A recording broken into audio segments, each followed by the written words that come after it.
Alrighty, looks like we are live and alive for a nice. I'm going to do some quick little rundown of a couple little things that have popped up on the news. Mostly, we're going to be doing these again.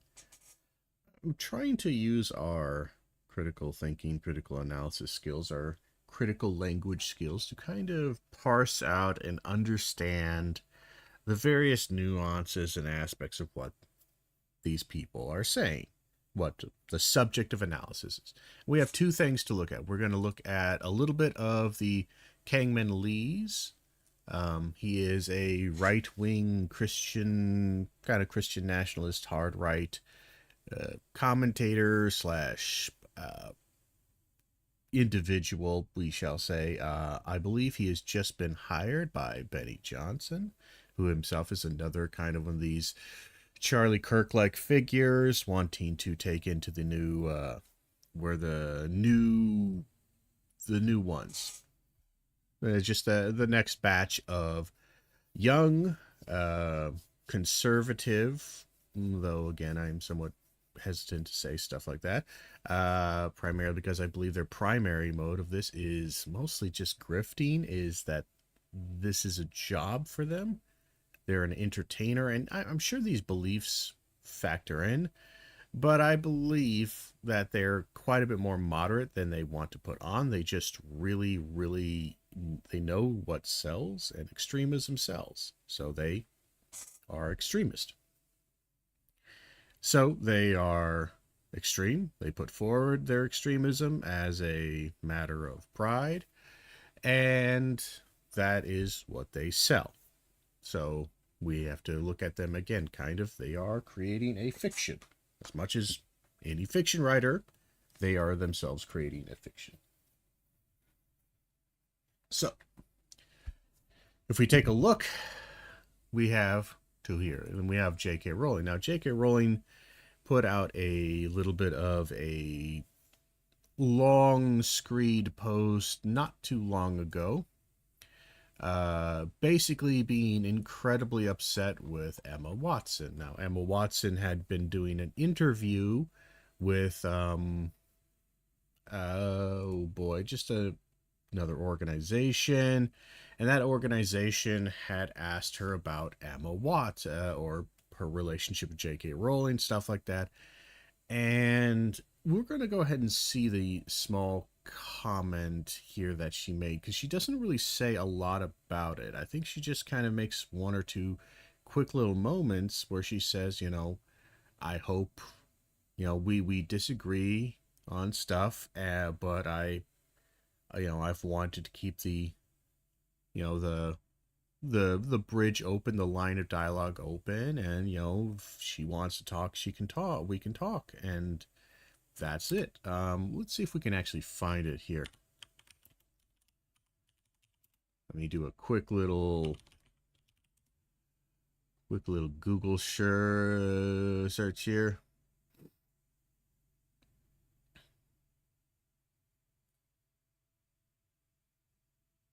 And again, I'm not really sure she said much about the relationship at all.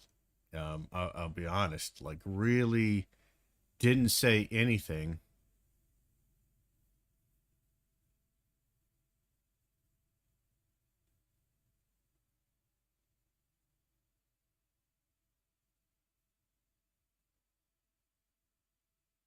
I'm trying to find.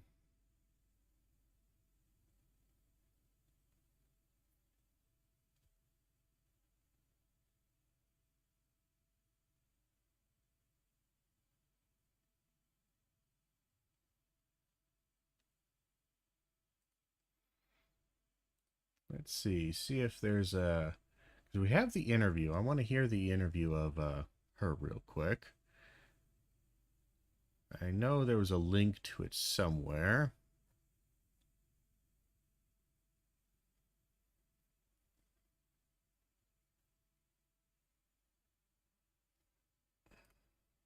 I think this might be it. Hopefully this actually links directly to the moment, because again, it's a longer interview.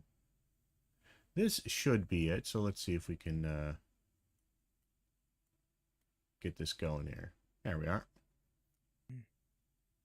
It's something I wanted to ask you about that's difficult and challenging because it's something you spoke about earlier as to being such a big part of your life, an important part of your life. But recently, there's been so many conversations and comments directly from J.K. Rowling, whether it's her saying she'd never forgive you for your views, or the fact that when she was asked what ruins the movies for her, she named yourself and some of your co-stars. And I imagine that's an extremely difficult thing when you've been a part of someone's world, when you've felt connected to their work, and then for it now to kind of be a full 180, and for someone to publicly say these things that can be quite or extremely hurtful, actually. How do you think about that? I really don't believe that by having had that experience and holding Sorry, we're playing around here. So let's go back just a second here. I really don't believe that by having had that experience and holding the love and support and views that I have mean that I can't and don't treasure Joe and the person that I had personal experiences with. I will never believe that one negates the other, and that my experience of that person I don't get to keep and cherish. So this is actually a rather incredibly mature.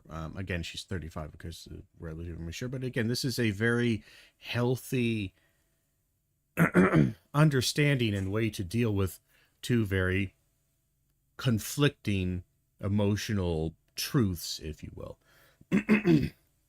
So you have, and this is something that again you kind of have to deal with as an adult quite frequently, and quite honestly, I think one of the biggest issues that we're having right now with even stuff just as banal as like Trump and his insanity and the people who support him and the cruelty and all that stuff is that you can have two contradictory ideas, and part of being adult is finding that balance between them, or trying to understand why you have those things and where and when one feeling begins and ends and another one begins and ends, and the appropriate moments for those feelings. So again, you have, and what she's saying here is she has two contradictory things. So let's look at them. The first one is she believes in trans rights. She believes very strongly in transgender rights to, again, treatment, to being treated fair and with kindness, and being treated as human beings, as normal human beings, and being given medical treatment. I believe she supported funds and supported organizations that help with the treatment of transgender youth. So she very much considers this an important humanitarian thing. This is her personal humanitarian and some degree political, if you will. On the other end, she was also a child who grew up acting and being around J.K. Rowling, Joanna, and engaging with not just that world, but also with that individual. And it is a very positive experience. I mean, she loved the making the movies for the most part. It got her a great deal of fame and fortune, so she's almost certainly very grateful about that. She's got tons of positivity associated with this figure on her own personal interaction.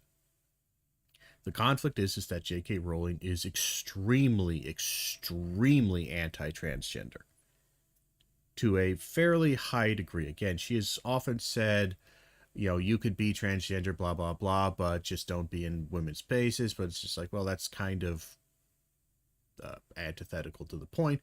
But even, but I think J.K. Rowling has been very self-delusional for her own benefit about how much her bigotry informs her life and existence. She very much hates transgenderism, mostly because she kind of has a one of the darker aspects of kind of that second wave-ish feminist movement, which had more second and somewhat third wave, which had a very strong misandristic hatred of men kind of thing. And for J.K. Rowling, it specifically comes out in kind of this paranoia of victimization, this absolute unhinged, irrational, is somewhat sympathetic, but still irrational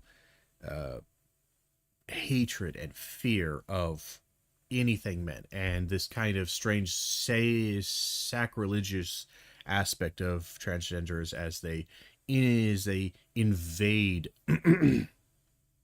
women's spaces. That's kind of her big thing. So it is pretty hard line. Again, she likes to present herself as more reasonable than that, but I don't think she is. So you have these really, again, well, we're if we were to take a look at this again, what she said there is, she is acknowledging two things can be true that are contradictory, and she's aware of these contradictions, that she can love, treasure, as she said, treasure, and really have strong positive emotions attached to a figure who has explicitly said many terrible things about Emma Watson because of this one specific socio-political kind of idea. And again, wrapping and wrestling with that is incredibly difficult.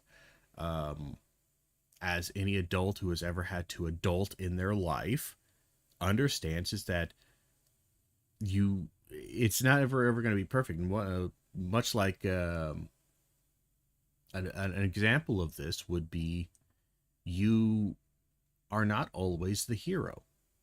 And one of the big things about being an adult is recognizing the times when you were the villain, when you actually were the villain.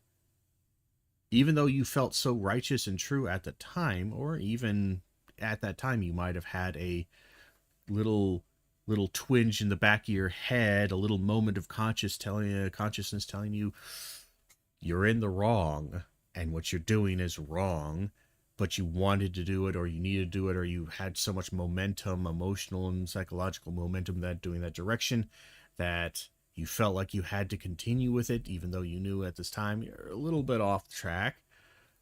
This is much the same kind of maturity that Emma's realizing here, is that she knows, maybe she doesn't necessarily see herself as the villain, but she also recognizes that she can care and love someone who is not necessarily caring and loving towards her, and there is this major gap. There is this potentially insurmountable gap between what they believe.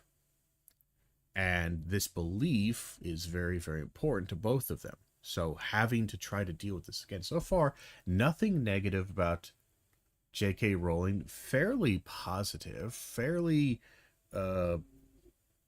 again, emotionally mature on this matter. To come back to our earlier thing, I just don't think these things are either or. I think it's my deepest wish that I hope people who don't agree with my opinion will love me, and I hope I can keep loving people who I don't necessarily share the same opinion with. And I think that's a very important way for me that I need to be able to move through life. And again, right there is that, there's hope, and again, that's an incredibly nuanced understanding of this, is, or at the very least a stable understanding, we might say, is that, again, you hope that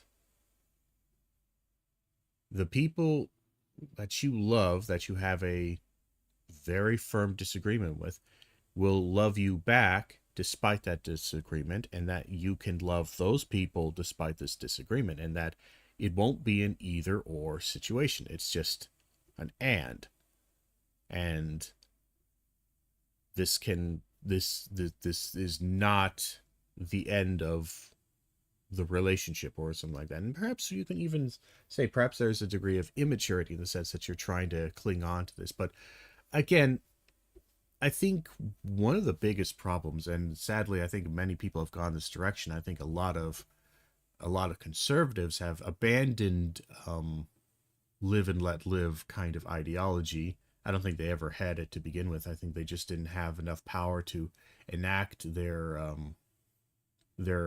destruction of the other. And for the most part, even the left and the liberal side of this, which has had a fair amount of social and cultural power for a while, never really went after the right as hard as the right has immediately gone after the left and the liberal. They just haven't. There's just no comparison. But it's interesting that, like, again, this is this ideal that is somewhat essential for a country to have, unless you basically want to ethnically and politically cleanse the nation of all who do not think and view the world and who do not live in this world the same as you do. You have to be able to care and respect and love, to a certain degree, your neighbor and the others who do not agree with you, and you also then have to acknowledge and be okay with that disagreement and be okay with your belief, as long as it allows the other to exist. You can have, and maybe that's also the next stage of this, is understanding, like, if you have a belief X is your personal belief, and you love person Y or thing Y, but let's say belief X disagrees with some facet of Y. So person Y believes in something else, A. X can be, and there's the way you can resolve this, that you can still care about X and love Y, but A is the conflict area. Where it gets difficult, the abstract is the conflict, and where the conflict exists. The problem is, and the thing that I would seriously, for any of you who have these hard, I care about this person theoretically and maybe literally, but I also really dislike this aspect of this person or this thing. You really need to examine that. What is that belief ultimately aimed towards? So again, we have X is a concept, a belief that you have. Y is a person. A is their belief that is counter to your X. So X and A are counters to each other, but X is not a counter to Y. And you also need to remember that and kind of put that into your brain, because the one form of belief that is very dangerous is the belief that certain types of people cannot exist because of what they believe. And this has been, it's subtle, but it's a very important distinction, is that you can believe that certain beliefs and concepts shouldn't exist, but when you start getting to, I believe that these people should not exist because of their belief, again, you are entering into the zone to where you're going to be incompatible with society at large if you do this. Now, there are perhaps extreme circumstances where this might be necessary, but ultimately, not. The vast majority of time is that concepts fight concepts. Constructs go against constructs. People should not necessarily be going against people, and you should not be using constructs as an excuse to go after people.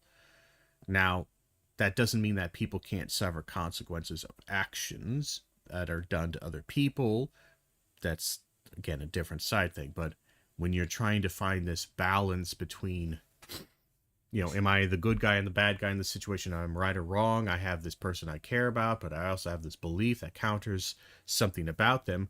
The question you might want to ask yourself as a point of mental health and a point of maturity is your belief anti-person or is it anti-concepts? Again, you might that might be the distinction, is that, again, is it this person who is preventing you from engaging in a healthy and positive manner with others, and specifically this other that you care about?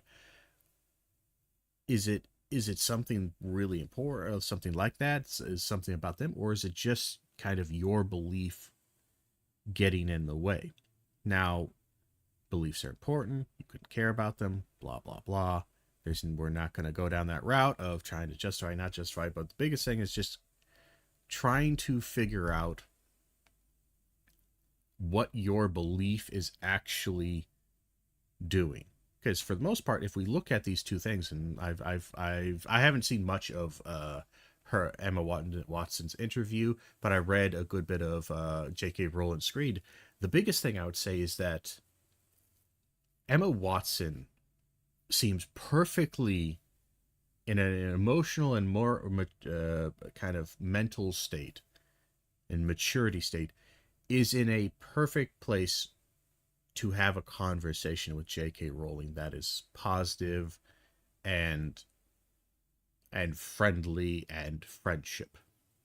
That this person, that even though she strongly holds these beliefs, those beliefs are conceptual. She is still able to deal with the person as a person. Just woman to woman, man to man, that kind of, we can just sit down, have a beer, even though we disagree, or that kind of ideology that a lot of conservatives seem to want to put forward. Or conservatives or anti-progressives might be a better answer. Just really, I guess to circle back around, I really do believe in having conversations, and that those are really important, and that I don't know, I guess where I've landed is it's not so much what we say or what we believe, but very often how we say it that's really important, and that's really frustrating and not what you want to hear when you're really angry and upset with someone. But so that also is the next major important thing that I would say is incredibly insightful, or at least aware, that Watson is kind of doing here, is that, again, it doesn't really matter, or let's go back and just get her words just right here. Not so much what we say or what we believe, but very often how we say it that's really important, and that's really frustrating and not what you want to hear when you're really angry and upset with someone. So again, it's not so much what you believe and what you feel and your ideology and your that those concepts that you're dealing with. It is how you say it. It's not so much what you believe. It's how you say it, how you speak this, how you communicate it, that oftentimes is the key to this friction between people, this social, cultural kind of issue, is how you say it. And that's not very enjoyable, or that's not very fun to hear when you're really angry with somebody, as she says. And again, because anger, you want to express your anger, but the problem is that anger begets more anger. You say things in a way that is not necessarily accurate to your feelings, your true feelings, Um, because you may say, I hate you to this person, but you don't hate them. You hate the idea that they have, and you hate maybe the consequences or the ideological structure that they are presenting. You hate that, but you don't really hate the person necessarily.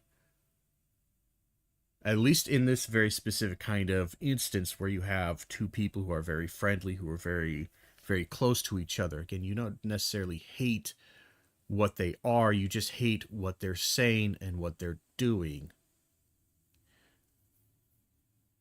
So that is, again, analyzing and understanding what she's kind of getting at is that sometimes the core message of what you're trying to say, your core communicative action, is overruled or overrided by the rhetoric and the manner in which you say it. So again, we could say, look at a very silly example of this, is that if you want to, you're talking to a stranger or a friend and you want them to move out of the way or pass you something, can you hand me a soda, or can you get me a soda while you're going to the kitchen? They're going to the kitchen, you say, hey, can you get me a soda? If you say it like that, they'll probably get you a soda. If you say, hey, yo, douchebag, and you grab me a goddamn soda, stop being a fucking useless piece of shit, and just swearing and just insulting them, especially if they don't take it ironically, they're not going to bring you a soda. And maybe you weren't irritated at them. Maybe you were irritated at your dehydration and at the fact that your mouth is dry or something. Or maybe you're playing a video game and you're getting angry at the video game and somebody interrupts you and you're mildly annoyed at the interruption, but you transfer your anger at a separate thing to this person. Or they're beating you at, some kind of Street Fighter game and you get pissed off or whatever. Again, these are all banal kind of examples, but the important thing is that, again, as annoying and as regretful as it is, no matter how much you know yourself to be true and righteous, and you're pretty sure, like if this person just listened to my words and understood the truth of them, they would get over this and we could go back to being friends. The way in which you say it, the way in which you deliver the message, the rhetoric you use, that is going to really dictate how successful and receptive this is going to be. And again, for the most part, the rhetoric, again, I'm sure Watson has said things that are maybe snide and mean and feel driven by anger towards J.K. Rowling. And I know for a fact J.K. Rowling, because she has been far less circumspect and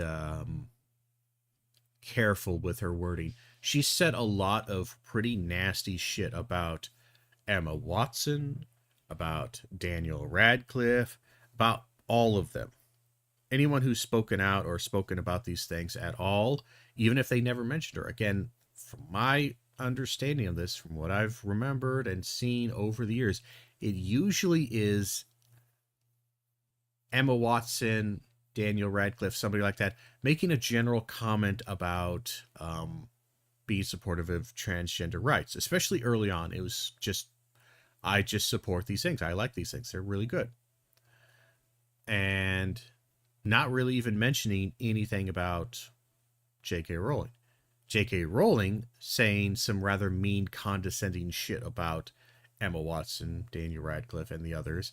And it kind of going like that for a while until, again, you started seeing more of Watson and Radcliffe and others. When they would say these things, there might be a little bit of a bite. They might say, unlike some people or whatever in this world, many people might not believe in this. Even people you care about. Again, from what I've seen, they've been relatively nice. Again, maybe I've missed some of the more nasty ones. It's possible. It's entirely possible that they're all being kind of a little nasty to each other.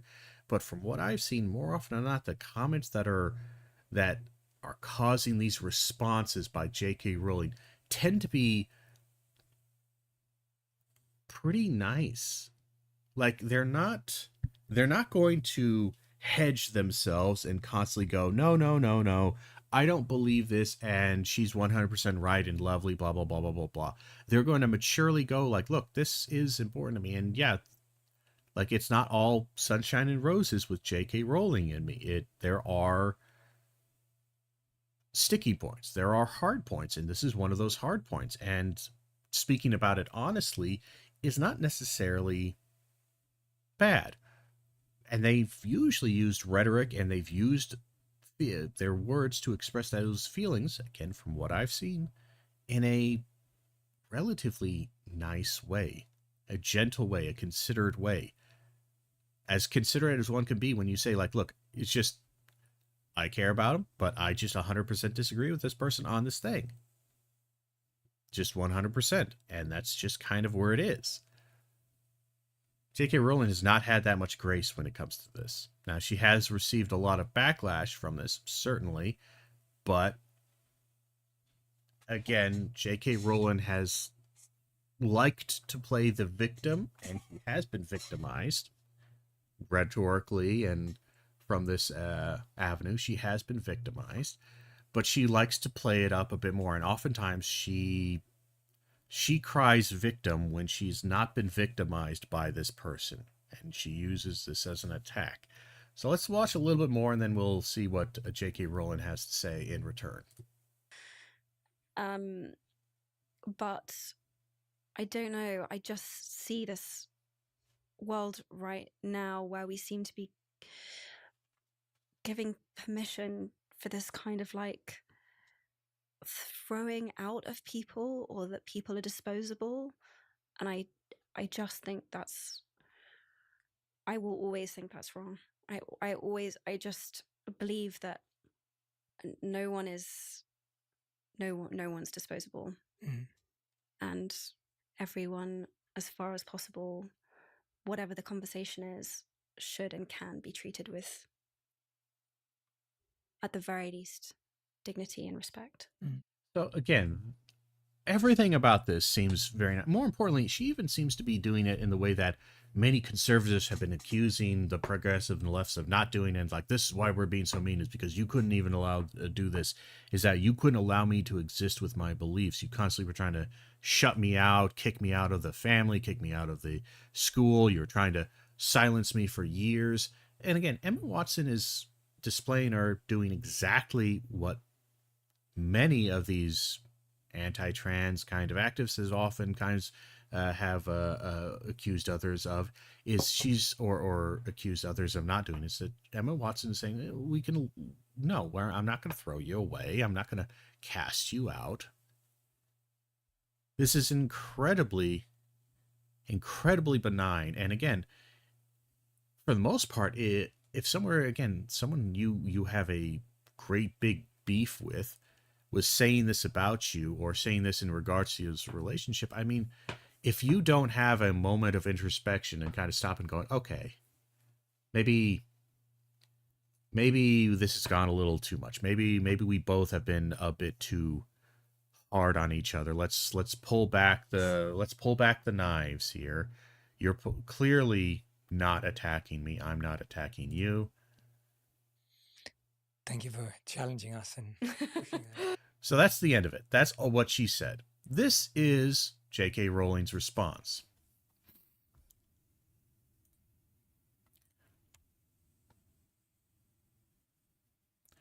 All right.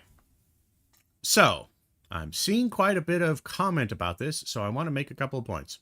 I am not owed eternal agreement from any actor who once played a character I created.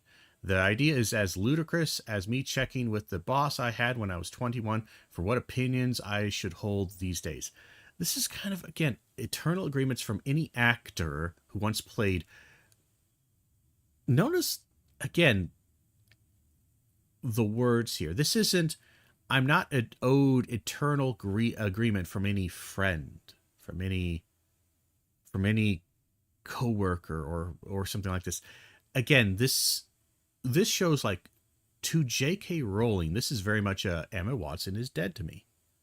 Like, again, right off the bat, the very framing of this is that this is framing what is our relationship. This isn't former friends who had a falling out over this political disagreement. This isn't people who, this isn't a woman who worked with this child and saw her grow up and worked in these movies with them together, and they had all these, again, had this relatively close thing. Because remember, again, J.K. Rowling, all of them, they talked about each other as almost like, again, friends or almost like family like figures. Again, this is very close thing. Any actor who once played a character I created, not an actor I worked with, who played a character I created, notice the distancing there. There's a ton of distancing in this rhetoric here. There is no, treasuring Joe. Again, you compare this to Emma Watson's, how much bitterness this immediately strikes me with. Emma Watson and her co-stars have every right to embrace gender identity ideology. Such beliefs are legally protected, and I wouldn't want to see any of them threatened with loss of work or violence or death because of them. Okay, that's at least nice, though it is somewhat, again, just this, there's a very coldness here versus the humanity that you saw with Emma Watson. This is just such a coldness here, but that's fine. But again, I really don't think this is kind of true, because J.K. Rowling has absolutely supported the outlawing and banning of certain aspects of gender identity ideology, especially men and women's spaces. But even beyond that, she has supported and gone after and wanted to do tons of work to essentially stop any form of gender ideology treatment, in the sense of, again, transgender, hormone therapy, stuff like that for transgender individuals. So it's kind of one of those things where I'm not going to outlaw you, but I am just going to destroy every form in which you can exist. I'm going to destroy every avenue by which you can legally exist, but I'm not destroying you. So this is a little bit of a dodge here that I really, really think a lot of gender critical feminists, I believe that's usually the term that they use for themselves, the positive one, that they really don't want to acknowledge this. Continuing. However, Emma and Dan in particular have both made it clear over the last few years that they think our former professional association, again, you guys weren't just professional association. Notice this is a psychological trick for herself, is, I think, and again, funny enough, this is the other way, the more, perhaps, depending on the relationship, it can sometimes be healthy, but oftentimes it is kind of somewhat toxic way, is to dehumanize and depersonalize the relationship. So when you have that conflict of person I care about, but they believe something that I disagree with, and this has become a major contention between the two of us, one of the ways to solve that is to accept that which you cannot change and try to find that balance and try to love the person. If you wanted to think about this in Christian terms, is that you love the sinner, hate the sin kind of thing. Is you separate this out on two different planes. One is an ideological plane, one is a personal, material, human plane. What we're seeing here that is the other way of solving this, which is to essentially gaslight and rewrite history in your own mind to convince yourself, so all future interactions you are going to mention that Emma and Dan, you had a professional association. And you're going to tell you this until you can kind of rewrite your own brain pathways, until you can restructure them so that instead of associating the words Emma and Dan and those figures with these moments of happiness and joy and humanity or whatever, you instead reroute them to this creation, this artificially created construct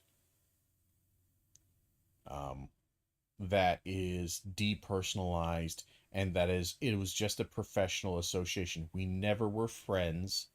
We were never lovers. We were never boyfriend, girlfriend. We were never mother, father. We were just professional association. However, Emma and Dan in particular have both made it clear over the last few years that they think our former professional association gives them a particular right, nay, obligation, to critique me and my views in public. Now, again, I don't think, and I may be wrong with this, notice again, this critique me and my views in public.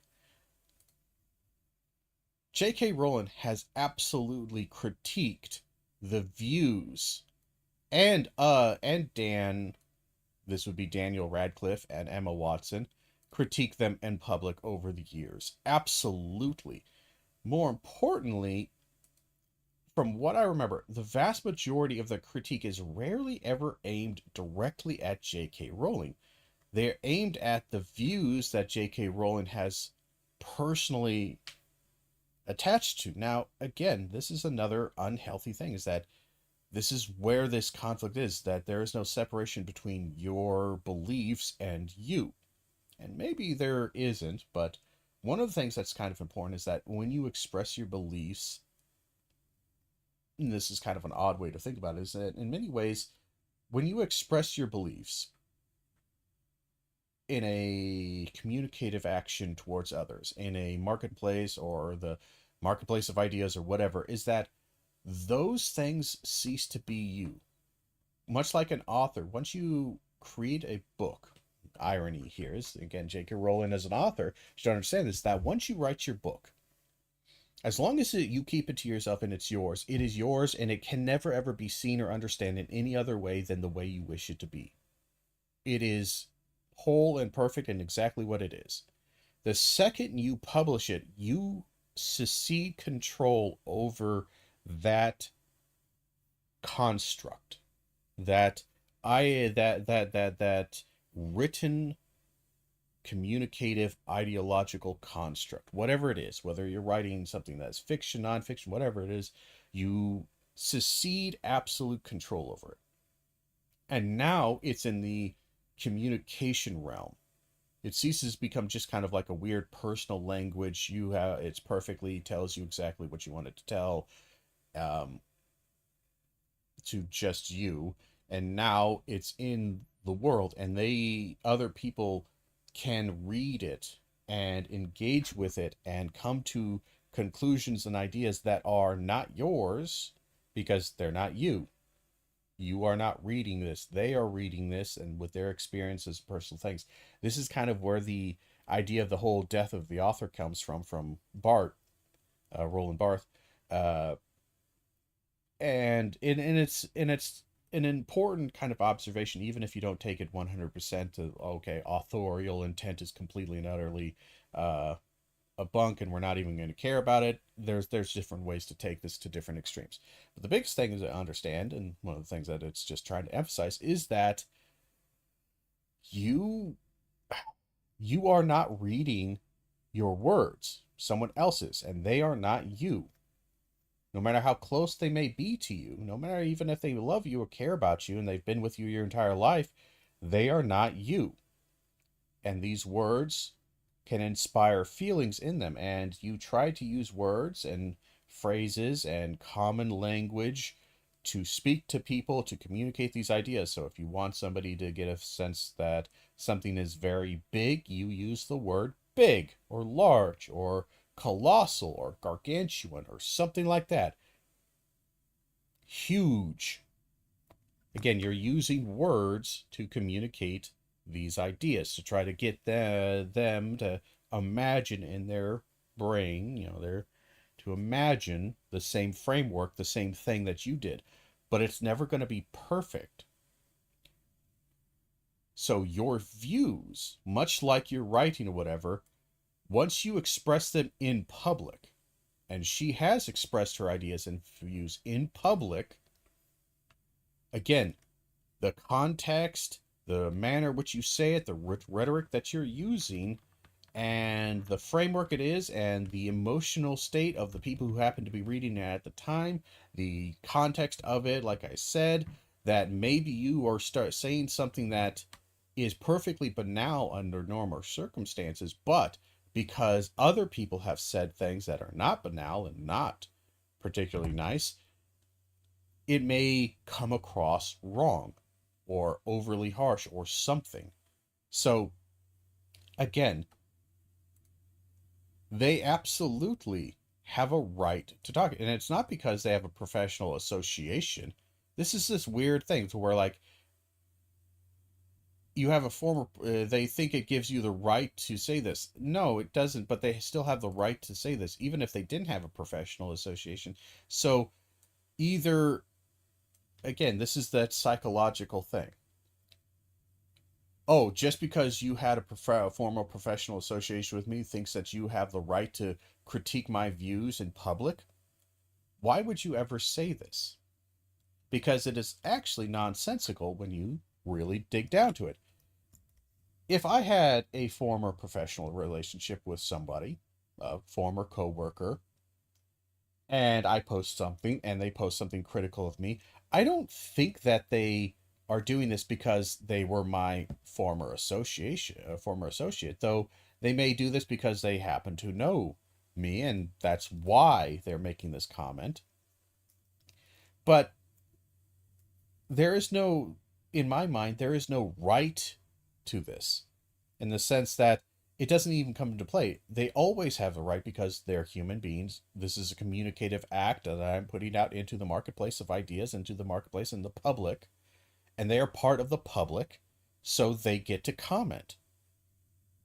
What this ends up going to is that as much as she wants to distance herself and somehow say that, yeah, sure, these people, I once worked together with them, whatever, it's not like we were friends or whatever. The fact that you're bringing up your association, even the depersonalized one, as if somehow this is a contradictory or otherwise a improper aspect to the critique of the views, suggests that, again, you know that these people and you were friends and closer than this, and you are so angry and so bitter and so pissed off that they make comments about your views in public, and you took it personally as a critique of yourself, which maybe it is ultimately, but again, I'm sorry, if you communicate and you believe things and you take those as part of your identity, then yeah, that is it. Then there is no separation. It sucks, but again, either they're just former associates, which means that their personal thing, even if they have a right, obligation, none of this, it doesn't really matter because they have the ability to make this comment because it's free speech. Notice again, it's hard to explain, but again, this is such a psychologically loaded kind of phrase of how bitter and angry she is and how much she still resents them for this. And you compare this to the way Emma spoke about her and spoke about these things. How much more mature and kind of positive and wanting to try to grow and understand, how much better Emma's comments were than this. Years after they finished acting in Potter, they continue to assume the role of de facto spokesperson for the world I created. Again, I created this world. Yeah, but again, you were the author, you pushed it out there, and the second you did, you have some control and some special privileges to a certain degree, but ultimately, the control is not with you or any one person, it is with the community. George Lucas does not control the Star Wars universe, even though he created it. It's something that is controlled in part by the fans, by the people who engage with it, by the people who write about it, professionally or just fan fiction. It is their world, and you are an important part of that world, but you are a part of it, not a part or a part. and the sense like you are above in God and you get to control and rule all of this. They were actors in 8 movies? 8 movies over spanning over a decade, or about a decade, thereabouts. Their major faces, yes, they get to. That's not about assuming anything. I'm sorry.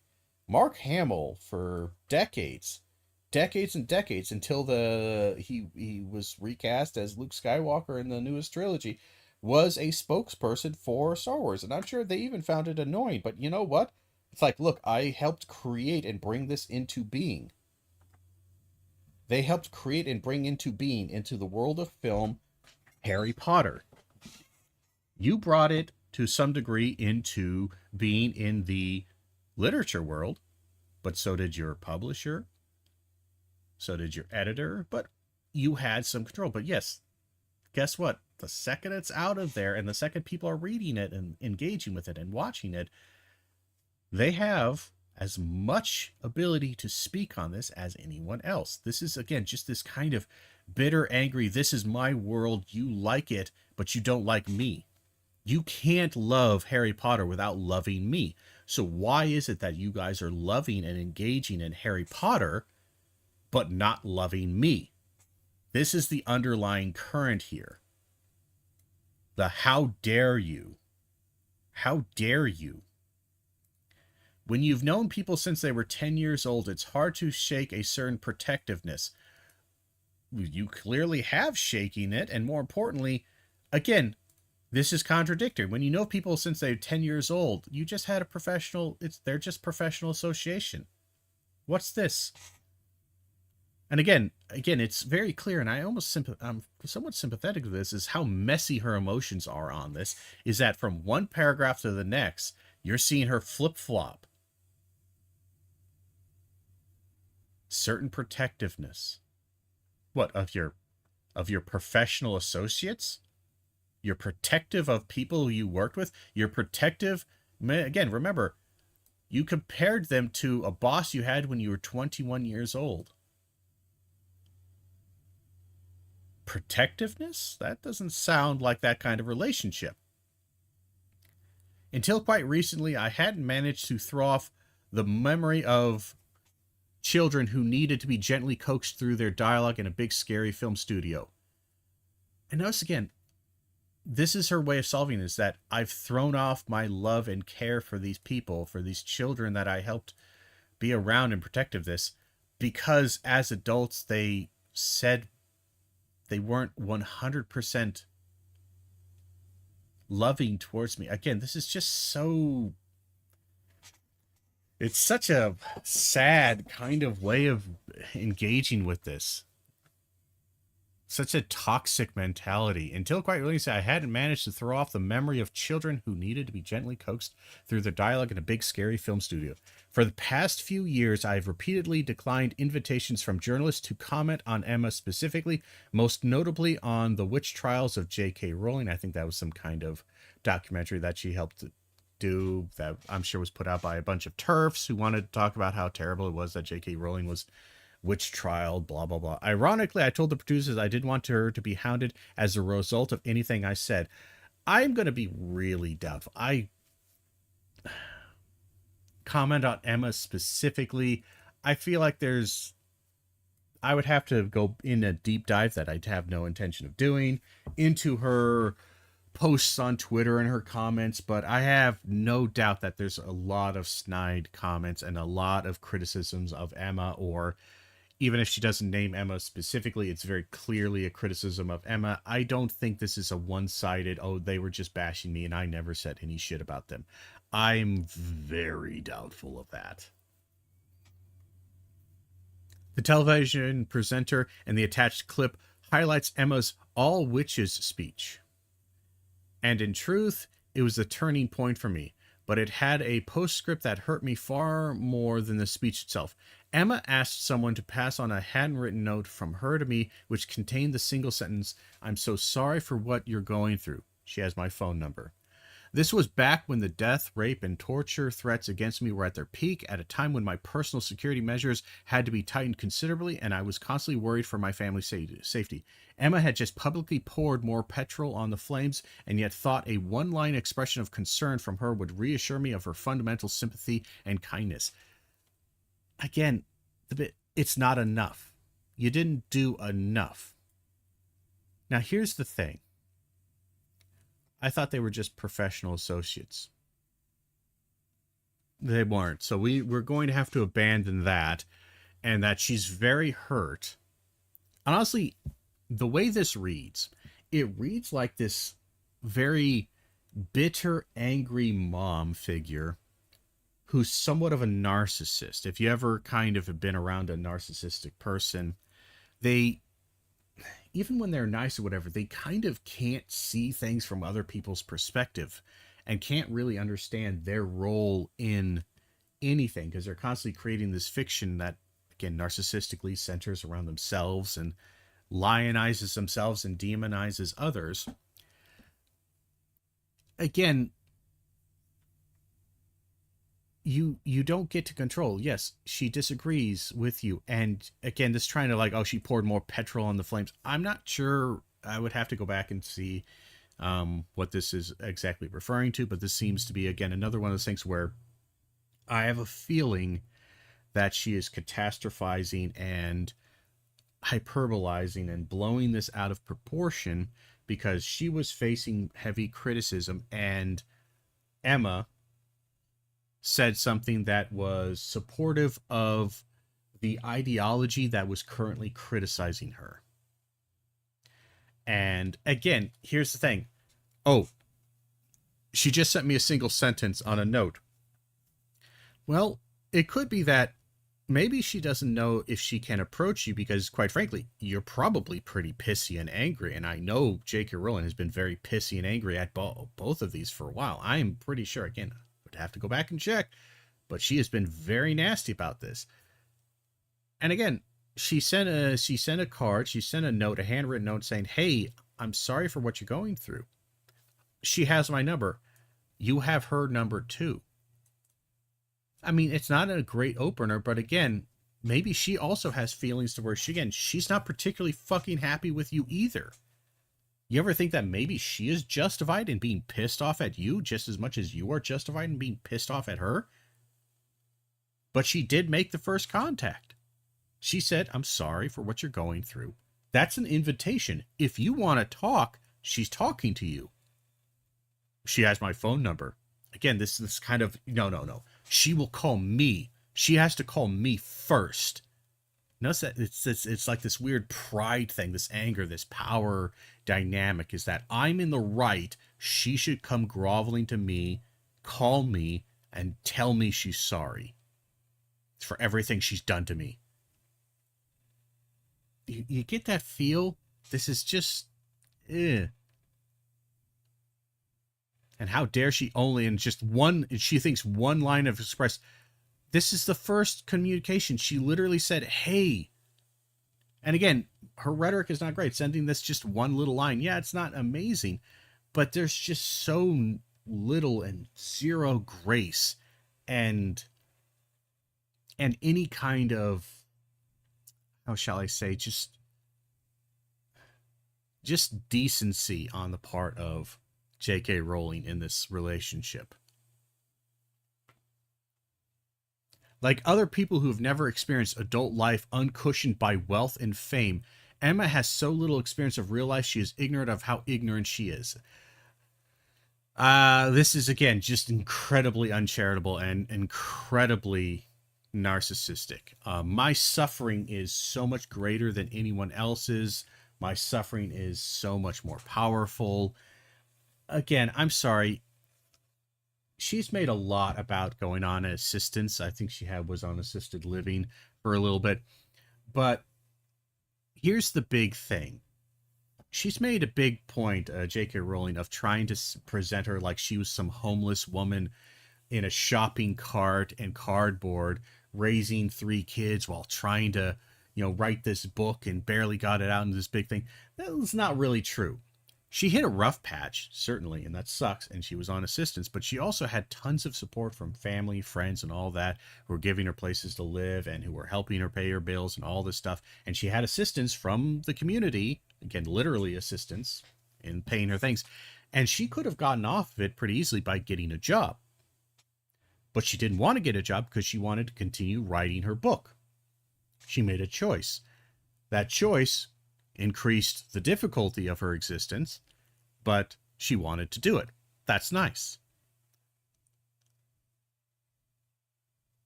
And again, her trying to present this as like, again, she's never experienced adult life uncushioned by wealth and fame. Again, yes, it's just this adult life, but she was also a kid. I don't know if she grew up super rich as a kid, but it's like, yes, she's very privileged, but at the same time, was she cruel or mean? Like, was she trying to throw in your face? Was she trying to appeal to some kind of, I suffered terribly and this is why J.K. Rowling is terrible? No. She'll never need a homeless shelter. Well, you don't know that, and neither will you. And you didn't need a homeless shelter back then either, even when you were on assistance. She's never going to be placed in a mixed-sex public hospital ward. Again, this kind of thing right here, a mixed-sex public hospital ward. Are you really, really, really that terrified of being in the same hospital room with a broken leg as a guy who's in there with a fucking needing a blood transfusion or some shit? Like, notice this again, just this weird paranoia she's built up about men and the impropriety and the terribleness of men. I'd be astounded if she's been in a high street changing room since childhood. They're going to assault you in the changing rooms. This in paranoia about transgender women assaulting people in the, it's just nonsense. Her public bathroom is single occupancy and comes with a security man standing guard outside the door. So does yours. And again, just the absolute, it has to be, notice again, this isn't almost, a lot of this was just bitter back talk about this relationship, but then it has to go back into her ideology. This comment right here, she has to proselytize and she has to propagandize her ideology. She has to sell it. Has she had to strip off in a newly mixed sex changing room at a council-run swimming pool? Have you? And more importantly, for God's sake, so many people in different nations have had mixed sex changing rooms forever. And it's just never been that big of a thing. Is she ever likely to need a state-run rape crisis center that refuses to guarantee an all-female service? Why is that? Again, notice this insanity. Oh, okay. So, refuses to guarantee an all-female service. I think, honestly, that's important. Because as much as I understand, want to understand the trauma of a woman who is afraid of men because of abuse and they're running away from that. I also believe that it is probably not particularly healthy for them to not engage in a positive manner with masculinity and with men. Because I think that is incredibly helpful for the healing process. Again, it may be somewhat difficult and certainly uncomfortable initially, but again, this is part of therapy, is that you need to not hate men. Just like if a man goes to, and notice again, she never talks about men ever. She just doesn't give a shit about men. If a man is suffering from abuse from a woman, again, it is very easy in isolation, just talking with men and just talking with yourself and just being alone with your own thoughts.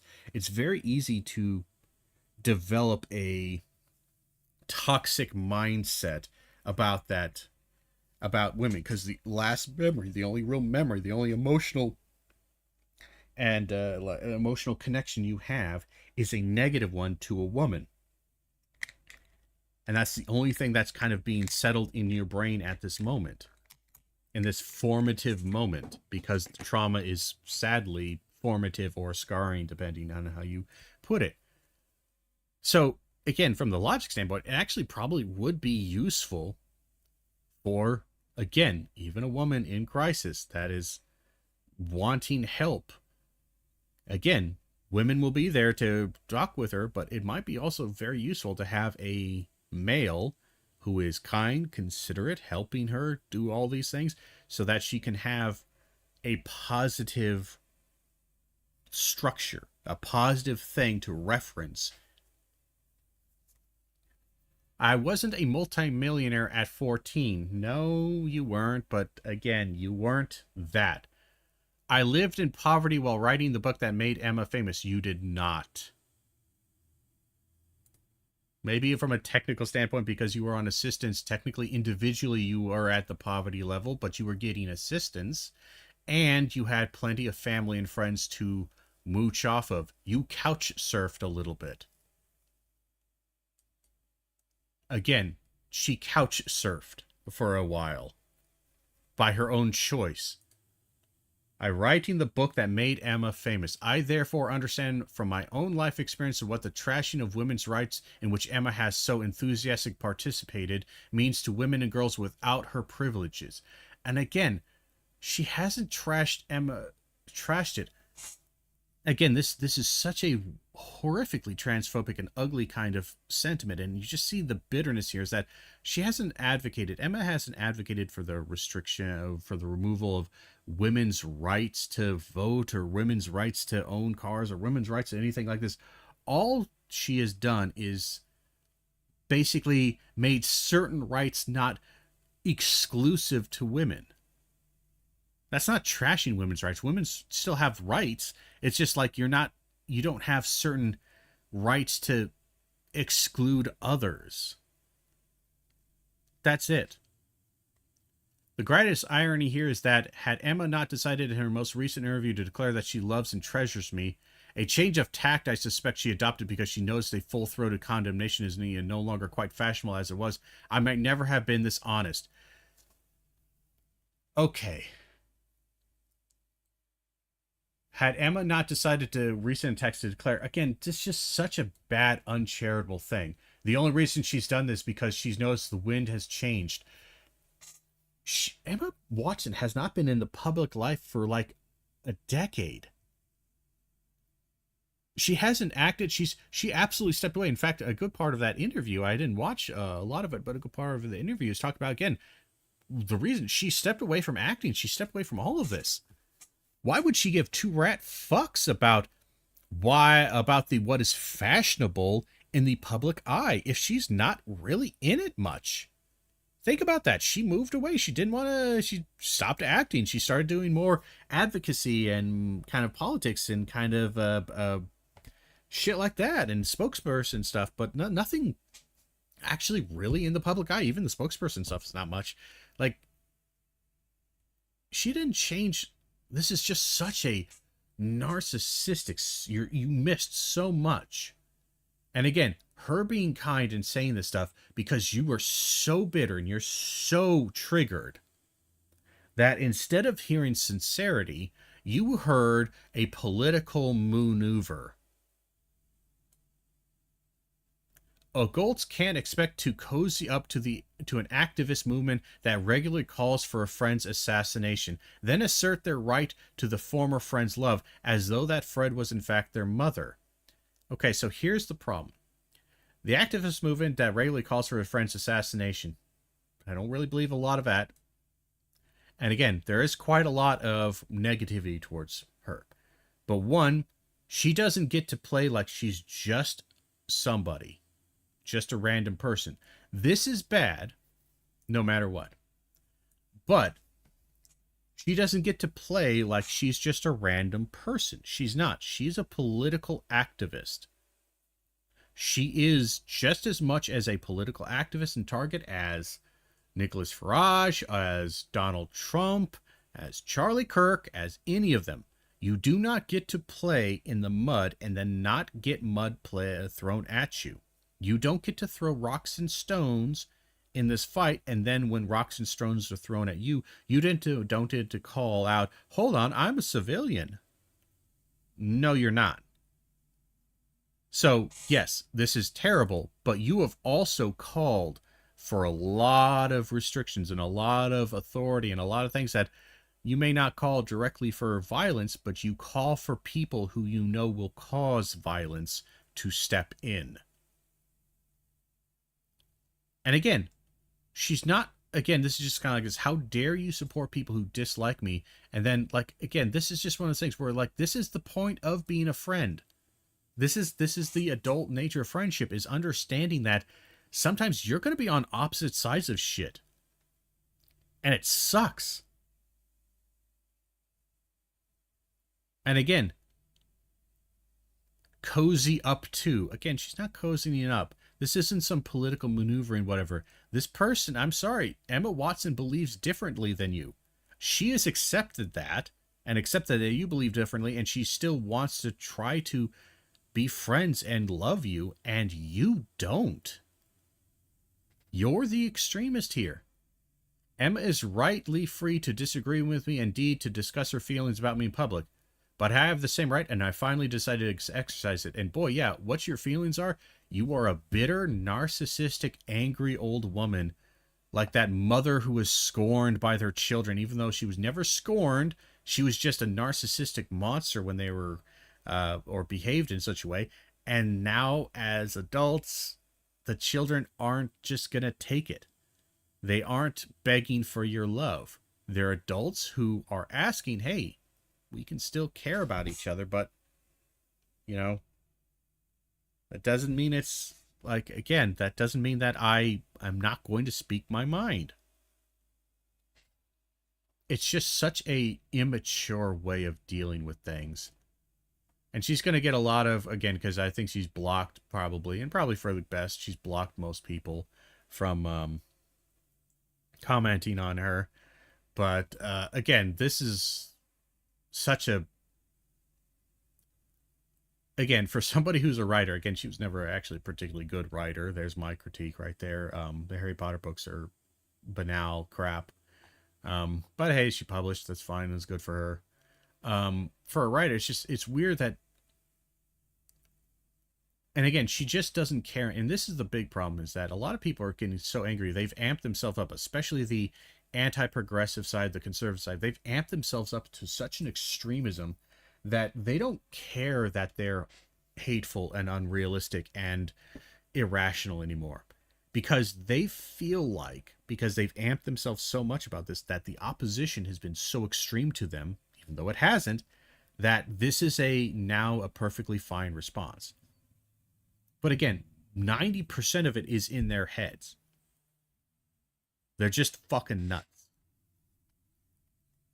But to go on to that point, we have this clown right here, who is a pretty hateful and ugly individual. We have his video right here. What we probably should do is bring up another video, because they actually have examples of some of the stuff that he said. Because he likes to pretend that he is just a normal, good Christian person expressing normal Christian beliefs. He's not. He said terrible, awful things, and we will look at that part there. So first, let's just watch his video, and then we will try to comment, or we'll comment as we go. Hello everyone, my name is Kangmin Lee, and I was just fired from my job for my conservative beliefs. This wasn't about... So again, his statements. I was fired for my conservative beliefs. Now, a couple of things to note. One, for the most part, political beliefs are not protected class. So write that down so you can remind yourselves, is that this is not a protected class. Your political beliefs, you, again, for good or ill, oftentimes more for ill than anything. Political beliefs are not a protected class, and thus you can be fired. And most states, many states in America, have kind of an at-will employment, which that's an old history, but basically at-will employment was a way to. And look at the views on this, 13 million. Again, there's just such a hunger for victimization from people who are vaguely center right and just anti-woke, anti-progressive. They love this idea of victimization. There's so many losers out there who love this idea of victimization. And honestly, bots and everything boosts the shit out of this. And Elon Musk, of course, is contacted because Elon Musk is all in on all these things. Again, if you're wondering, how do all these people like Benny Johnson, how these Kangmin Lee, all these young figures, how do they get such big popularity immediately on these social media platforms with their, just espousing conservative beliefs or whatever? I have, and this may be conspiratorial, Elon Musk and a lot of them are funding this. They are funding this, or organizations that they're funding are specifically finding and putting out, trying to create this idea that it's grassroots, putting out these figures to try to get attention. But Kangmin Lee's been around for a little while. And he wants to say, I was fired for my political beliefs, and it's not about my job performance. Again, this weird, as long as I perform my job well, I shouldn't be able to fire it. Well, I can almost believe that, but again, that's a union perspective. But most of these people are pretty anti-union. It's kind of ironic. Is that meritocracy and your performance should guide whether or not you have a job, not necessarily your political or social beliefs. But again, these kind of people attack those structures all the time. But let's continue. My job performance or my relationships with colleagues. It happened. Well, that last little bit is not true. Relationship with colleagues. So a relationship with colleagues.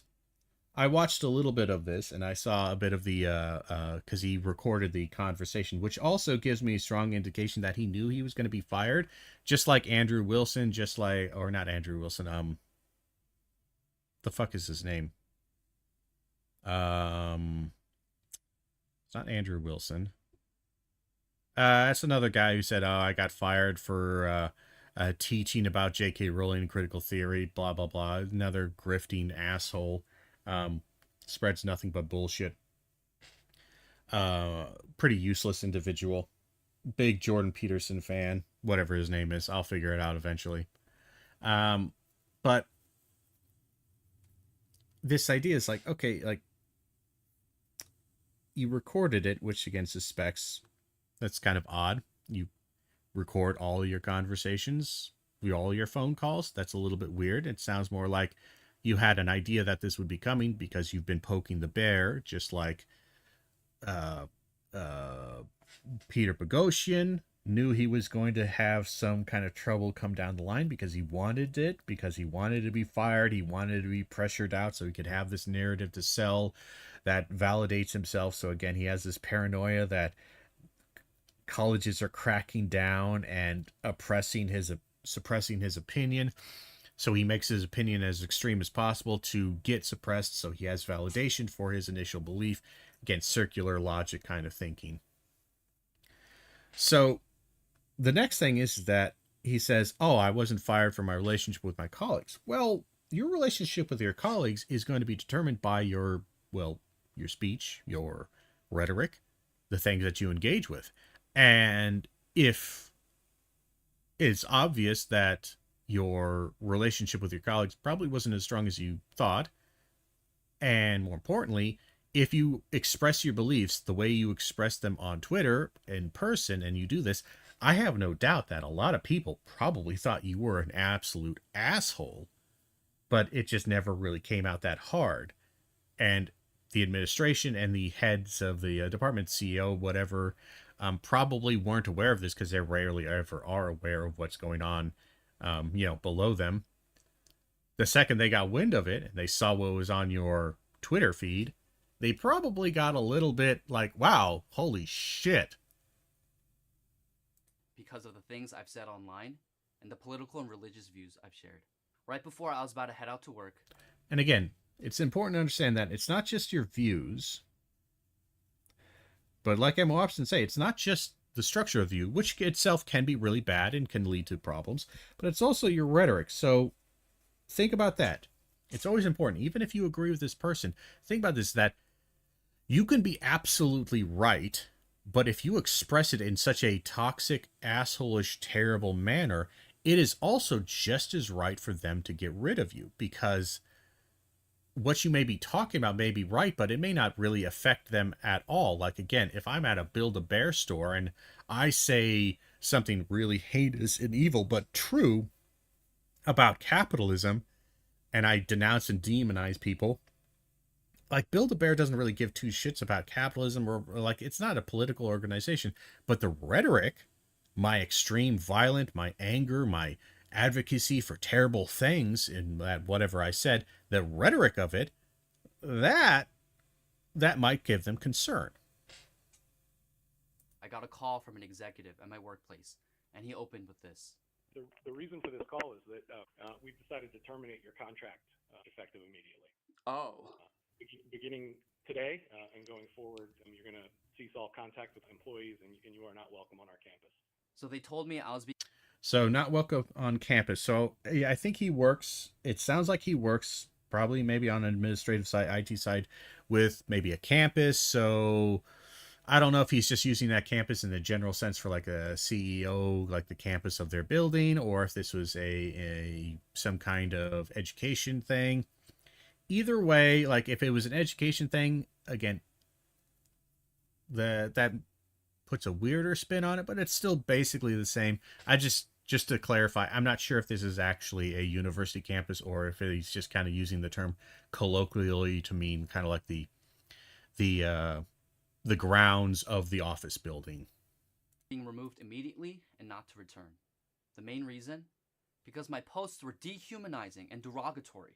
Well, okay, you're using rhetoric here to try to say this. The big question is, were they dehumanizing and derogatory? So it's clear to us that your commentary invokes language that's derogatory and dehumanizing. The specific example they kept bringing up is when I called women who celebrated the murder of Charlie Kirk hags and psychopaths. So this is where we should probably bring in this. So Birdman is someone who has critiqued him in the past. So let's get forward here. Again, the Birdman has some good videos kind of debunking some of these kind of people. Beginning today and going forward, you're going to cease all contact with employees, and you are not welcome on our campus. Again, make sure to give a follow to Birdman. Like and subscribe. He does some good stuff. So they told me I was being removed immediately and not to return. The main reason? Because my posts were dehumanizing and derogatory. What's with the air quotes, Kangmin? Your words are dehumanizing and derogatory. I mean, are these not your... So again, these are some tweets from, I believe, this year, around the same month here, so September 30th. American blacks are the only group that embraces the worst of their community and claims it as their culture. Every group rejects the worst of their communities, but American blacks instead make songs about how vain, degenerate, and proudly hateful they are towards others. Again, that's racist, bigoted, and the reason it's racist, bigoted is that even if you were to somehow imagine that this is true and that American blacks do this, all communities, this is not unique to American blacks. Again, white Americans do this with a lot of country music being explicitly kind of proud of degeneracy of kind of country values, but that are also kind of sometimes violent, sometimes anti-government, the moonshine runner, the drinking, getting in fights, and you know getting on your truck bed and banging other women, sleeping around with other women. Like, this is not at all unusual to hear in country music and rock and roll. And this is also not something that you also see in other Asian cultures themselves across the board. So this idea that American blacks, as he says, are unique in this matter is the racist part. I know you're Indian, but are you really that illiterate? Again, this is implying that Indians are illiterate. Again, fairly racist. That was on September 20th. Yeah, not shocked that like you, I believe, I'm fairly certain that is a slur. You who likes to prey on women in their bathrooms can't comprehend being disrespectful towards women. Again, this is a transgender slur, I do believe. So again, accusing somebody because they're transgender of preying on women in bathrooms. Again, that's pretty awful. Tweets? You've said much, much worse. These were all in the last year. So it's clear to us that your commentary invokes language that's derogatory and dehumanizing. The specific example they kept bringing up is when I called women who celebrated the murder of Charlie Kirk hags and psychopaths. And apparently, that's unacceptable. What else are they? Calling them psychopaths is mild compared to the depraved gloating over the death of an innocent man. Strange.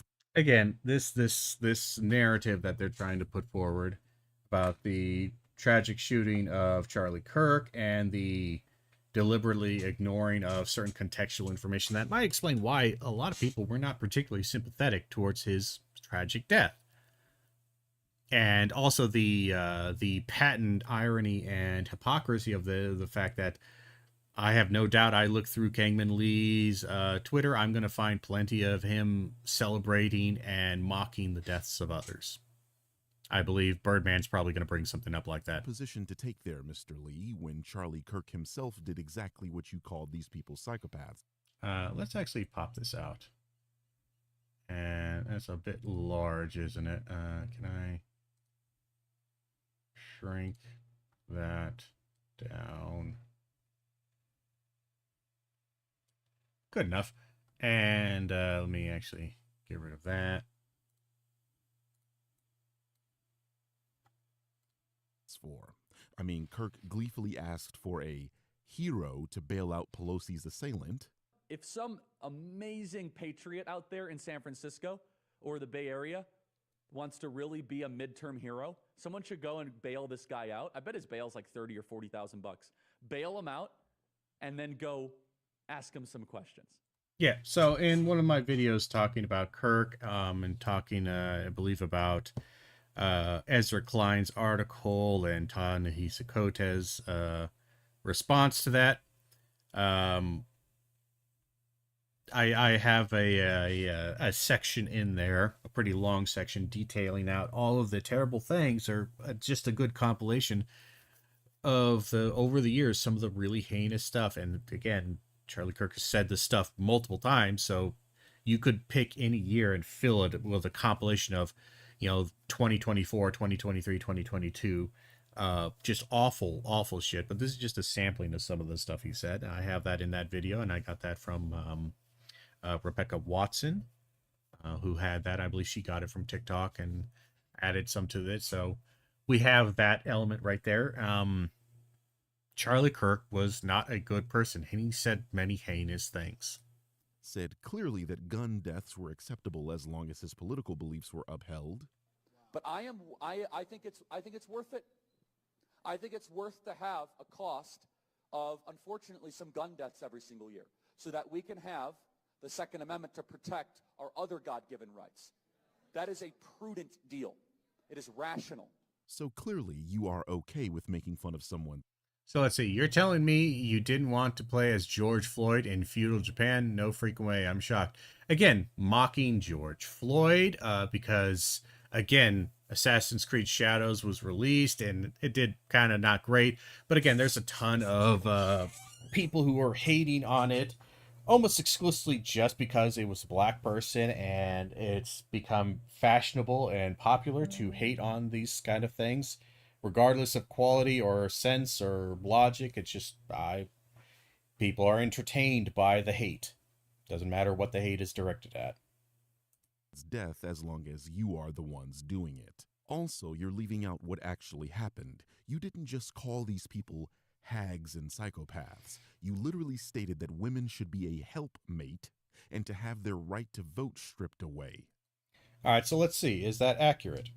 I know this is unpopular, but after seeing how the vast majority of the demons, again, demonizing and dehumanizing, celebrating the murder of Charlie Kirk were women, again, women are on social media kind of a bit more than men in certain things. So, again, if you're looking at TikTok or whatever, there's a good chance that it's going to be just a demographics thing, not necessarily a representative thing.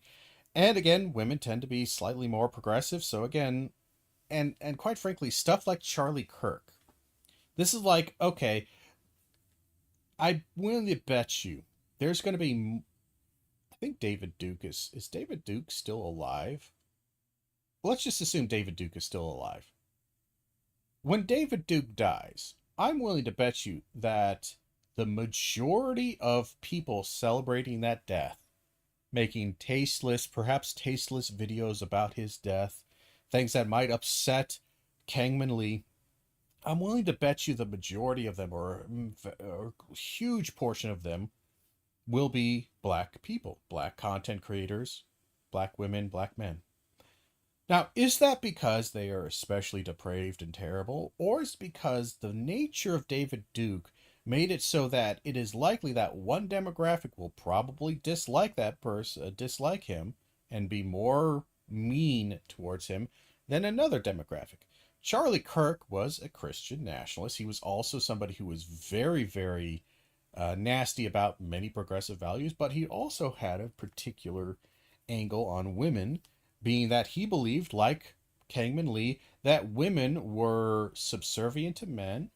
Their only value was to be a baby maker. That was their only purpose in life. And that anything that interfered or changed with those things, like women's right to vote, women's right to work, women's right to be treated equally towards men, was wrong and terrible, and they advocated against it. So, as he says here, murder, I realize that repealing the 19th cannot be a suggestion, but a must be a necessity to save civilization. Repealing the 19th Amendment is the amendment that gives women the right to vote. Women untethered from good masculine authority become the worst hags and psychopaths. Notice again, he wasn't necessarily talking about these women. He said women in general. Women who are untethered become the worst hags, and these women who are untethered becomes hags and psychopaths like the women here. Again, rhetorically and linguistically, Kangmin Lee does not understand, because again, reading comprehension, writing comprehension for almost everybody is kind of terrible at this point. But just to help you understand is that he doesn't say that these women who are untethered, these women became untethered or something like that. He would need to specify what type of woman. These women. It's not implied. Especially seeing how he said just because he's noticed that the majority of people who were celebrating Charlie Kirk were women, repealing the 19th Amendment. 19th Amendment is not the amendment that gives rights to these specific women. It's the right that gives it is the amendment that gives rights to all women. So he starts from a vague, you could maybe see he's being specific towards the women who were trying to, who were celebrating Charlie Kirk's death. You could see that somewhat linguistically up here. But then he goes general. So then this picks up general. It doesn't go back to pick up these women. You would have to specify these women, or the women celebrating Charlie Kirk, because they are untethered from a masculine authority, have become the worst of hags and psychopaths. That is specific, not general. Or that would be specific and not this general thing. Generally, he is saying women are untethered, who become untethered from masculinity, become hags and psychopaths. So all women have this quality that if they do not have a masculine authority, they will become hags and psychopaths. With their emotions and neuroticism weaponized for destructive purposes because it is not in accordance with their God-given design to be birthers of life and their husband's helpmate. Again, dehumanizing, again, this delegitimizing of their basic fucking rights. Then giving these miserable people political power has been a tragic mistake. Reminder that only 4% of women during the time of suffrage wanted the right to vote. This is also stupid, and I don't believe this is technically correct. But it's the sentiment is not necessarily wrong, because if you looked at the polls, the majority didn't seem to want the right to vote. But it also, one, doesn't look at who was being polled, who would have been polled at that time. And it also doesn't look at the fact that, one, most of them didn't even realize or understand the power of the vote and didn't think it was possible.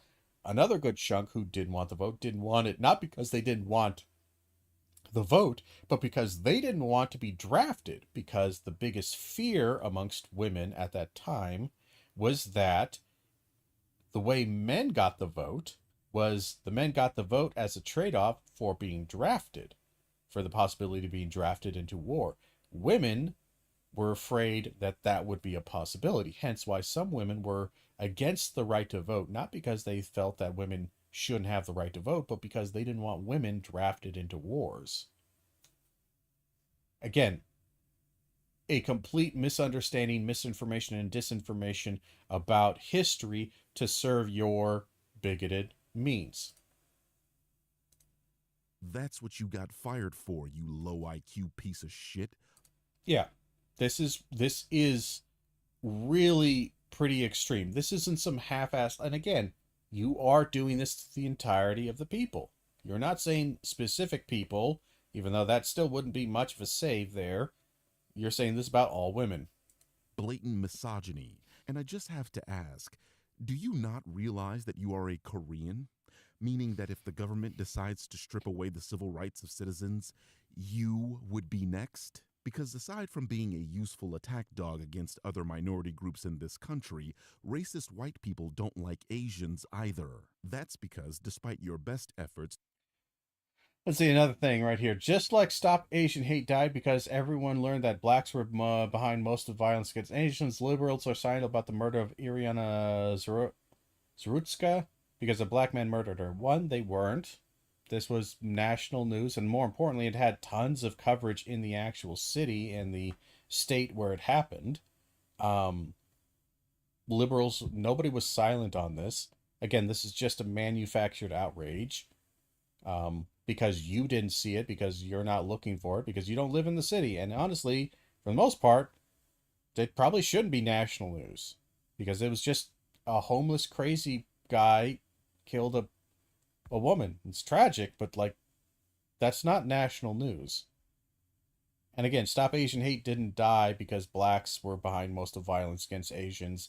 It honestly didn't really die that much, and honestly, it kind of died probably because people like you to paint black people as the perpetrators of anti-Asian violence in this country, it was actually racist white people that committed most crimes against. Yeah.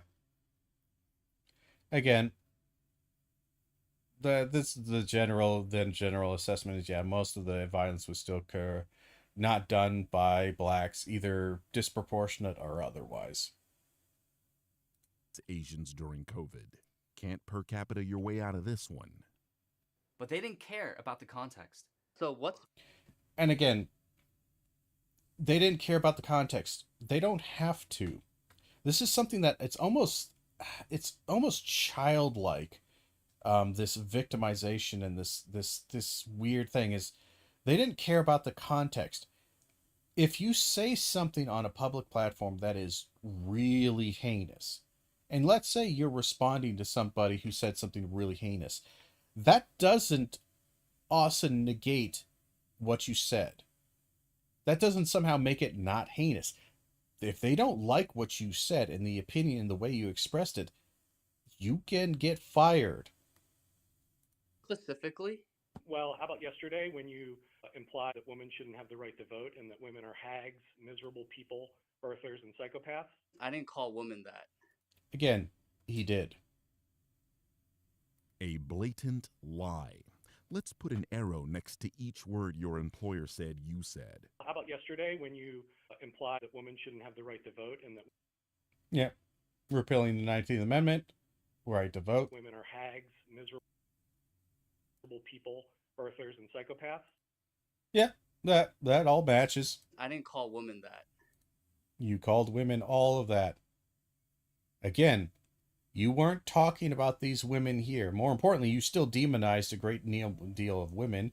But let's just say, oh, well, I'm just doing that because of their actions of celebrating the murder of Charlie Kirk. The problem is that the way you wrote, and maybe you're just really stupid and bad at writing, but you're trying to, well, they're, it's assumed that this is what I'm talking about because I was just talking about women up here.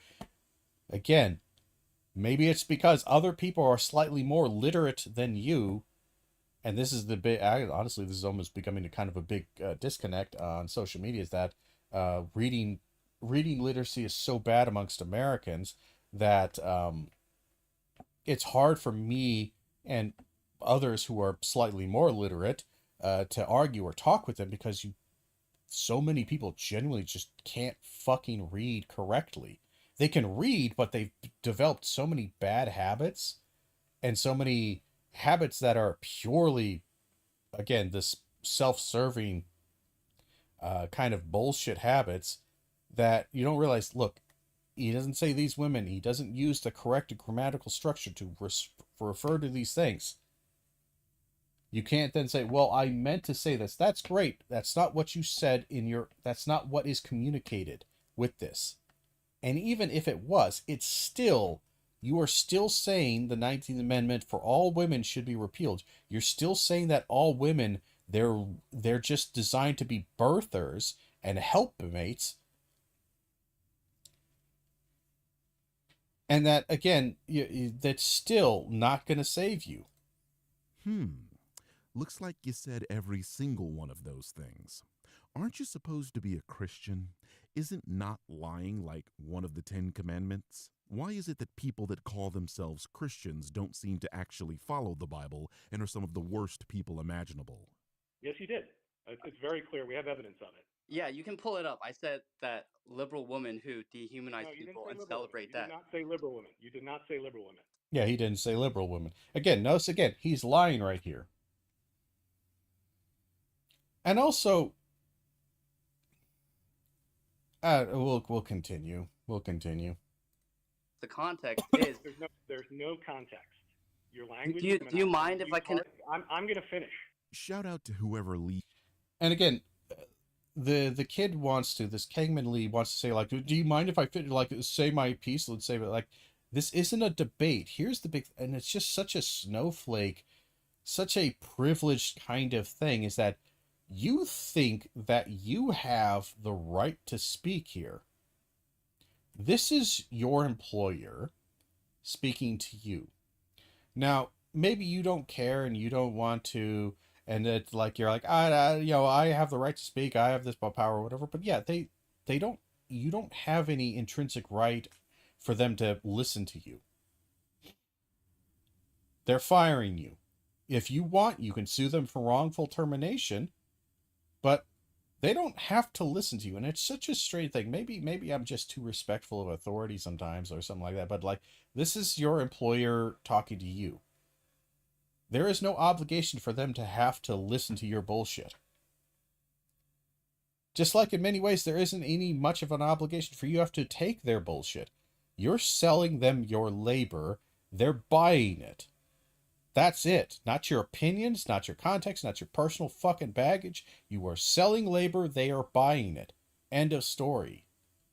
His boss was. Normally when these kinds of things happen, the employer speaks in HR speak and lets the recently fired get away with saying nonsense. Lee just tried to say he said liberal women. He didn't. This is a great point by the Birdman. I actually do appreciate the guy who's firing Kangmin Lee is very much on business. I appreciate the hell out of that. He doesn't seem to, he's not taking any of this bullshit, and not giving it any room. Like, you might say, well, he should give him room to speak. Like, look, I'm not going to give room, and you shouldn't give room to nonsense. Like, there is no real way to defend this intelligently. So any defense that he's going to muster up, it's like this, look, this is just a waste of my fucking time to try to listen to this. There is no real context for this. Unless the context was literally you wrote a book and this was a section to where you were talking about this is what this type of person believes. They would say something like blah, blah, blah, blah, blah. So it's like a character writing thing. That's the only context to where this makes it out okay. And that there was more context to his tweet. There wasn't. This is the kind of person we need in charge of a workplace, one that will protect their employees very strongly and not let people like this get away with murder. Kudos to him. Your language is dehumanizing. You target every kind of identity that's represented. I'm embarrassed that we're just realizing it. So the context behind that Represented. I'm embarrassed that we're just realizing it. So to go on to that point right there again, what this is clearly indicating that they saw this, somebody brought their attention to it, and they probably looked through his Twitter feed and whatever Instagram, and they looked through his social media feeds and realized that he's been doing this for a long time. For months and months, he's been saying absolutely horrible shit all the time. Really terrible stuff. And quite frankly, it's just like now that it's known, like even if like, oh, well, they didn't know about it, they were fine with working. The problem is that now that they know, none of his coworkers are going to be okay with working with him.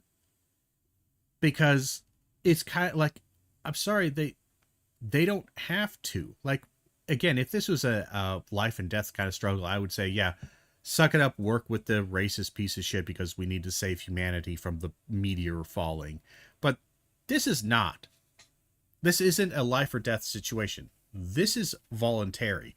And a lot of those employees probably just, I don't want to work and hang out with somebody who's that much of a piece of shit. I don't want to. I also don't feel safe because if I express an opinion that he disagrees with, is he going to put me on blast on Twitter? Because he seems okay with doing that to many other people. I don't want to face that. That can create a hostile and really toxic workplace. So again, it is on them to create a more safe thing. And again, notice how he's going to immediately try to argue. He's trying to debate bro his way out of being fired, which is fucking insane. That's not how you walk yourself out of being fired, is to debate bro. Like, this is why I feel like he knew he was going to be fired. He was trying to get fired, and why he set this up. That's why he was recording this. That's why he's got this, because he wants to present himself as this strong backbone. I wasn't going to take it lying. I was going to fight for my beliefs against this company who's trying to fire me over my beliefs. Like, he wants to present that image when it's just, if you actually think about it, that sounds just fucking stupid. Why the fuck are you arguing with your boss about your firing? Like, especially about this, like, you don't have any defense, dude. You said these things.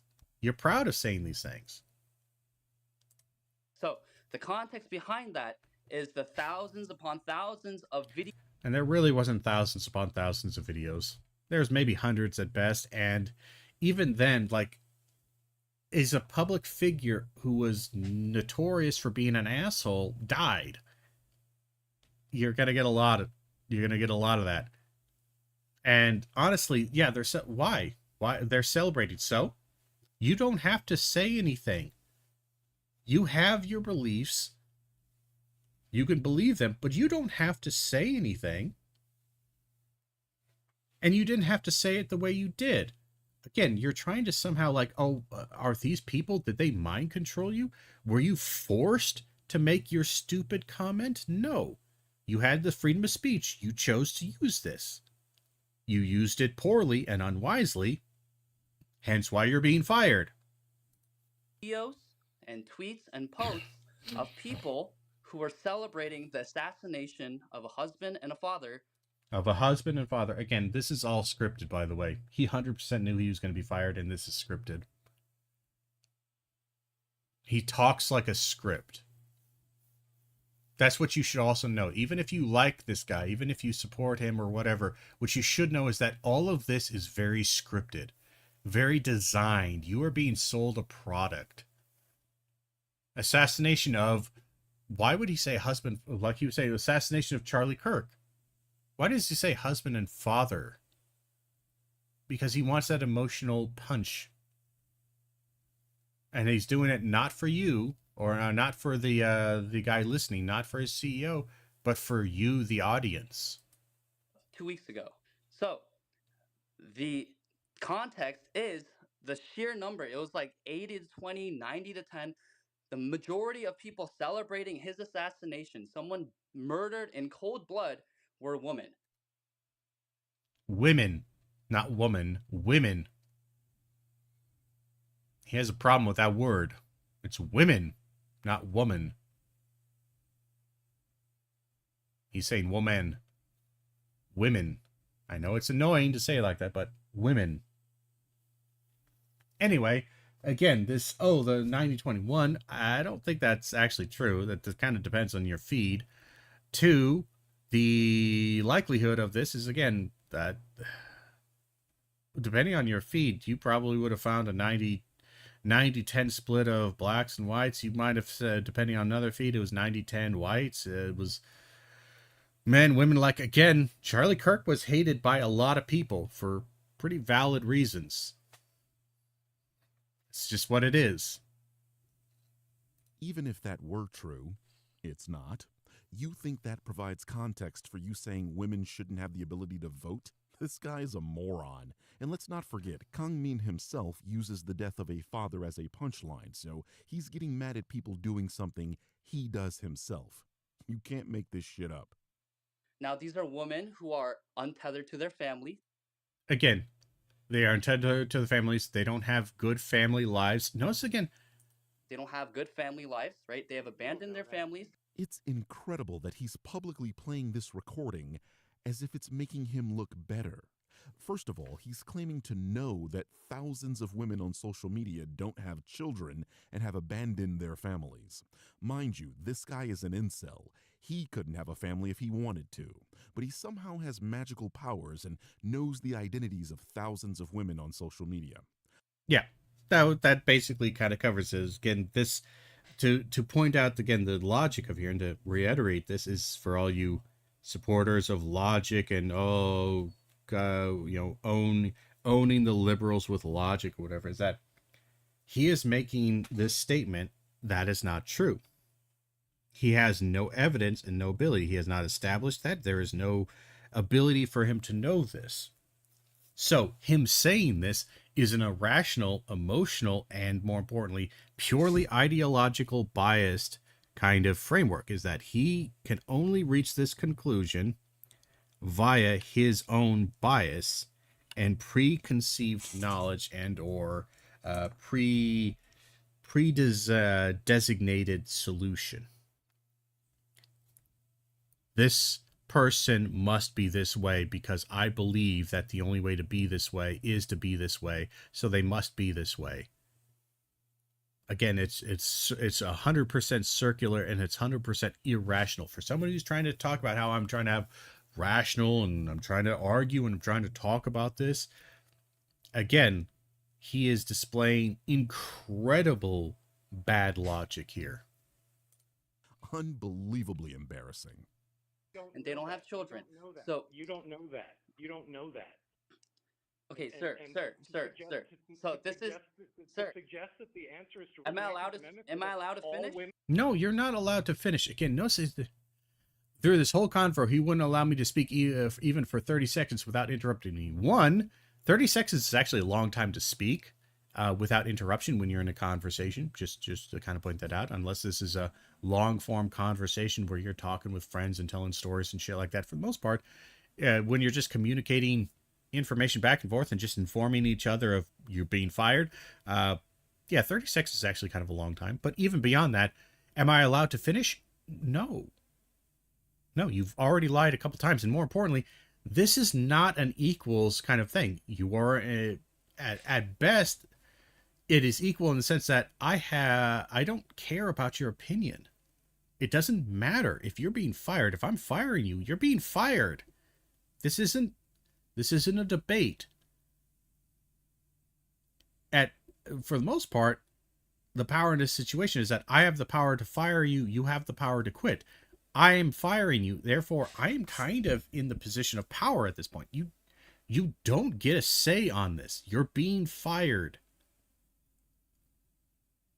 What am I allowed to finish? What? So you could proselytize to me? So you can say this? And again, the reason he wants to finish is because he wants to have this as a propagandist kind of speech so that he can sell it to you on YouTube. Again, this was designed. This was premeditated. Or are you going to keep white-splaining to me? White-splaining. And again, notice the insanity of him trying to say white-splaining. White-splaining or mansplaining, black-splaining, whatever this is, has to do with, if we were to take the classic mansplaining, it is a man trying to explain a thing to a woman that a woman either knows because they are of their specific kind of knowledge, i.e. they're a doctor, they studied this, blah, blah, blah. Or it can also be when a man is trying to explain to a woman something that by the nature of them being a woman, they would already know. And usually trying to explain it in a way that is incorrect or otherwise not particularly insightful, and usually done through a condescension thing. So I'm not a fan of any kind of mansplaining, whitesplaining, any of that kind of that framework. I think it's kind of stupid. I think it is a bad word. I think condescension is a normal kind of way of framing this and thinking about this. But the phenomena of that. Now, is this guy, who's white, we'll say, trying to explain to Kangmin Lee something that Kangmin Lee, as an Asian person, as a non-white person, should know? No, not at all. That's not at all there. So this is completely and utterly, one, trollish and stupid. If he somehow thinks that this is actually, if he's not saying this just to troll and just to be an asshole and just to mock progressive values, if he's not saying it for that kind of purpose, then Kangmin Lee is a fucking moron. That is so impossibly goddamn stupid.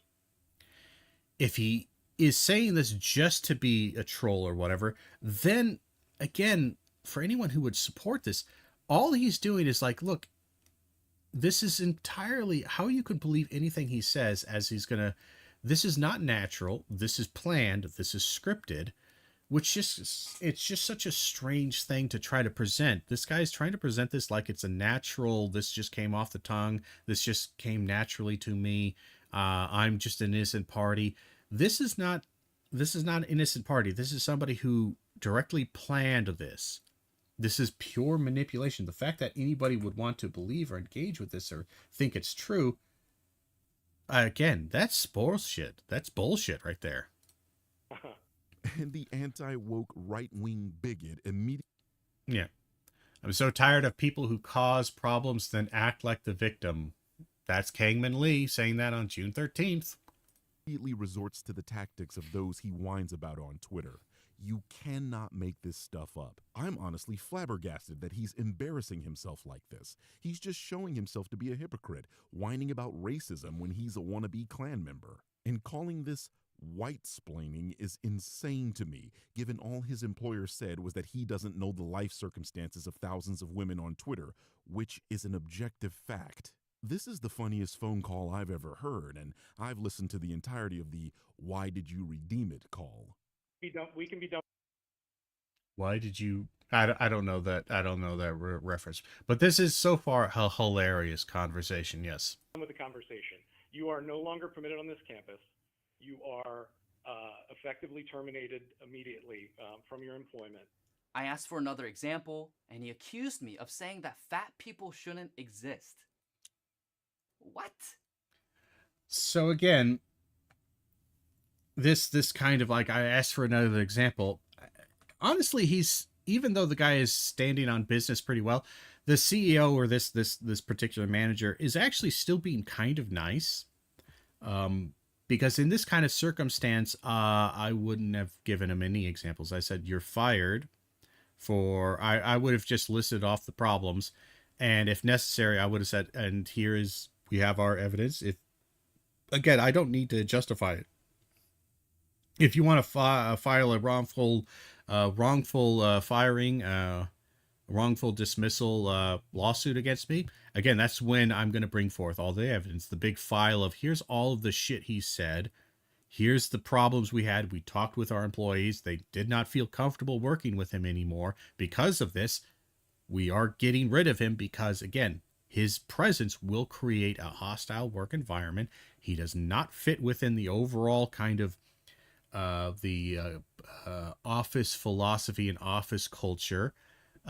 Many people feel deeply offended by what he has said, and again, they're uncomfortable just across the board. And more importantly, unless there's a specific kind of job aspect to this that is missing, he's probably an at-will employer, which means you could kind of be fired for a lot of shit without warning, without much warning.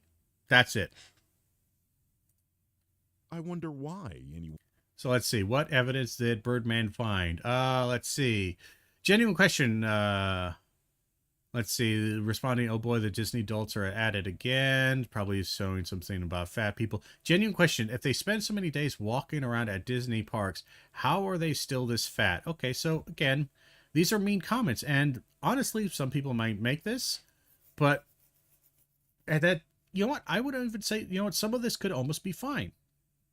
I don't necessarily like any of these comments, but I've seen said worst by things. But the big thing is that a lot of times when you see people who are making these comments, they're either independent, they're writers, they're opinions writers, they're stuff like that. They don't work as they're paid for their opinions. So that's why there's a bit of leeway given to them. Outside of that, like, you're a trucker, you're a fucking mechanic, you're a secretary, you're a office grunt, you don't get, just shut the fuck up. Don't, especially if you're not going to link it back to your business, like, shut the fuck up. Just stop posting online. You can have these opinions and you can talk about them with friends or whatever, but for the most part, just shut up. Unless you want to be a political pundit, I don't know why you're posting on social media in any degree. Let's see. Sometimes I think about how universal healthcare wouldn't be too bad until I realize my tax dollars would go to subsidizing gluttonous pigs like this. And it's just some woman who's eating cereal and having fun. She's just posting a TikTok video. How dare she? That's just silly. Japan builds libraries that look like it's from the Shire. America builds statues of obese black women. Why? Why? You could have just said, wow, that's beautiful. I love the architecture. No, you have to. This is what I also don't get is, here's the thing to the conservatives who might respond negatively to this. How much do you talk about the things that you love? Just talking about them without comparing them to the thing you hate? Think about that. Because this is something that I noticed why I stopped engaging with certain things that your anti SJW things where they were complaining about some of the woke politics that were ham-fisted into media, which again, I don't really like. And there's some good examples of it that I really disliked and I thought were silly and cheesy. But the reason I stopped engaging is because I realized that the vast majority of these people don't talk about anything they love.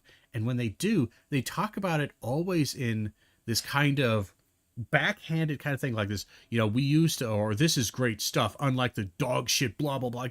Why? You could just literally just express positivity, the thing that you like.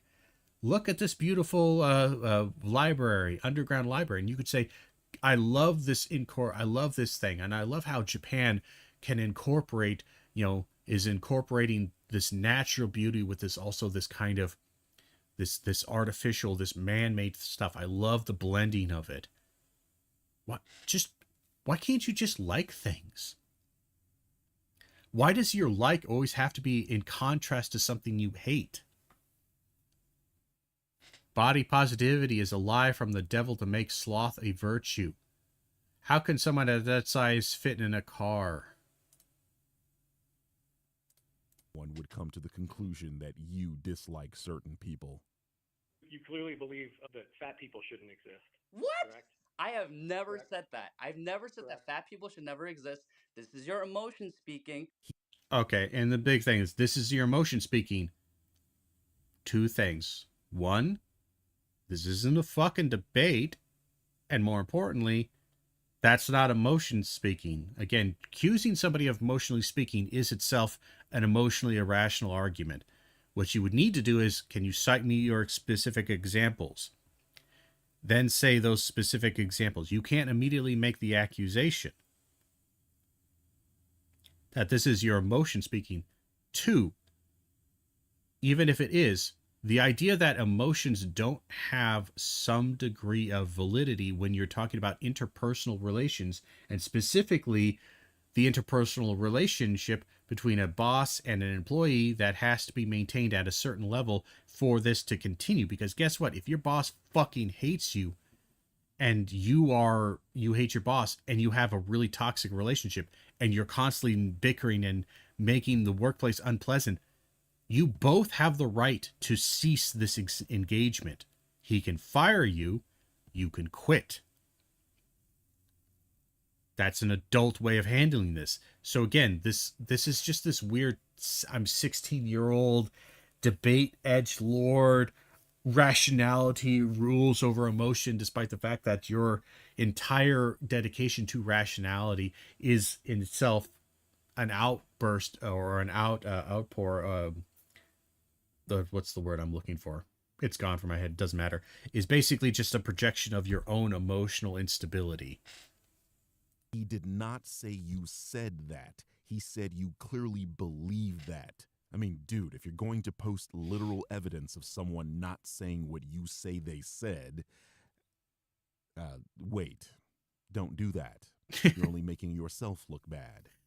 That's a good thing. And let's just go back and make sure we are correct on this matter. Would come to the conclusion that you dislike certain people. Let's see. You clearly believe that fat people shouldn't exist. You clearly believe. Ken doesn't say belief. Belief can be, I can draw conclusions about your beliefs based on your statements and or rhetoric used. Don't do that. You're only making yourself look bad. It's very clear that you have a problem. Let's see. An insane transformation of Barbie Ferreira. Something like that. And then let's see here. There's no space for fat people in public eye anymore, and it's completely linked to an upswell of fascism. Yeah, fat people tend to take up too much space. Again, just making fat jokes. Again. With fat people. Dude, there's basically a tweet of you doing, saying, or implying everything you say you don't do, say, or imply. These are not conservative beliefs. These are you being a spiteful. And again, look at this. Here's my thing. If you look at this and you see this post, this library in Japan as a thing of beauty, and your first instinct, your only comment, the thing that you want to contribute, the thing that you kind of engage with, isn't to marvel at its beauty, isn't to describe or analyze specific things that you love, like you love the rib working here, the supports of this, the dome-like structure. You don't love the incorporation of grass, this underground thing, the pathway, this open window. If the thing that comes to your mind, the only thing comments you have is to shit on America building statues of obese black women, you're brain rotted and you're fucked in the head. Hateful little piece of garbage. If you're able to at least use your faculties of reason. Again, at least use your faculties of reason. Again, just as a heads up to any of you out there, try not to insult your employer when they're firing you. Just accept the fire and just end the conversation. It's done. And again, this is just this childlike. I heard logic and reason are super cool and powerful. So anytime somebody is arguing against me and I don't understand what they're saying and I don't like what they're saying, I'm going to say it's because they're just using emotional outburst, and it just doesn't make any sense, because of course they have to be the one who's irrational, not you. Have a file full of odious things you've said. Odious, like what else? What else? Any one of which would be eligible, and we would escort them out of the building. My only regret is that we've just discovered this at this point, and that's on this institution. And it's kind of a good. That's a good thing. It's a good point. And again, the guy is being honestly pretty based, to use the common vernacular, on this matter. Is again, yeah, it's like, look, you said really odious, awful things. They have a right to fire you. They don't want you working for them. Okay, They don't want you representing them. so I don't understand what beliefs that I hold, because I don't dehumanize women. I have talked many times. He's literally talked about how they're demons, and how women who are untethered from their from a masculine authority, become hags and psychopathic. These are all dehumanizing terms. On my platform of how women are incredible, that they're telos, which means design in Greek.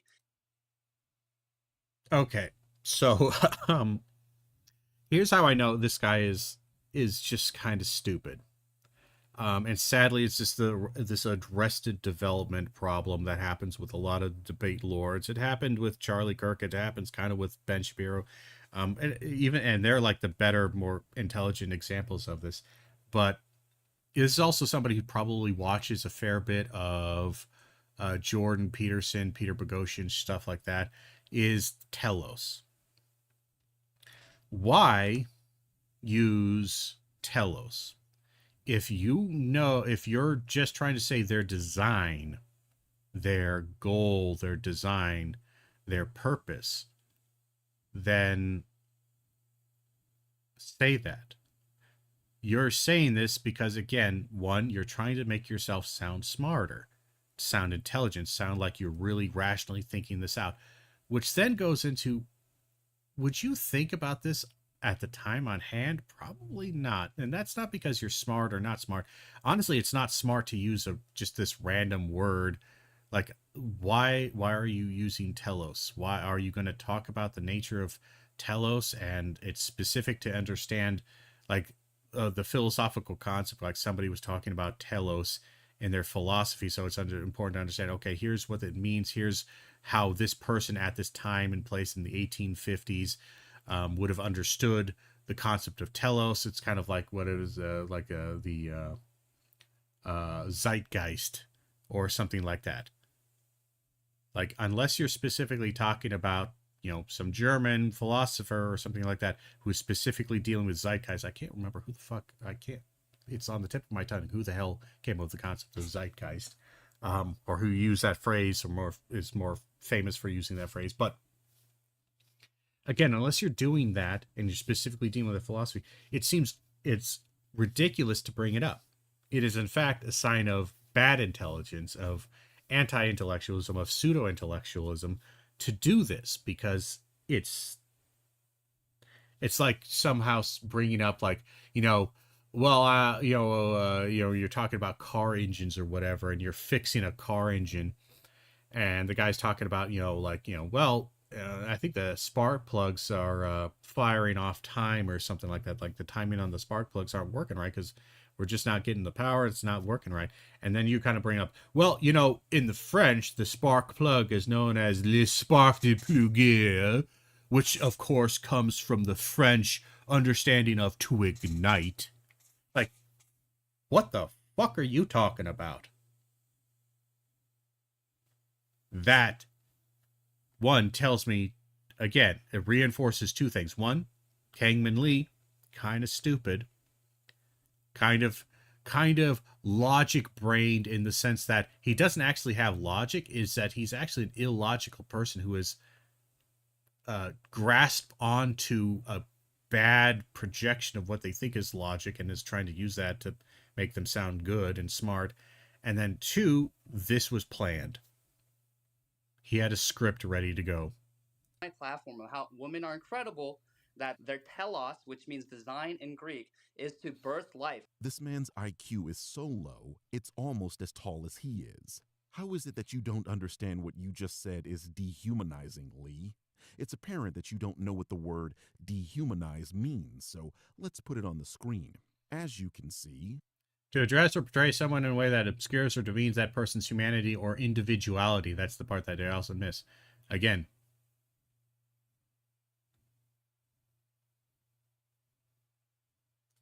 To dehumanize in this context is to demean a person's individuality. If a woman doesn't want to be a birther, you think they are not fulfilling some arbitrary purpose, which would also automatically dehumanize infertile women. You also very clearly stated women should have their right to vote stripped away, which would further disenfranchise them by removing their ability to express their individuality in the democratic process. All good points by Birdman. And again, we kind of reiterate some of this stuff, but again, just kind of hammering it home again, yes. Being a human comes with human rights. If we have deemed that some humans have the right to vote, denying that right to vote to other humans is dehumanizing to a certain extent.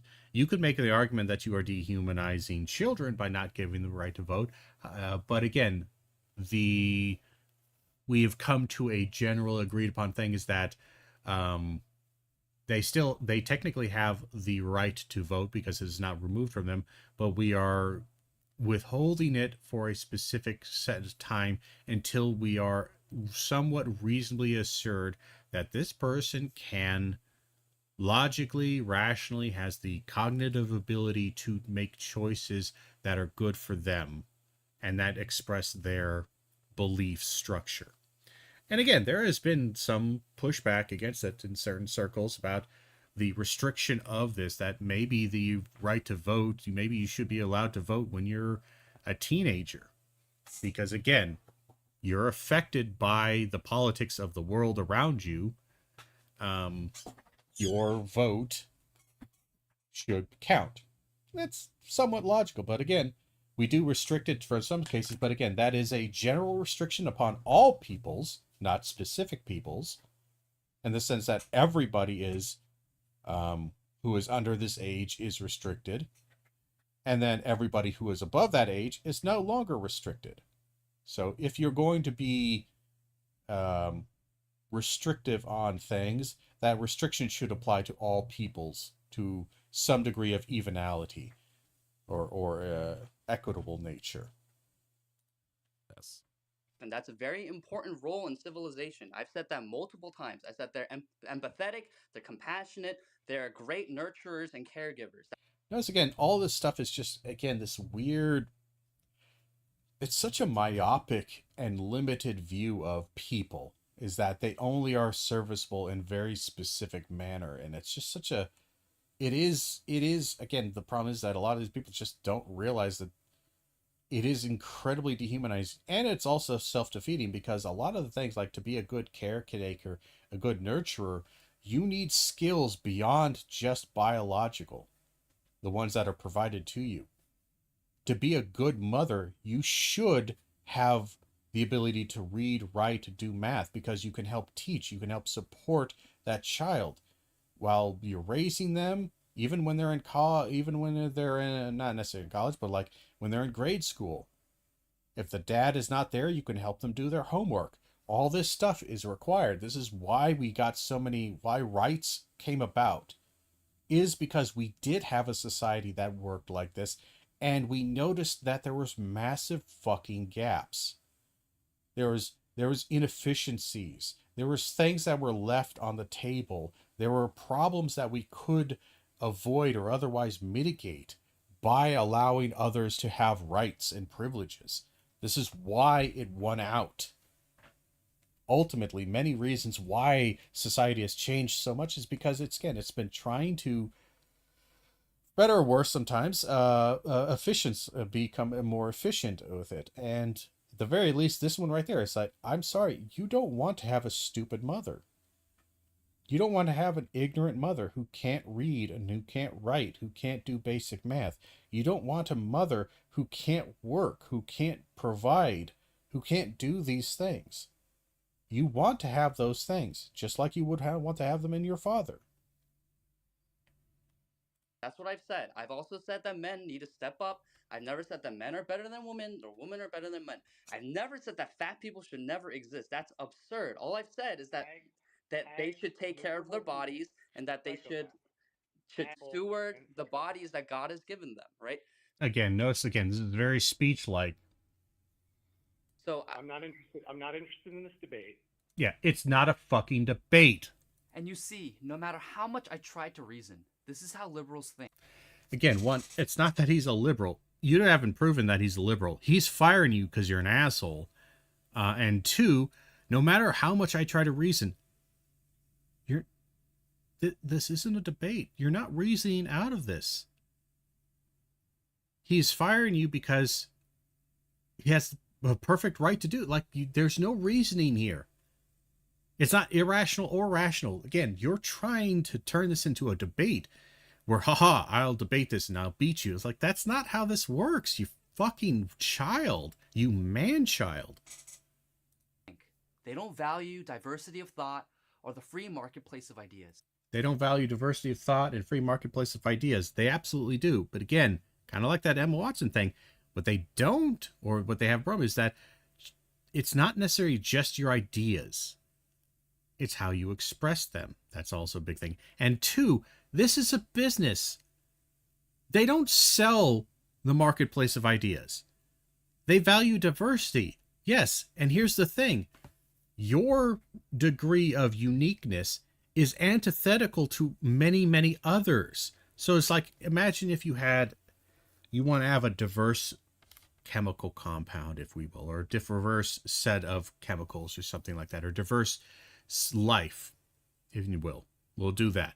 And let's say you have crickets in there, and you have, or various fish. You have some fish here. You have a couple of starfish over there. You have the various aquatic lives, and there's a great deal of diversity in there. You are like some kind of toxic fucking mold that releases toxins that is deadly to every other form of life in there. All the little shrimp, the little starfish, the other fish, anything in there. The goldfish. So you're like, oh, they don't want the marketplace of ideas. They don't like the marketplace of ideas and actual diversity of opinion. They do. The problem is that your opinions are toxic to so many others and so hostile and so anti-marketplace. Your ideas would restrict the marketplace.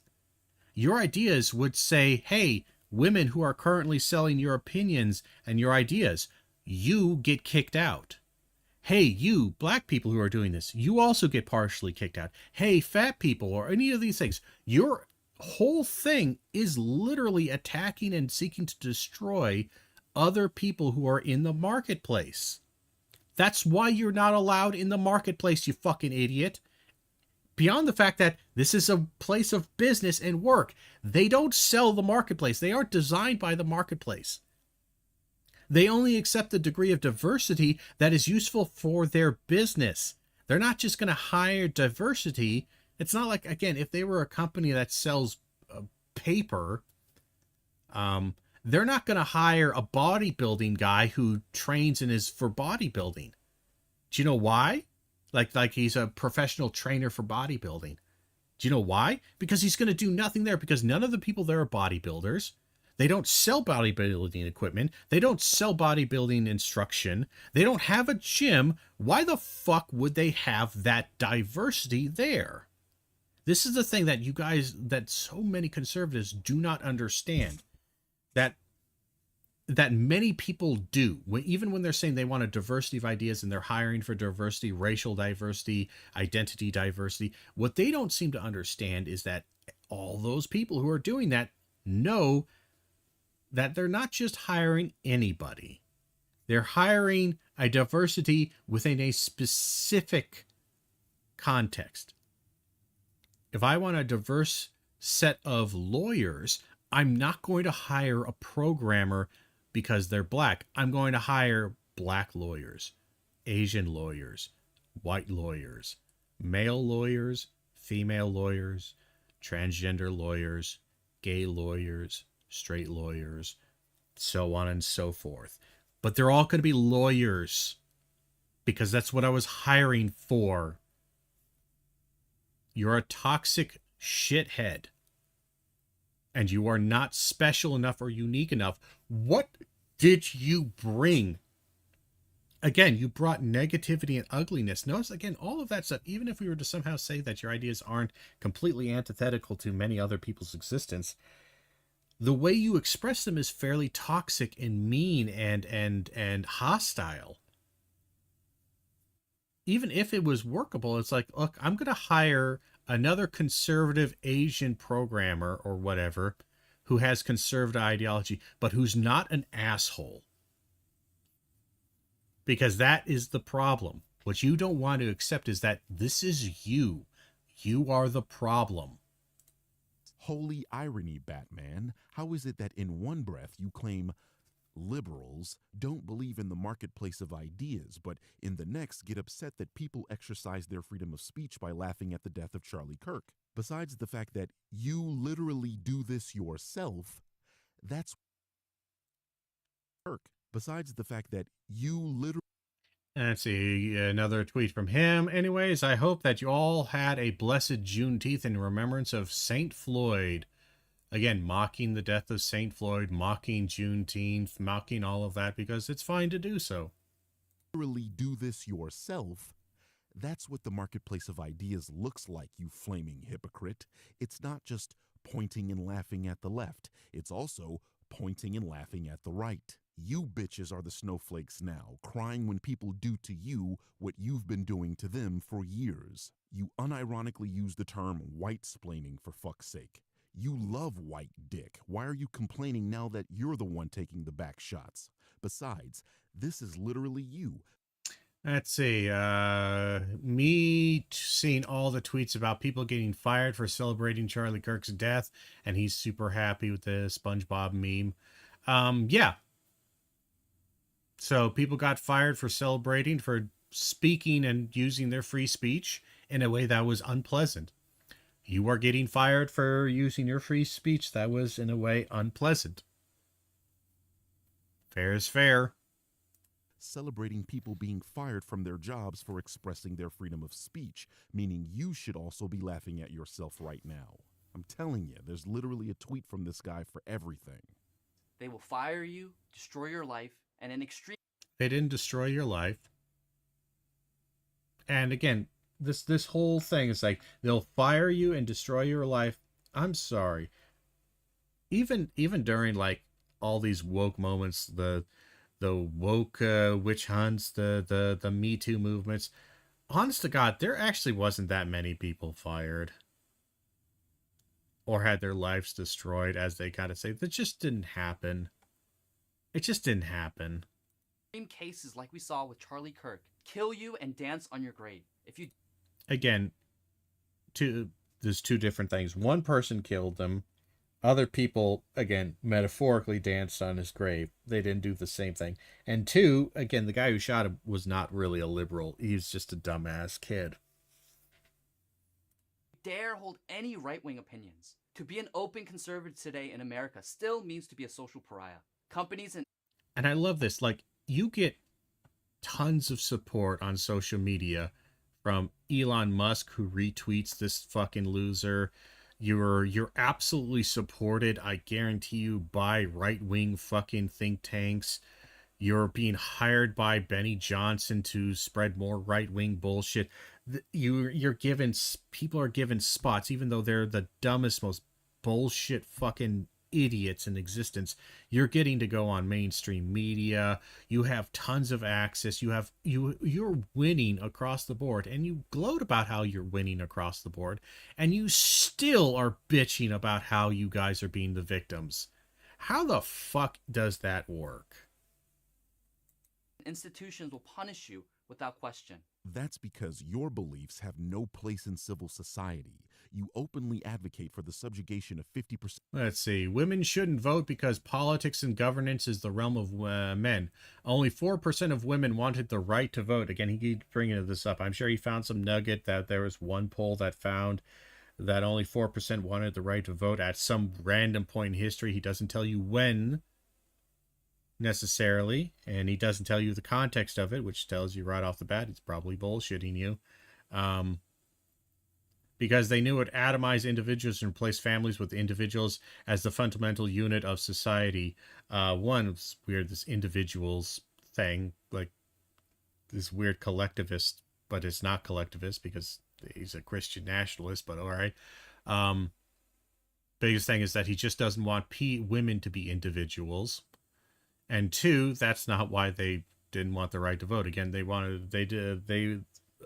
lot of women didn't want the right to vote because they didn't want the responsibility. They didn't want to be drafted. They were also heavily Christian conservatives because some of them were thinking that, oh, this was, improper for women to do. But a lot of it was just, most of it was just they didn't care because a lot of women were just too fucking poor and too busy with stuff that they didn't really care about the vote because people had been, they didn't think it would matter that much. Of the population. You are a flaming racist. You think the colonization and conquest of people is okay, except when those people be. One of our class photos. Not a single British child in this photo. The UK is a conquered nation, so it's okay, as he said before.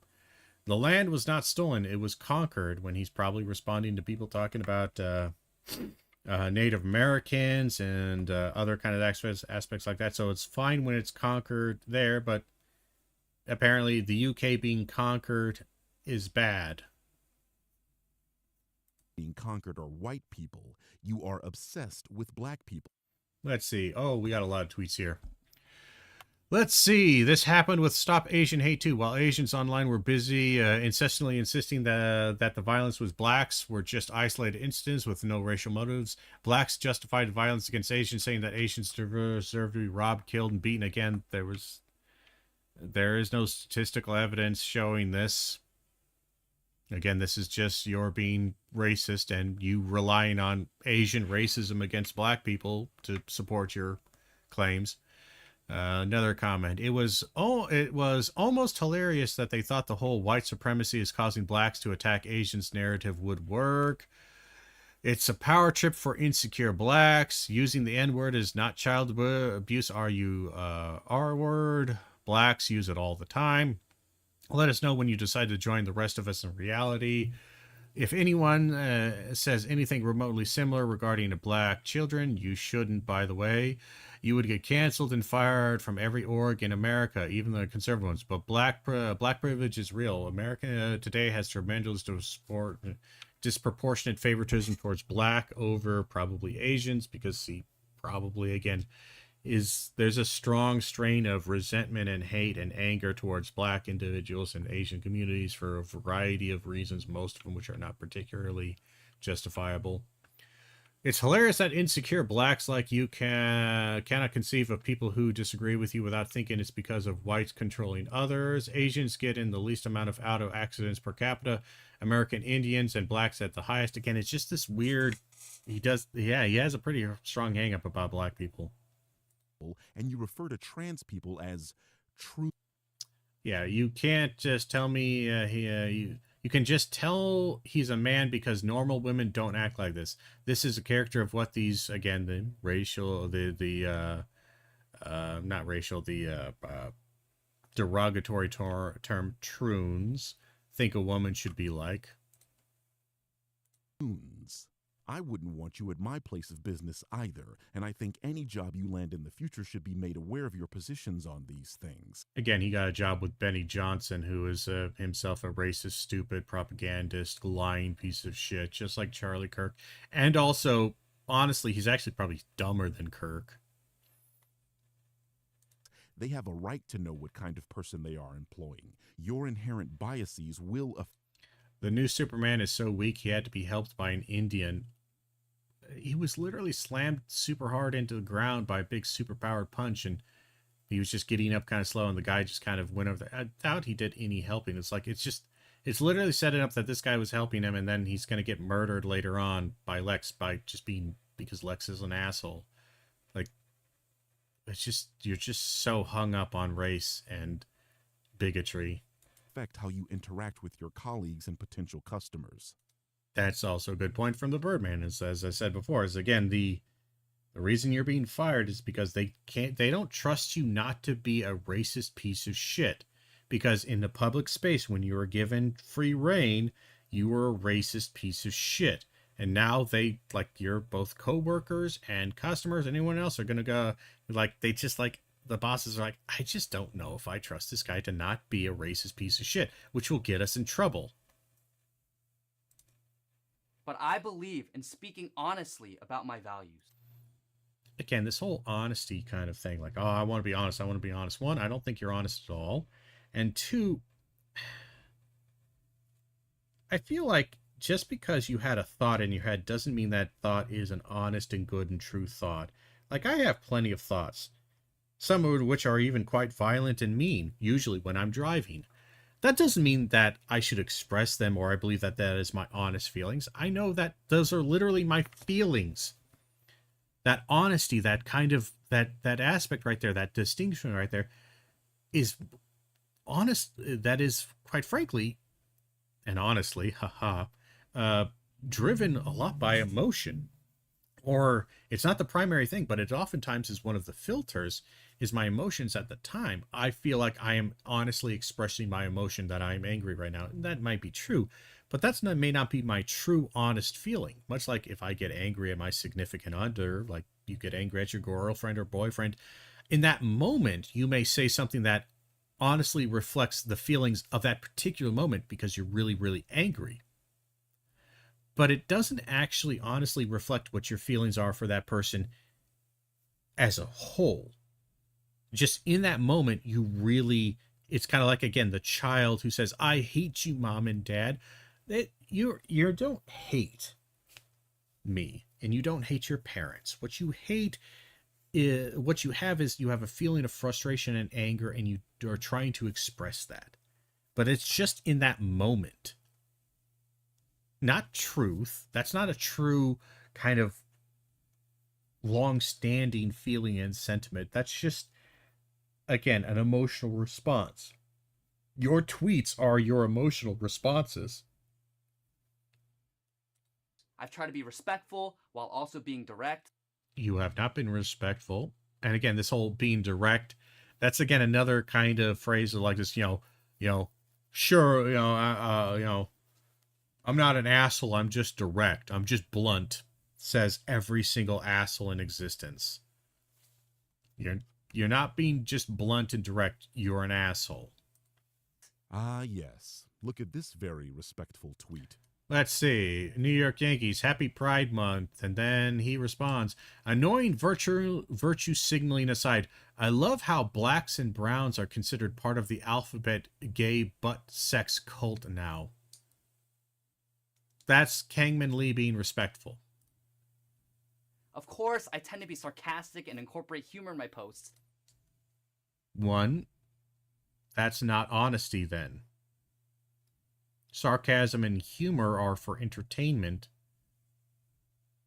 And again, the incorporation of them can be quite problematic if you want to be seen as honest and sincere, because sarcasm is literally the opposite of being honest and sincere.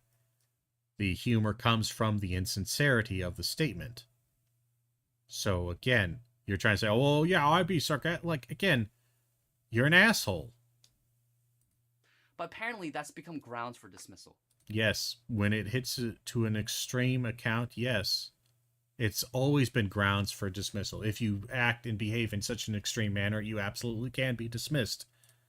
I don't think being conservative or having strong religious Christian convictions should cost someone their livelihood. But what about strong Muslim convictions? That would be my question. What about that? you do think opposing positions to yours should cost someone theirs. So why are we supposed to feel sympathy for you again? You think being a Christian makes you special and that you should get to say the heinous shit you do without repercussion? No, it's fuck around and find out time, dipshit. You said it yourself. Freedom of speech does. Let's see. Oh no, what was the saying that you all love to say? Freedom of speech doesn't mean freedom from consequences. Have a taste of your own medicine, goons. And he's probably saying that in regards to people being fired over Charlie Kirk. Well, there you go. Yeah. Doesn't mean freedom from consequences. It is possible for someone to hold beliefs that you disagree with, and that person not be a crazy, hateful person. Oh, I agree. Unfortunately, Yeah. Yeah, it is possible. But you're not that. What did he say here? So, London Pride. You have a bunch of gay men in London doing their Pride event. And his response was, if you see at the bottom there, where are the Muslim migrants when you need them? Clearly indicating that he wants there to be some degree of terroristic violence because he assumes Muslim migrants are probably causing violence and hate crimes and terrorism. Yep, that's a pretty distasteful and violent, encouraging comment. that doesn't apply to you because you are a hateful, crazy person. This is what grifting looks like, people. Blatant. So let's see. Now he's putting up a give, send, go campaign to fund him for his support and beliefs. I will now be actively uploading to YouTube now that I have more time. Please consider subscribing and supporting me over on YouTube. Yeah, he's grifting. Lying and hypocrisy because he's panicking and needs to fleece people of their money. So he LARPs as an innocent Christian being persecuted for his Christian beliefs instead of being fired for saying women shouldn't have the right to vote. Like, think about that for a second. He's saying he doesn't value a woman's opinion, so how could he ever work with women at a workplace? His positions necessitate not valuing his own colleagues' input. And even worse, what if he has a female boss? He clearly stated women. So again, yeah, this is Birdman is laying it out fairly nicely. We discussed this somewhat earlier, but again, just to reiterate, this is why when we're talking about those, like the fish tank analogy, is that these ideas in isolation, sure, they're fine. The problem is that when you put them in a community, if they are toxic and otherwise completely harmful to multiple members of that community, then that community has every right to ask, request, or otherwise force that particular toxic thing out if they have a true justified belief in that toxicity. Not just that it's mildly discomforting or it's different, but if it actually is genuinely killing them or destroying them, like it's just you don't like that's just how it is. Sorry, that's how it is. Input. And even worse, what if he has a female boss? He clearly stated women shouldn't be in positions of power. Let's see here. So there's a senator from Nebraska who's a woman.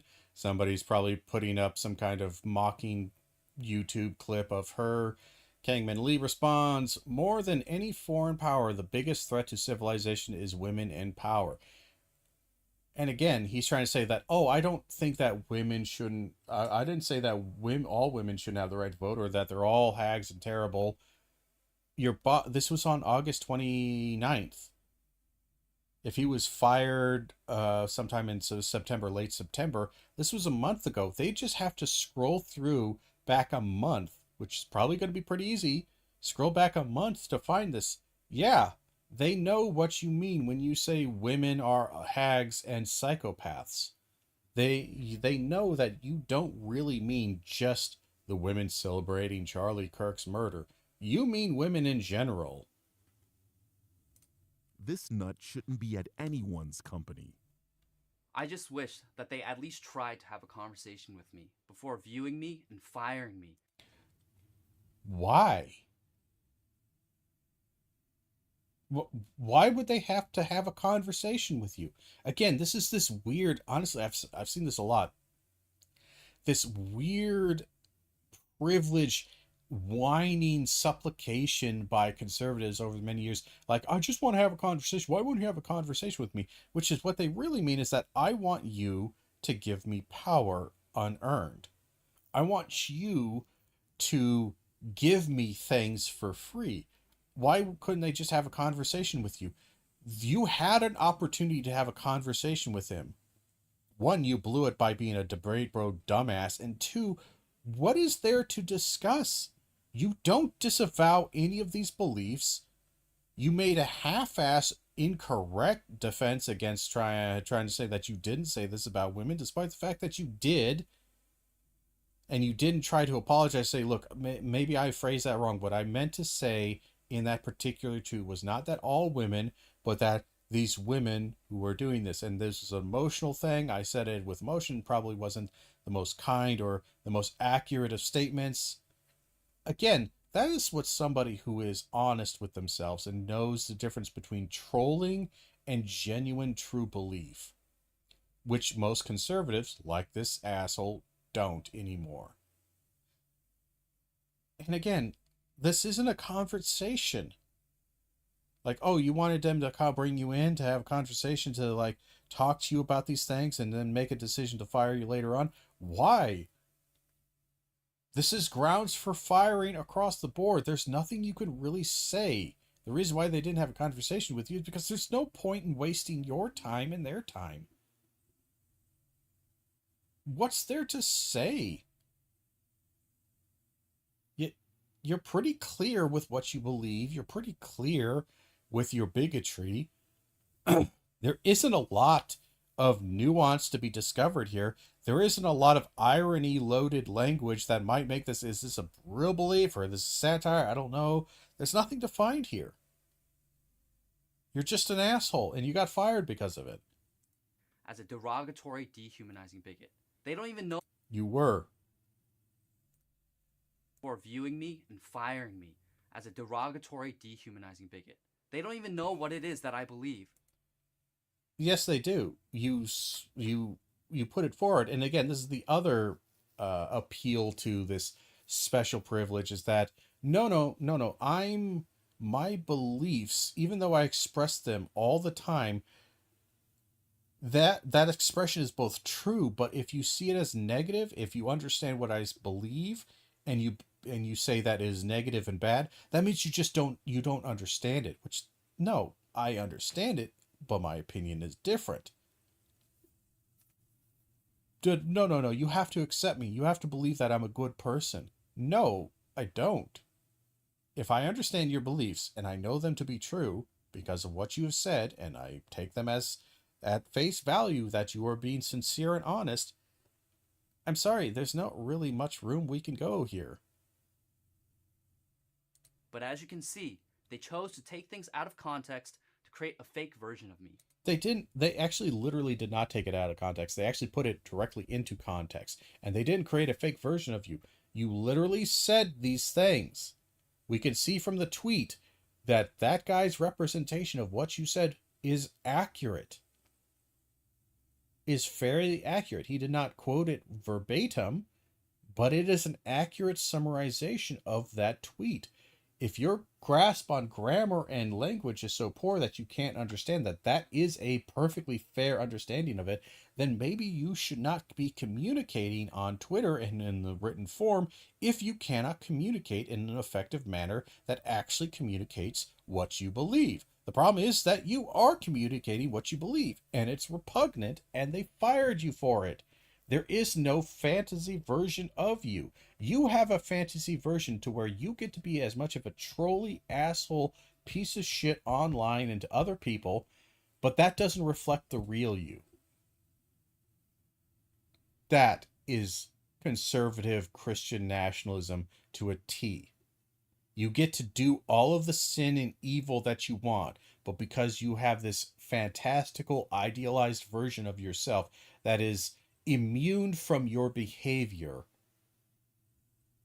you get to hold two contradictory points. You can be the troll and also be the sincere, decent Christian.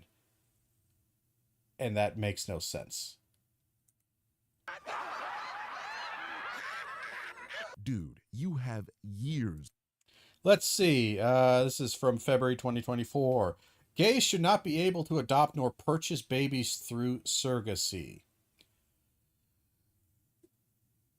Gays adopt baby boys for this very reason. Gay adoption should be illegal. So what did he say? This is a response to another post. Just to be clear, 2 gay men, both of whom worked with children, applied to adopt a baby boy and then raped him to death within 3 months of the child being placed in their care. I am going to doubt that ever exactly that happened. That sounds completely insane. But then again, Kangmin Lee responds that this is why gays adopt baby boys. Gays adopt baby boys because they want to rape them. and he says gay adoption should be illegal. But he's not dehumanizing, he's not being cruel and evil, and he's not overgeneralizing people. Again, look at the words on the fucking tweet. Of hateful, spiteful, bigoted posts on social media. Your boss literally... Let's see here. April 15th, probably of this year. We already read all of that. There's more anti-black sentiment. They have a file of things you said. Are you arguing that the things you publish... Let's see, here's the next one. Transgenderism is a national threat to public safety and our children. It permits men to invade little girls' bathrooms, men to pummel girls in sports, and melts the brains of, again, the slur, troons, to the point they target, shoot up, and rape children. Again, and he's linking to Libs of TikTok, which is another right-wing conspiracy theory fucking harassment page that should have been shut down years ago.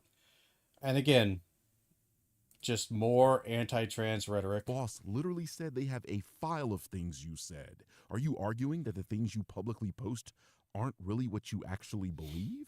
That ought to concern your bigoted followers because they're taking you... And, oh, look, he's responding to the omni-liberal. I believe that's Stephen Bonnell, Destiny's Twitter tag. And he says, you're a low-life F-word. You at your word. In any case, you're lying one way or the other. So here's a picture of Canadian Armed Forces recruitment poster. It's of a woman who is in military gear doing some military special forces kind of thing. And she looks like a normal woman. And Kangmin's response, Lee's response is, women serving in the military is a sign of a dying civilization. It is not a sign of progress. It's a sign of decay. Because having a conversation and trying to reach a place of understanding is hard. Here's the problem, and this is something that all you conservatives need to understand. You keep thinking that because that person calls you a bigot and a piece of shit at the end of the conversation, that you didn't reach a place of understanding. They did. The problem is that reaching the place of understanding, even in as polite a conversation as possible, it's like, look, there's nothing more to understand. There's no hidden part of you that I can see, that you can show, that you can communicate, that changes this. The communication is over. There's nothing more. We have communicated as best as possible, and I have understood what you have said. Understanding does not mean agreement. It does not mean I understand and allow this to continue, and I'm okay with it now. That doesn't necessarily mean understanding. Understanding, and its most basic point, basic logical structure, is that I know what this means, and I know how this works, and I know what this statement, what this ideology represents and wants. That doesn't mean agreement. That doesn't mean that I like it, and it doesn't mean that I won't still fight against it and argue against it and call it descriptive words such as bigoted. Again, you wanted them to, why? They don't have any obligation to like you or your ideology. And if you're wanting for tolerance, again, tolerance does not indicate like either. And more importantly, they can tolerate it, but like you weren't, tolerance is for societal thing. The business doesn't have to keep you around. Society has to keep you around to tolerate your existence, maybe, though again, you are borderlining, hitting the point where you have intolerable beliefs that cannot be tolerated. But the business doesn't have to keep your ass around. And it's easy, instead, to dismiss and fire someone who disagrees with you as a racist, xenophobic... It wasn't a disagreement. Easy, instead, to dismiss and fire someone who disagrees with you as a racist... So, racist. Just landed back in America. As soon as I got off my flight, the first thing I was greeted by is a black woman screaming at everyone in the airport. Lovely. Anti-black sentiment? Xenophobic. People who cannot speak English should not be allowed to vote in America. No one's looking. Quick, deport all the illegals. Eliminate the H-1B visa program and deport all the illegals immediately. That sounds pretty xenophobic to me. Misogynistic. Misogynistic. Women are more emotional, get jealous easily, and try to destroy the reputation of any woman who receives more attention. These tendencies are not recipes for a lasting friendship, but great for creating lasting grudges and drama. Transphobic. Transphobic, homophobic. Again, there's these flashing through these a little bit too quickly, but let's see this one. I know I'm stating the obvious, but fatherless produces gay, effeminate men. Homophobic, every phobic monster. They chose to treat me like some violent terrorist that's not allowed on their property. Again, you're being fired. When they fire somebody, you're not going to be allowed on their property. That's kind of standard business, and they want to make sure, especially because, honestly, they probably need to emphasize this because you're such a politically activated person. They don't want you coming onto their property doing some political fucking stunt. So they need to emphasize to you, you're not allowed there. That's kind of what happens when you get fired, is that you're not really allowed back onto that premises. Oh, a terrorist. They don't want you around. You're an asshole, and you make people uncomfortable. Or to contact any of their employees anymore. They're more angry with me calling out garbage behavior than the garbage behavior itself. But you're calling out, even if you somehow want to agree with this, you're calling out of garbage behavior. You did it in a garbage behavior manner. Garbage is garbage, whether a garbage is calling out other garbage or just being garbage itself. This is why you're not welcome, Mr. Lee. You are not taking responsibility for your own actions. You don't see why what you do is wrong, and that shows you are not mature enough to work for someone's company. You are a child with a victim's mentality, which is ironic because you say exactly that about black people every other week. Let's see, saying this about black people. Professional victim. You're not getting backlash because you're black. It's because you support black-washing Japanese art and you think white VAs can't voice POC characters while your whole career is built on voicing non-black characters. Again, just whining. You lie and pretend that you're not who we all know you to be. Let's see. Oh, that's interesting. Out of my greater than 24.2 thousand tweets, I only have one mentioning Indians. That's not true. And I didn't blame them for anything. All I did was point out that a video in Norway contains mostly black and brown people. Seems like you're the one playing victim, you weasel. He said that in July 9th, 2024. But if you look at July 29, I didn't know you hated Indians this much. September 9th, Trump's. So again, this might be a timeline kind of mix-up. I'm not sure if this is 2024 or this year. But again, I'm willing to bet you he probably has dozens. This is not a new thing. He probably just deletes them. Like, it just... well, certainly he has this. This kind of sentiment just doesn't pop up randomly. You're asking for a conversation with people that you denigrate and shit on. You're not owed a conversation. You are, were an employee. That means you do what is asked of you.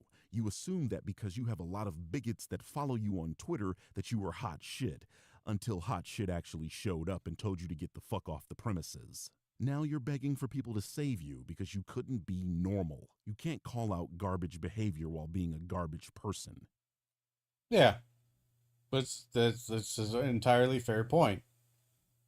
And again, as I said before, you kind of reiterated it's there again, but we can put on this final cap on this, is that again, you sell your labor to the employer buys the labor.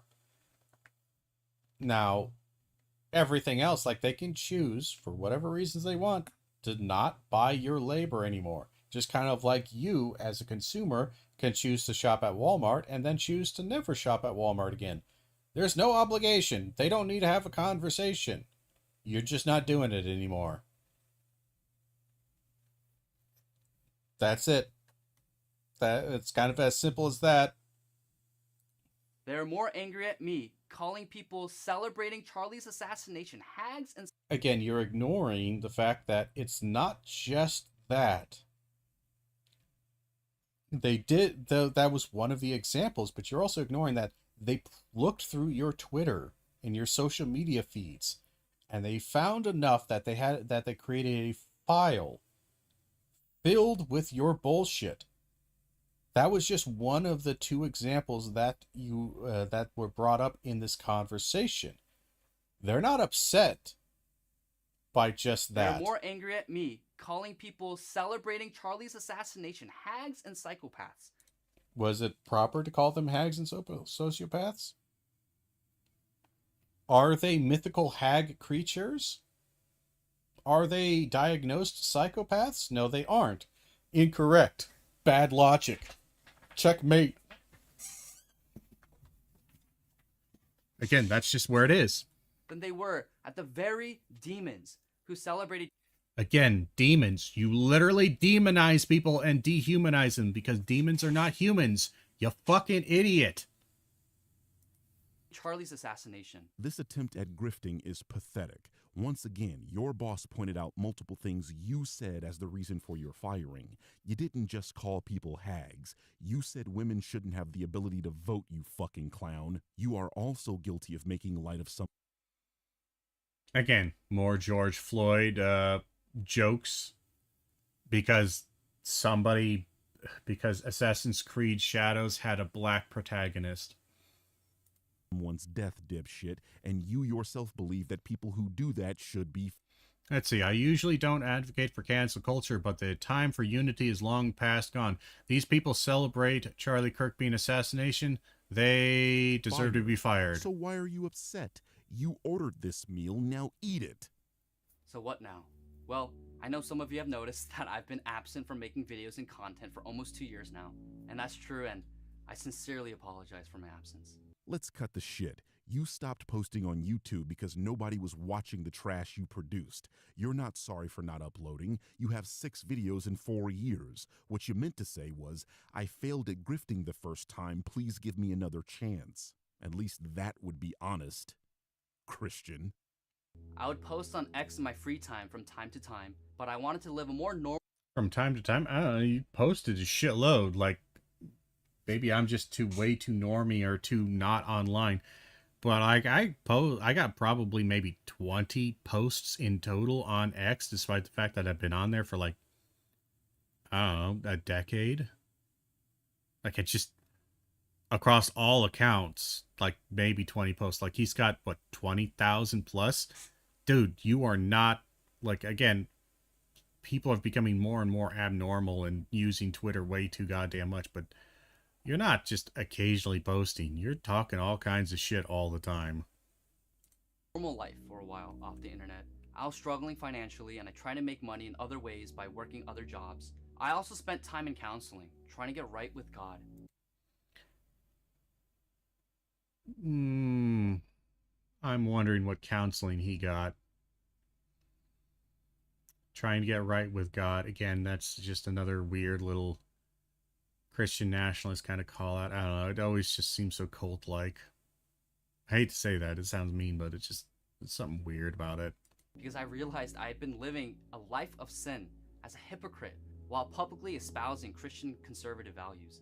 I even tried pivoting into other... I'm wondering if he's... Yeah, he says he's an incel, and he might actually be an incel, but I also wonder if maybe one of the things that's caused him to become more extreme on this is I wonder if he's had... Part of that counseling was like gay conversion therapy.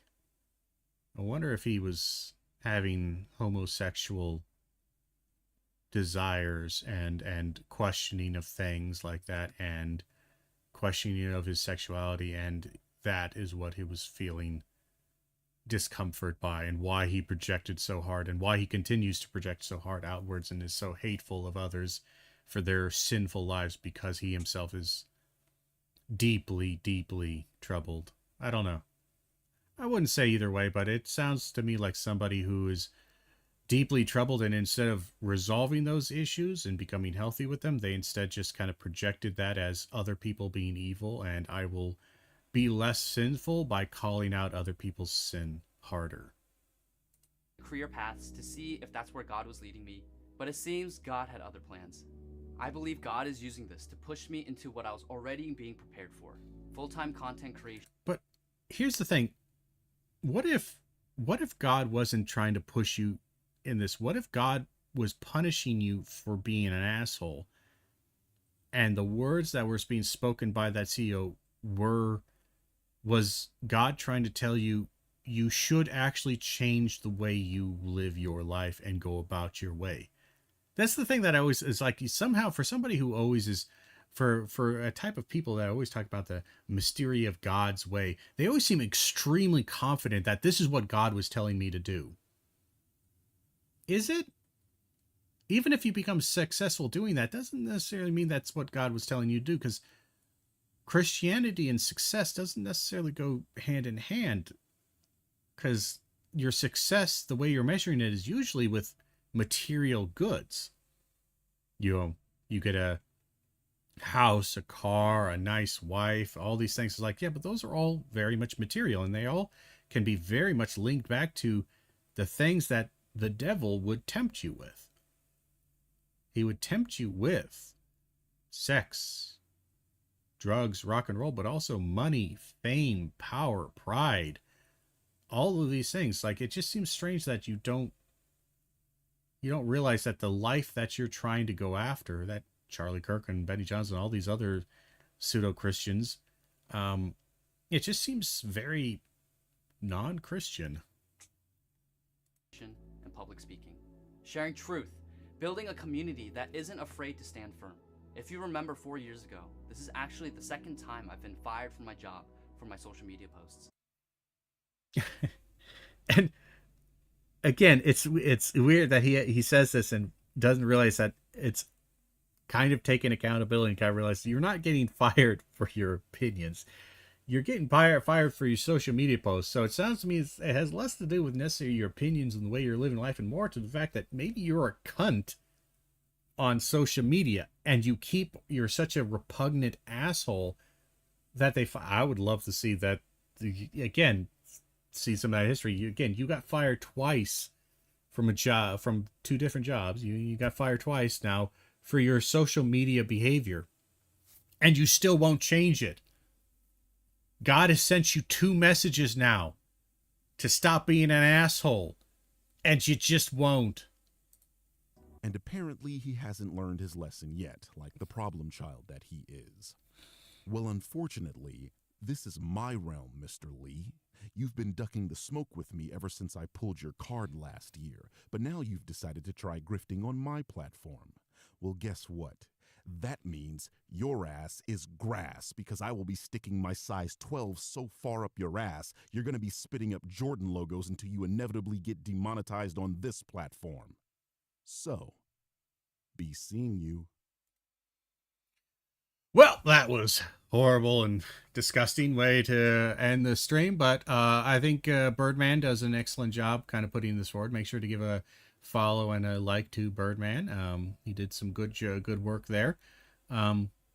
Pretty basic work. Not saying that it's like bad or whatever. I'm just saying, like, there wasn't a massive deep dive into, like, back into like 2018, 2019, this massive thing. But again, for a relatively quick short video, got to the point real nicely, brought up some decent examples.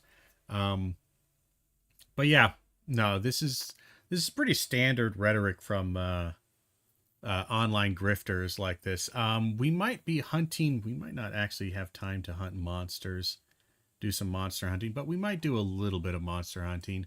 I was going to watch all of the Kangmin Lee video, but honestly, I think we saw enough of it with that I don't really think we need much more. Part of me wants to almost reply to him. Maybe I should.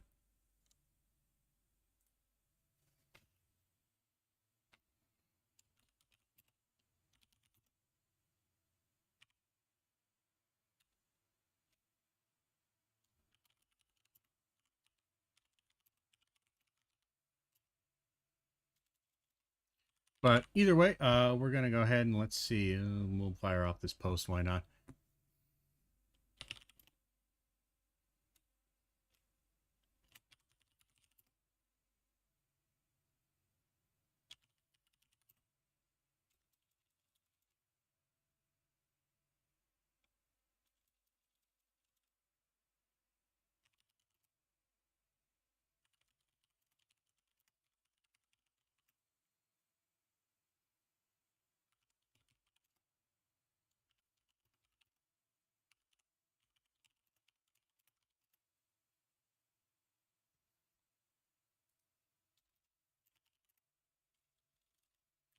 Let's see. Fired twice for bad social media posting.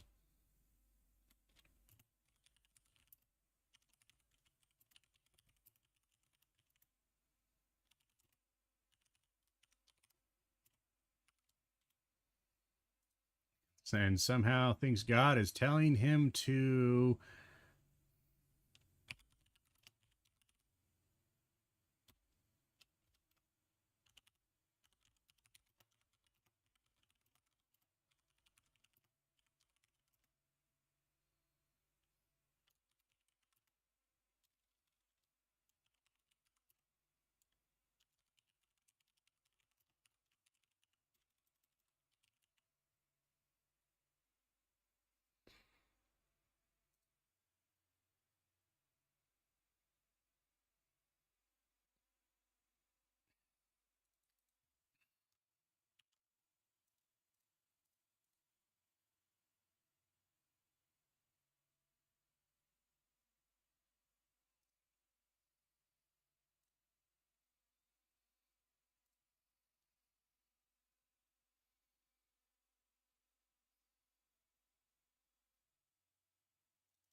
yeah, it's good enough. Do we want to add a picture or something?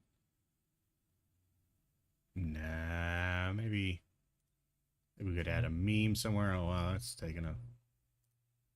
Can we close that?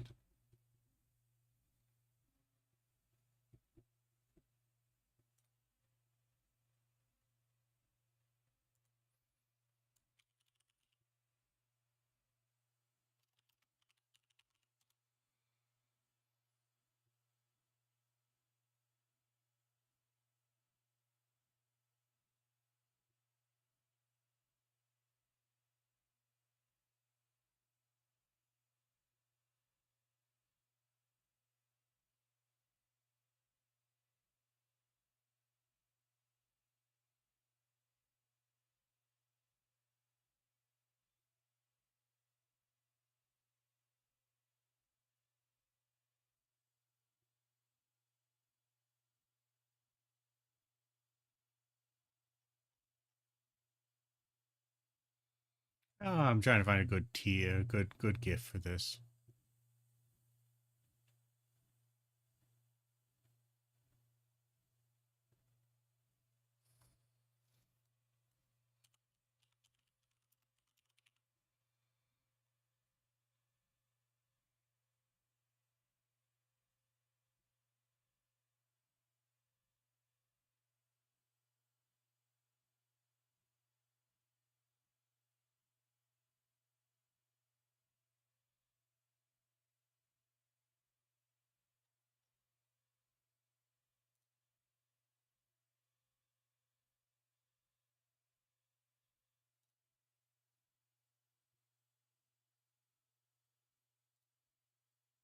Even Butthead's a bit old.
There we go.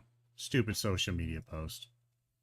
Alrighty then. So, do we want to do some hunting? It's about one. 1 o'clock here. Normally we end around 2-ish or so. Maybe we can get 1 or 2 quick little hunts in. We've been working a little bit. I went back to working on, because we're kind of done with the content for Wilds for a little bit, at least until the end this Halloween event comes. So we've been working on Monster Hunter 4U a wee bit.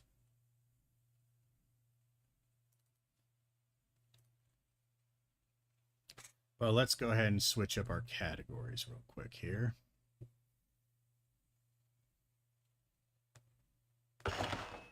Ah, that's loud.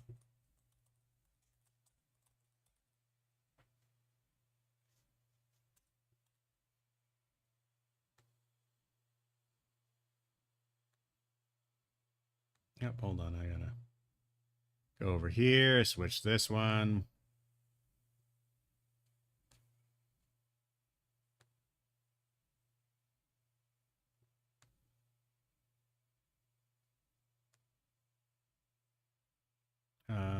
We'll go to gaming. And we are emulating this one. I have the game, but it's just better to emulate it. Just works a little bit better for my purposes, at least. And we'll do that. And we'll do that. We'll move that over there.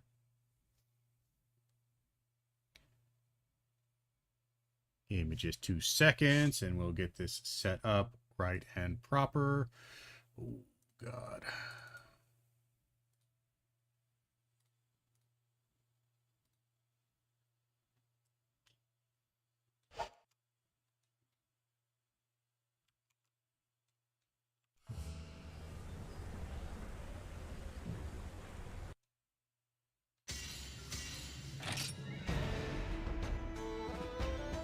I gotta turn that down on my end. It's a little loud in my ears, but all right. So yeah, we were doing some heavy bowgun. I think we should have some lines, and I believe we've gotten far enough that we're getting to our main quest here is was it not Gore Magala, but Shagaru Magala? What the fuck is it called? Yeah, Shagaru Magala. Yep. We also have a couple of quests in here. We have a Rathlos one. We have a Tigrex, Tigrex.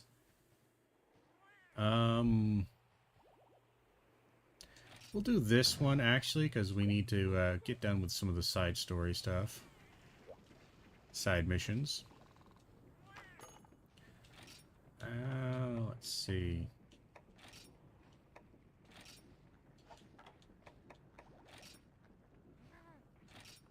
That'll be good for him. We got a fire res, got some other good stuff. Get past all this crap. Is my music off? Hold on.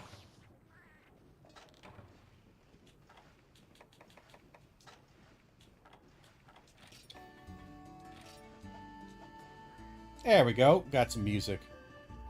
I was feeling it was like, why is it so quiet?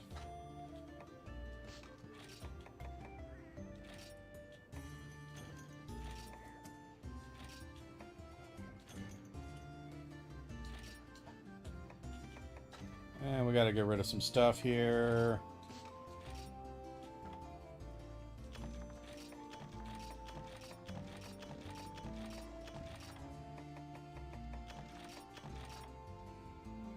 And we're going to fill up on some of our ammo here. And we need some pellet level 2, I do believe.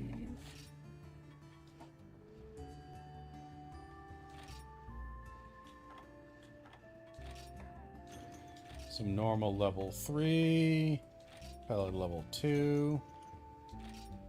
I think that'll do us for now.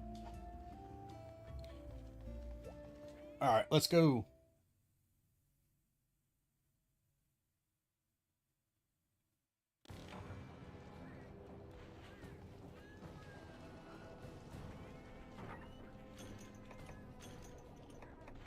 Grab all this stuff. I don't think we need to capture him. Maybe we do. Maybe that's why they gave us the trank bomb. Is this a capture mission?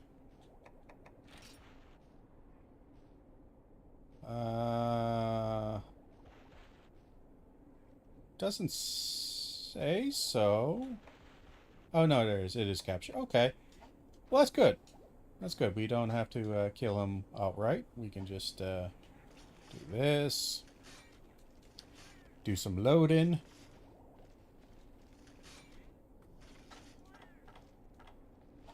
Have that kind of ready. Well, actually, we'll drink the cool drink because we're going to need that.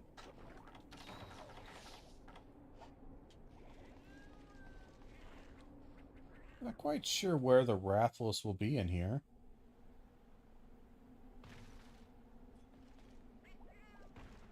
We'll go up to 7, work our way to 6.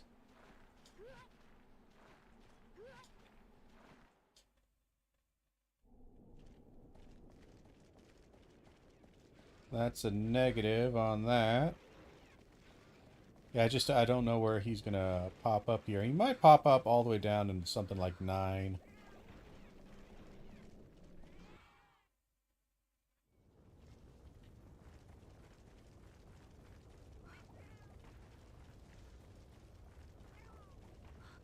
This should take me to 4.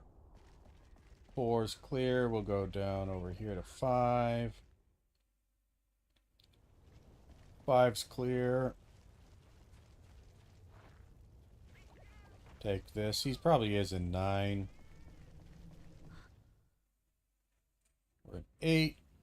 He's an 8.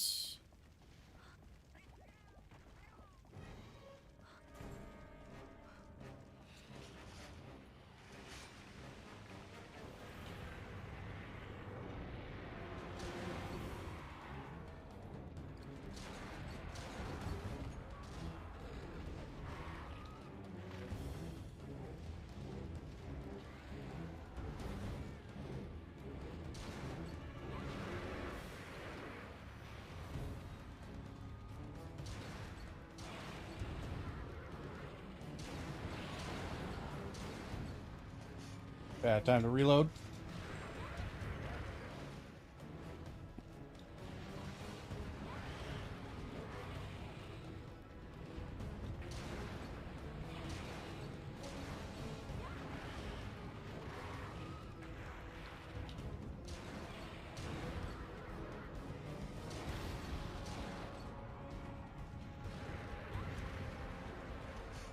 We're gonna see if we can get a mount here in a little bit.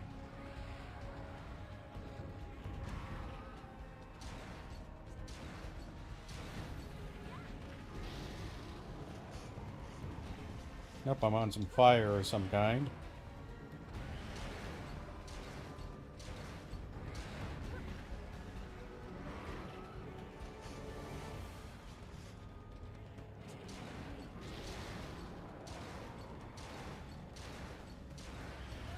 Ouch. Get up. Get up. Reload. Move. Move. Ah, damn it. I didn't think I was in range. Well, we're getting fucked here. We're gonna need to heal up. We're gonna need to heal up.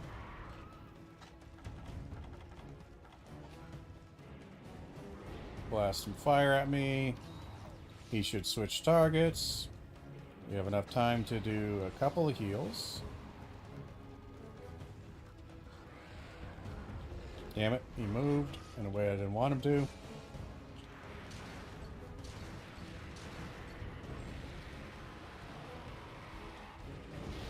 Roar is not good. We're gonna reload. He's aimed at me. Ow, that was fast. Oh, come on, game. Would you fuck off for a second? Put it away, for the love of God, put it away. For the love of God, move.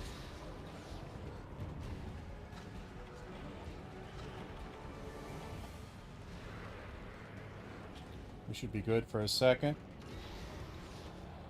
I would like to get a mount here. Problem is, he's kind of in an awkward position for me.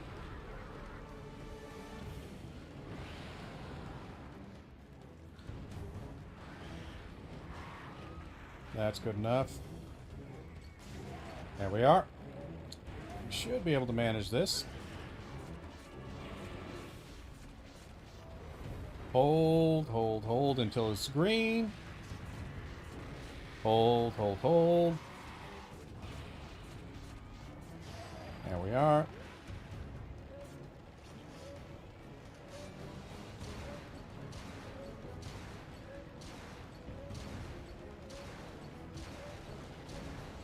Roll away.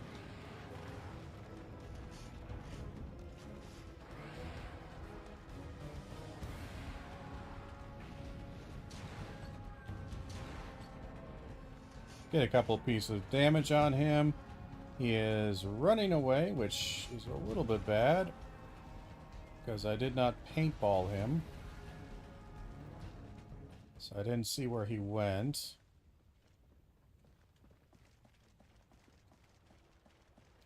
Keep forgetting to paintball. Kind of a problem for me. But let's go to the usual sources here. We think maybe what? I actually don't even know where he would go.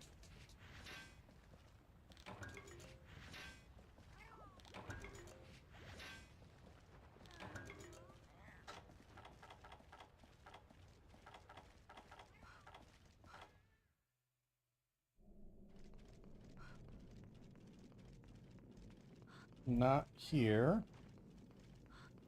You think he would go to 2? He went to 2. Oh, well.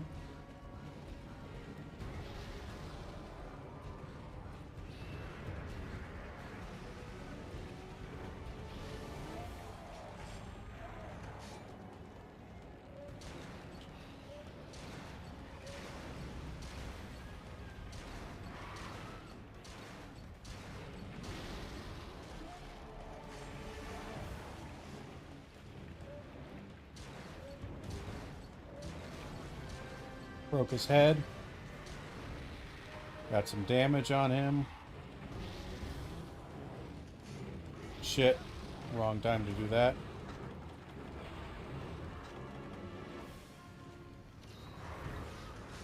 We're gonna wait a second. He's gonna want to attack me.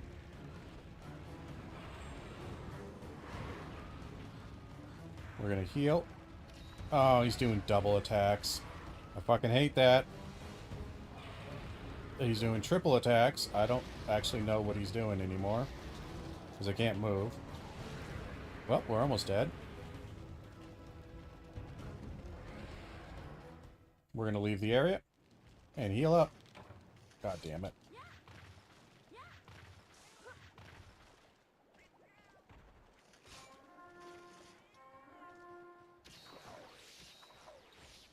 We're going to do 2 heals here.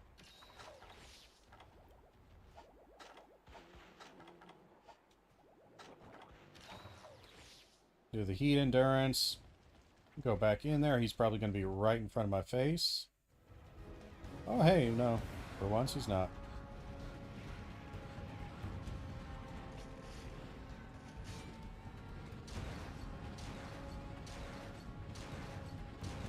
I'll take the free damage if this is actually working. Gotta be careful not to kill him.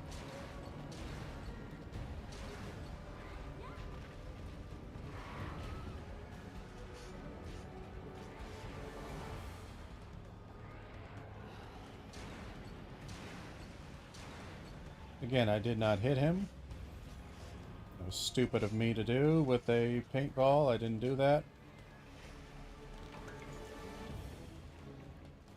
He went that direction though. I saw the shadow, so at least we know he went that direction.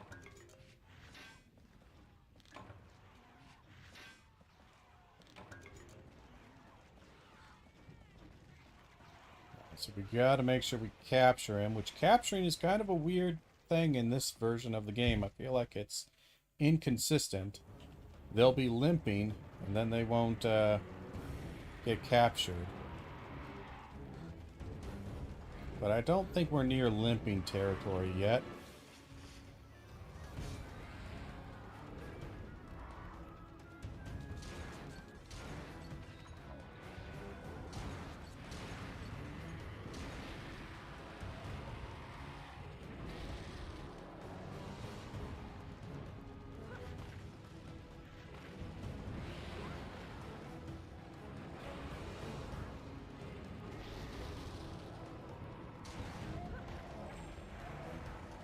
And I don't know how wounded he is.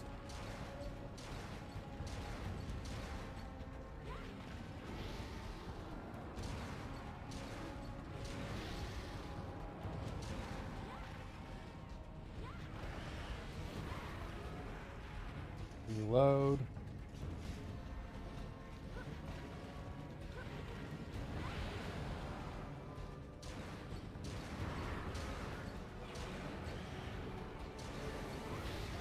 Ouch. Very quick fire.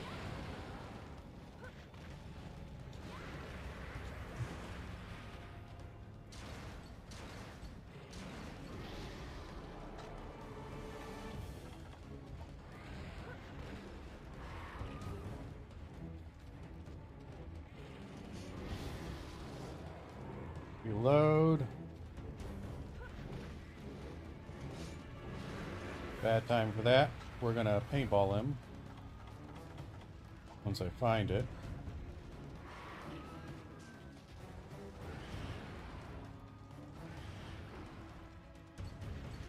I thought he was close enough for that.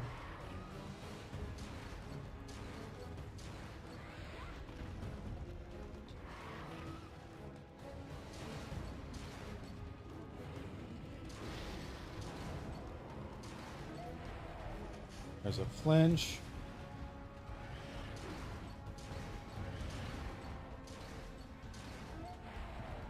Another flinch. Limping.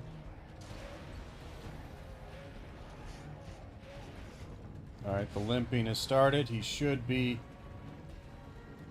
capturable. We just need to know where he goes. Where are you going? Where are you going? Where are you going? He's going south. To 9. Okay. We can get to 9.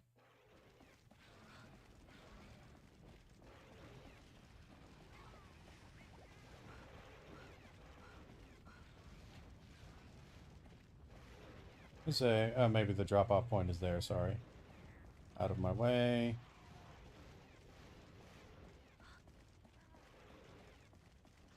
This gets me to 8.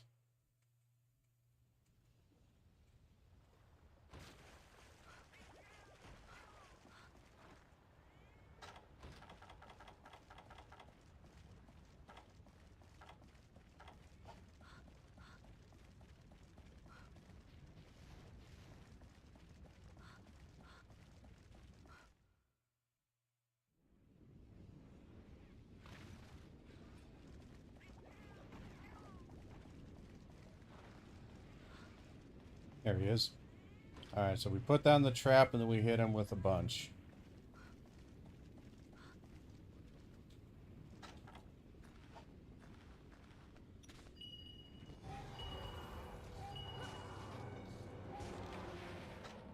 Alright.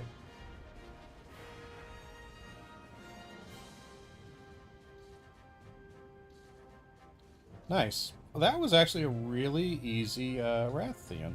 Or, sorry, Rathalos. Very nice.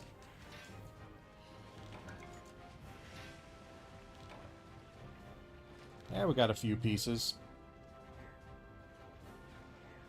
I kind of figured him being frenzied, he was going to be a bit more of a challenge, but it actually went very smoothly.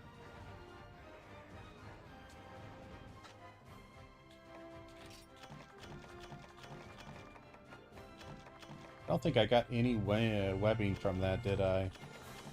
That kind of sucks. I do need webbing.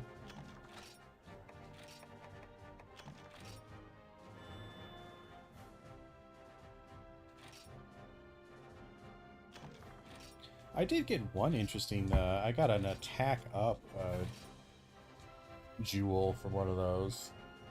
So I might end up trying to slot that in and see if I can change out for a different piece of armor. So I can keep my attack up extra large, but also maybe have another skill that I could slot in. I don't know if I can. But yeah, we got the cook upgraded. Cook's going to be very grateful for that.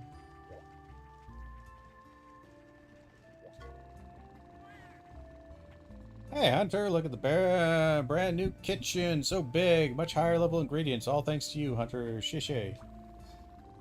But you must still pay for your meals. Yep, that sounds about right. Cheapskate.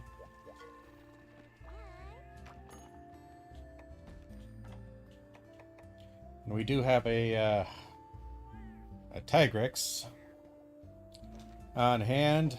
Not that I necessarily love that.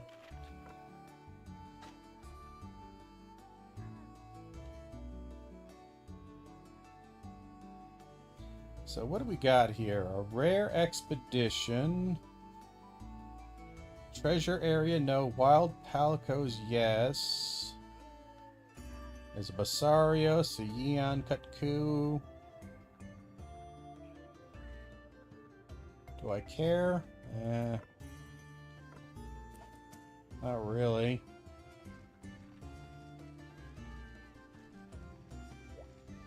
Not sure if there's any other missions that popped up anywhere.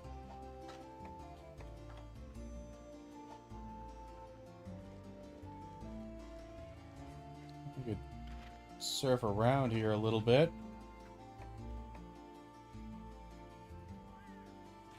Anything in Hearth?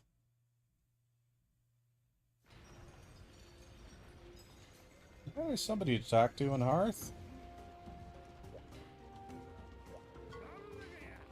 You delivered the coal. Hoo-hoo, thanks. You might just finish my work, and after all, shucks, you're a lifesaver. Alright, cool, okay. Just an old pickaxe? Oh, it's an iron pickaxe. That's nice. The upgraded version. And... don't think there's anything in Dundorma. How about Valhabar? Anything in Valhabar? Nothing in Valhabar.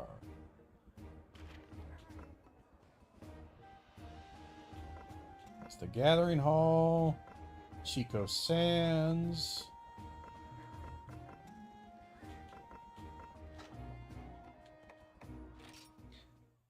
We should have the expedition back here.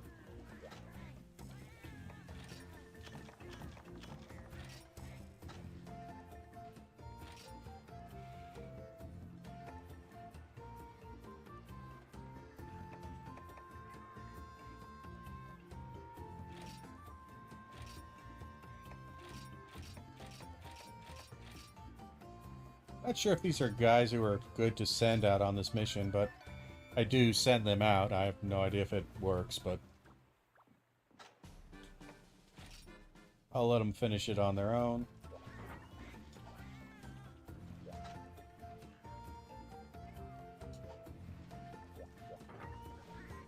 Let's store some items here. We got Aquaglow. Get rid of some of those. We'll keep the Trank Bomb.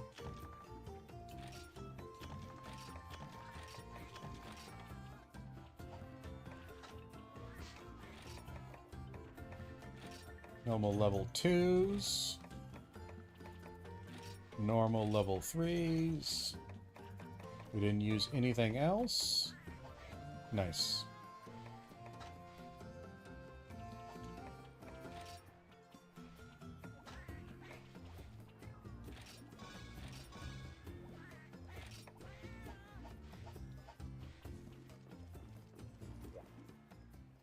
One thing we do need to check out is our supply box here.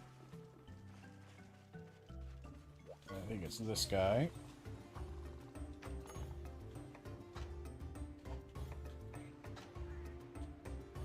Your inbox.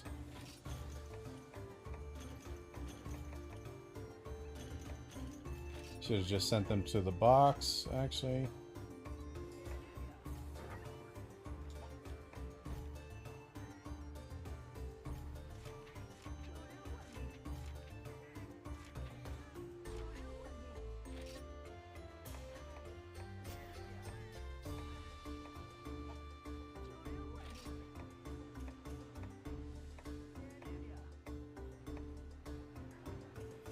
Mushroom Farms has a sale going on for mushrooms.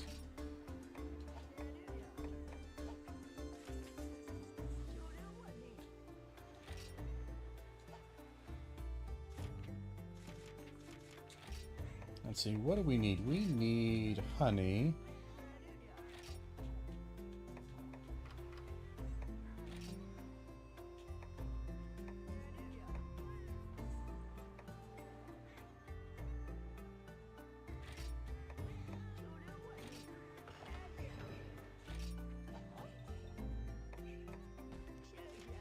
And we'll do one thing here for, what are we thinking?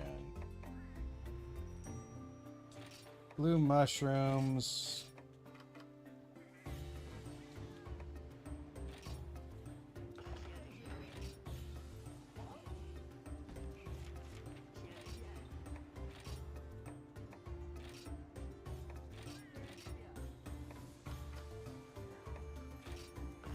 Because we need a lot of honey. As much honey as we can get. And we could trade materials. Or maybe some Zernoger stuff. Or Nargacuga stuff, I should say. Uragon. I don't know if Nargacuga really has anything I want.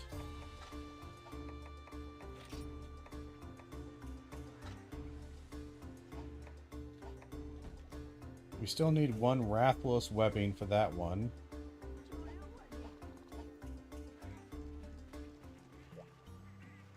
Who do I talk to? Oh, there you are.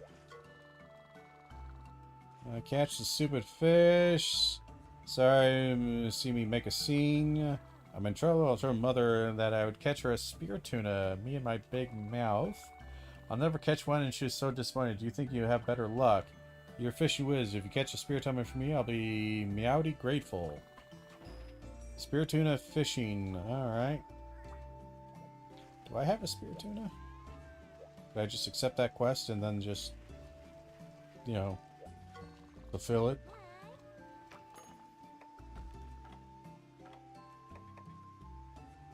Three spear tuna. Do I have 3 spear tuna? Store items. We need to store some stuff that we picked up here.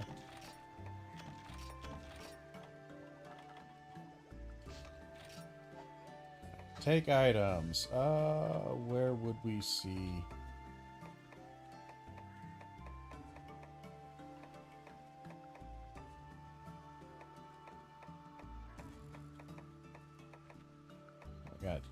We got no spear tuna. That's a little annoying.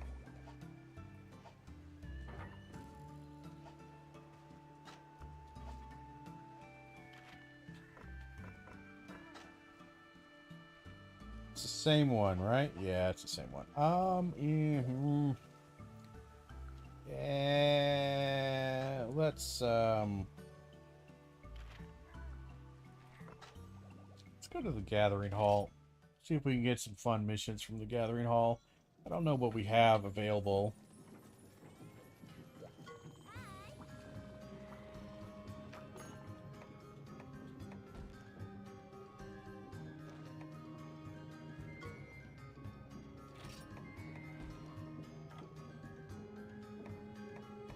I hope I don't have to do all of these just to unlock level 2. That would suck.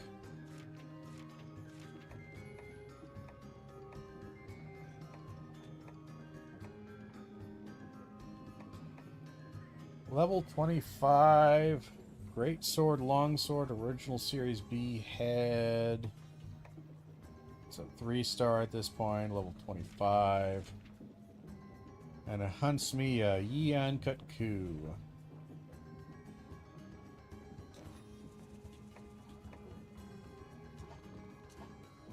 Not sure I care.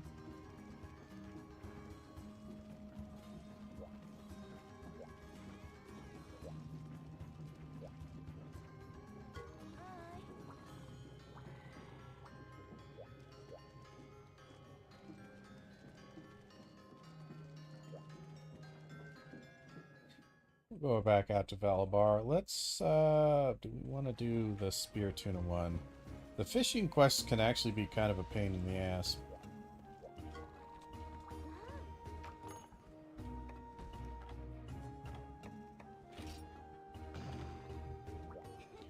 Let's try it. We'll try it out.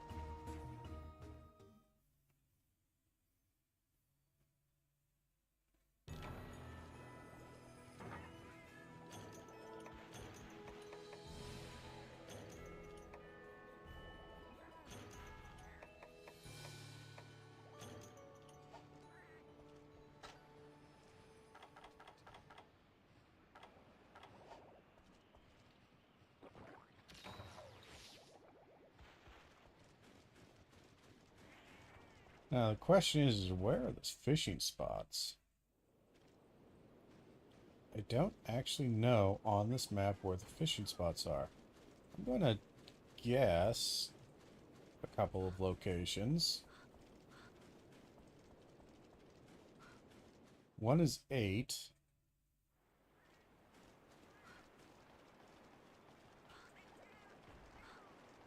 But I genuinely don't know.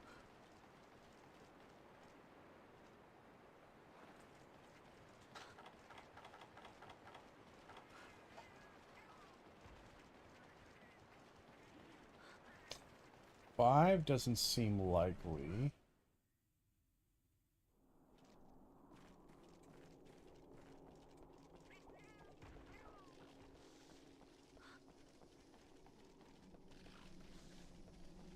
What about something like 6? Nah, 6 is this one. That's right. This one doesn't work either. I don't remember where the fishing spot is. Is it just in the beginning area? It might be. I feel like there's usually at least 1 or 2 on a map, or like 2, I think.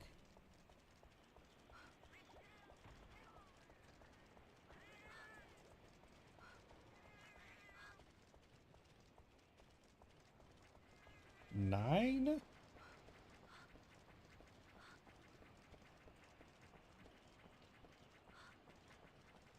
Not sure about 9.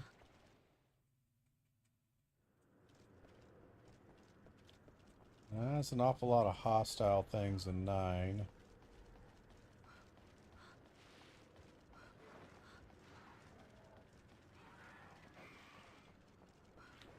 I don't actually remember where the fishing spots are. Whoops.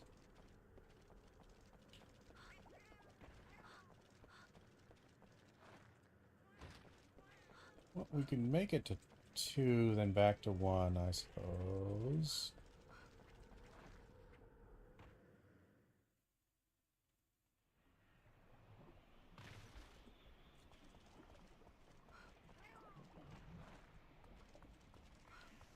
I just can't for the life of me think where the fishing spot is in this area. I've never fished here.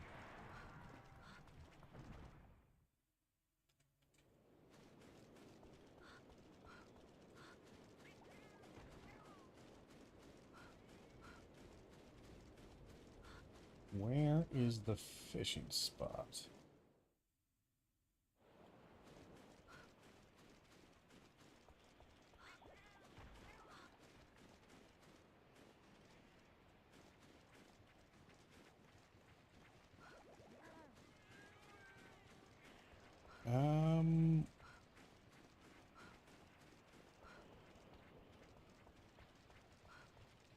Hum.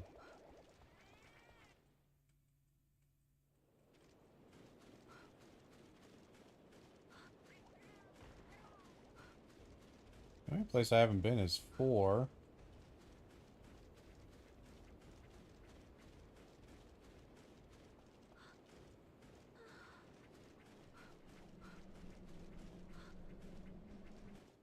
Can come back here. This has got hostiles in it, and that tends to...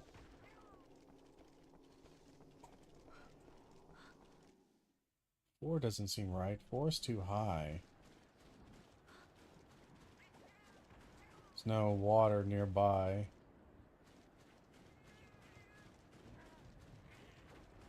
Was it 8? Where's the fishing spot in here?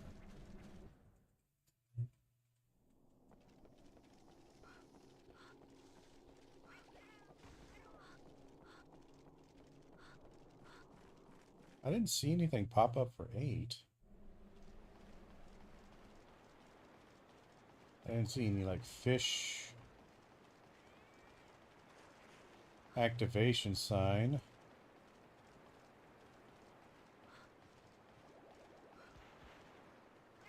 I don't know where to fish.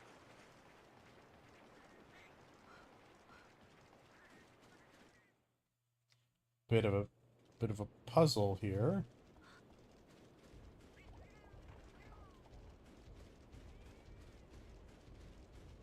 Don't know where I'm supposed to fish. Because you should be able to see the water close enough that you can see fish in it. So all these areas doesn't look like... There's something, okay. I'm gonna have to kill you, aren't I?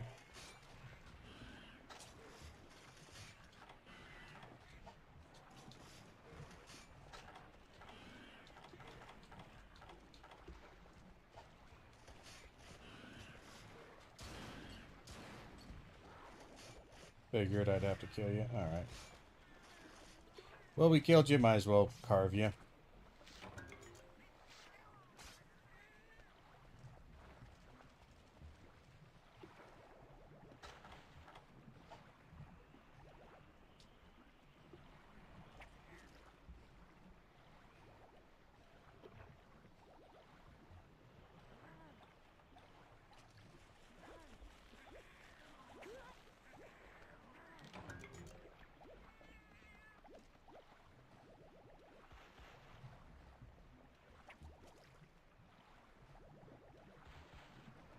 Not a lot of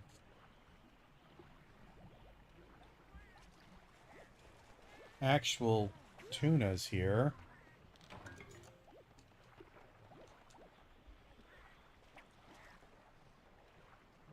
I'm seeing a lot of these are gastrum tunas, by the way.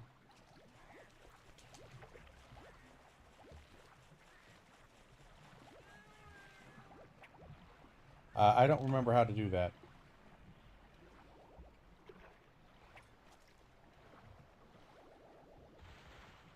Probably gonna have to remember how to do that.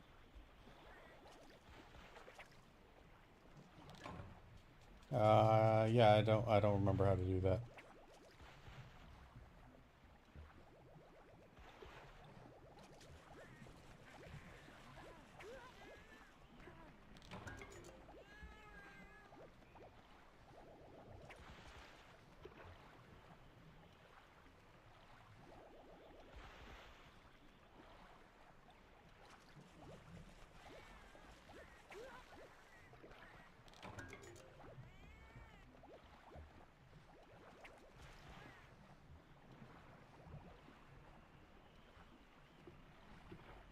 Yeah, none of these are spear tunas, by the way.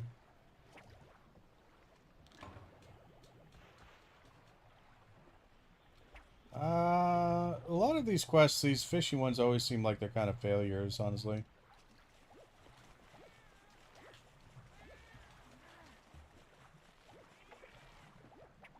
I don't know how to do that.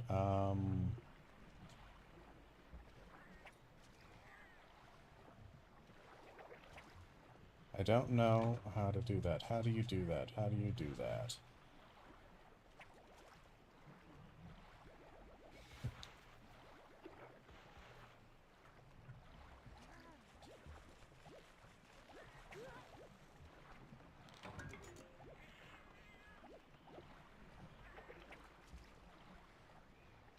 How do you catch the larger fish?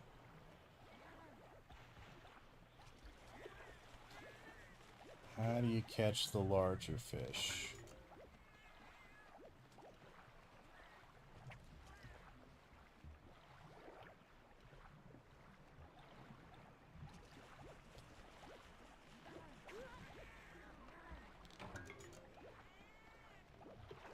Damn it, there's a spear tuna right there, and I'm not going to know how to catch it.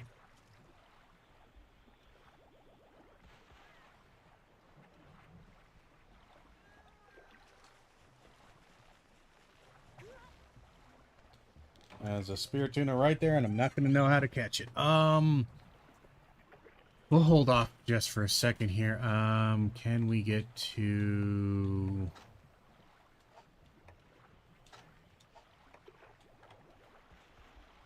I'm gonna do a quick little thing right here, and,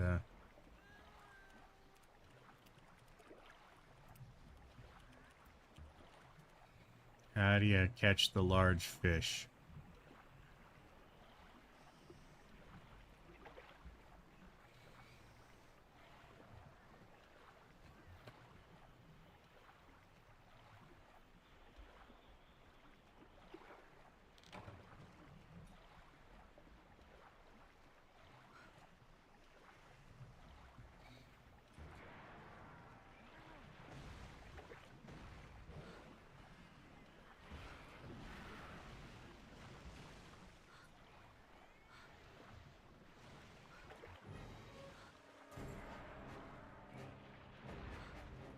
Are you gonna be fucking kidding me? Are you fucking kidding me? Why are you here? Why? Why? No. No, no, no, please. God, no. Please. No. Please. No.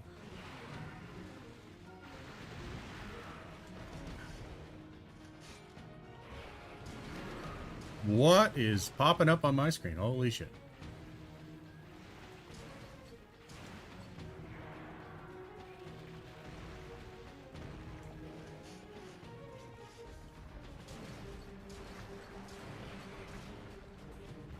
But why, game?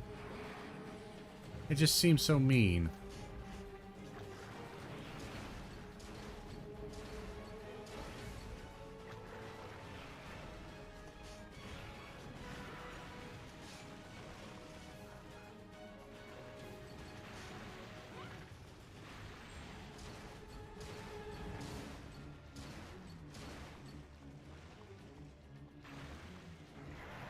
Incredibly, this guy doesn't have, like, a little bit of life. He has a lot of life.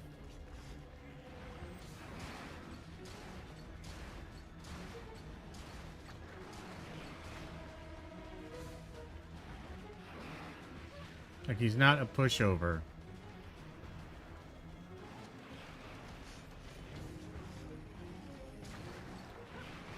I literally will have to kill him. You're just joking. I just don't want to do that.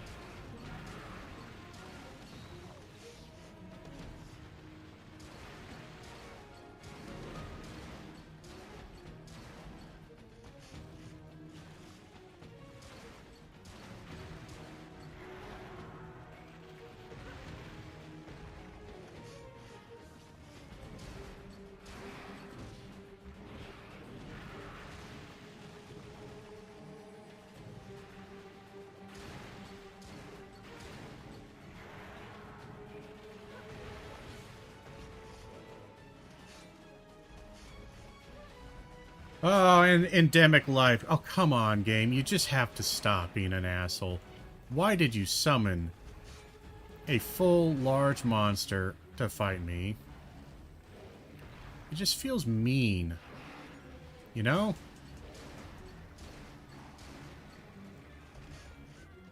Like, this just feels dickish.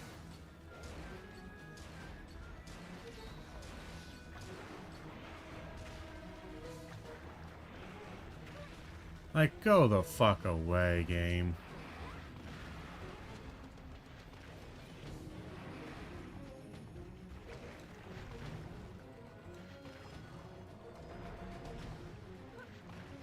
I actually don't know how to unsnowball.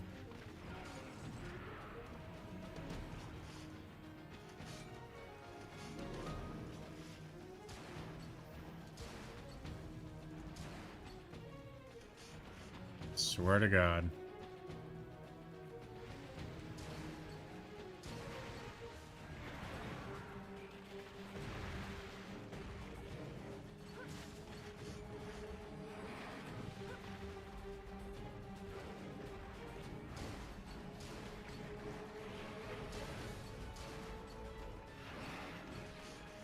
How the fuck did I miss the gigantic fucking shark? I just want you to leave this area so I don't have to deal with you.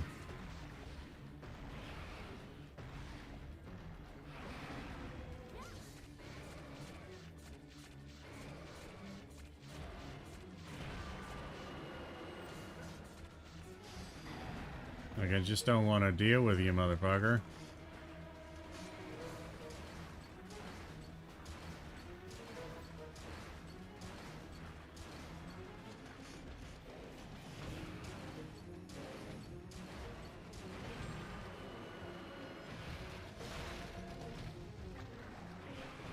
Like, seriously, this mission was just supposed to be a fishing mission. It's a fishing mission. Fuck off with the big monsters. The fact that everybody and their mother is here, yes, pisses me off. Thanks, buddy, for driving that into me. Thanks, buddy. I'm literally gonna die here.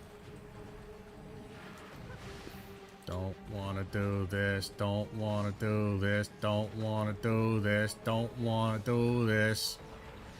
Nothing pisses me off more than not being able to do the mission I want to do because I'm stuck doing other side bullshit. Why is it here?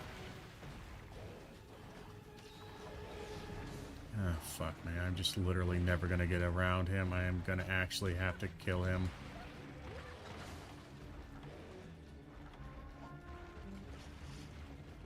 Are you gone? He's gone. Fine. Fuck off. You piece of shit. I hate that.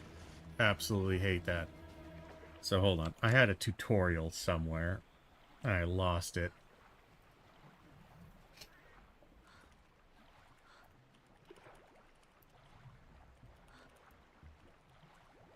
Because I had to immediately escape. It's like, okay, well, apparently...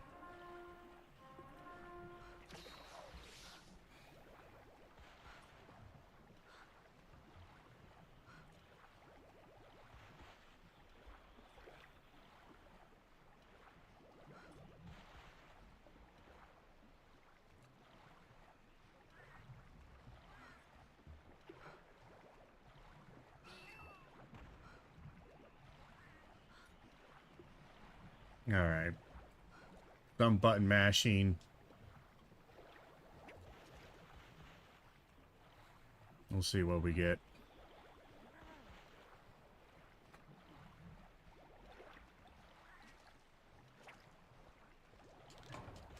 It didn't get away, I just don't care. We gotta catch all these small little bastards.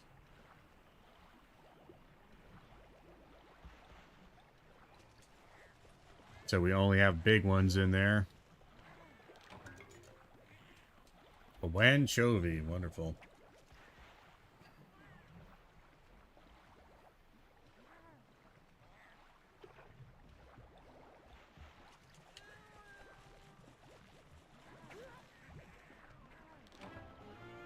Here's one. We just need 2 more.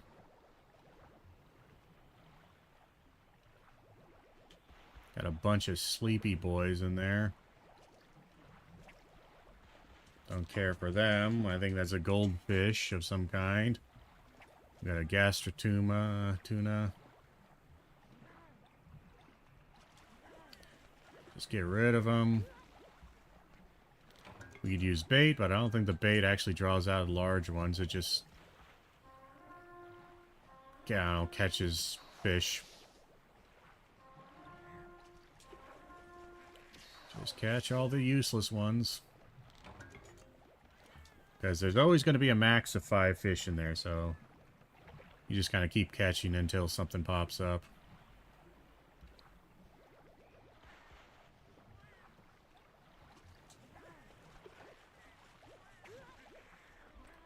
So we got nothing but goldfish, large and small, a gastrotuna, and some more bullshit now.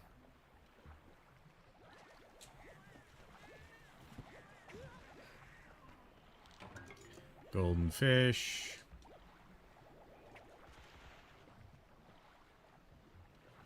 I see no spear tuna.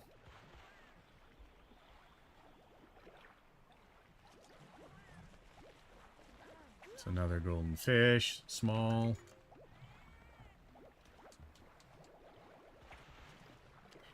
I don't know if there's any other fishing spots here. I haven't seen anything.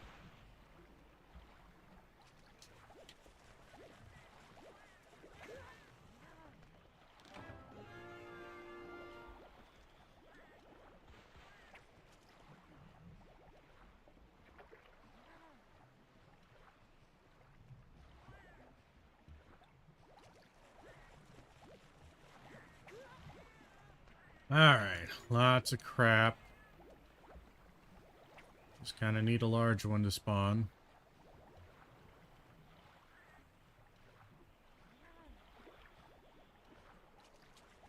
I don't know if there's a way to make the large one spawn, but so far I'm not having a lot of luck.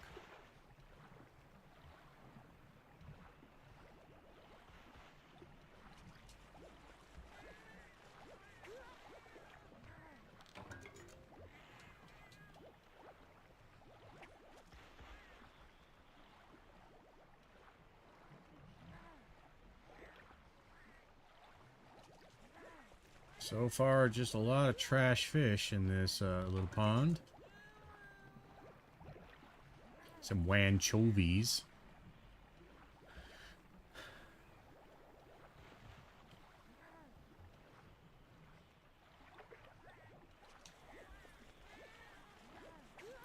I don't know if there's another fishing spot in here. There might be.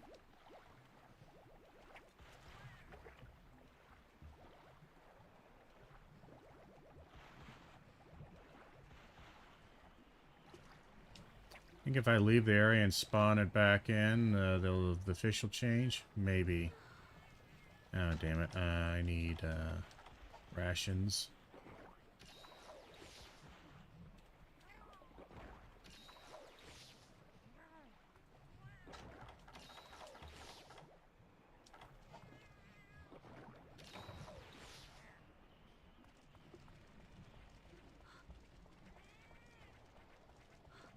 Didn't see any other fishing locales. So let's leave the area, come back, and see if it spawns different fish. Nope. We don't want that.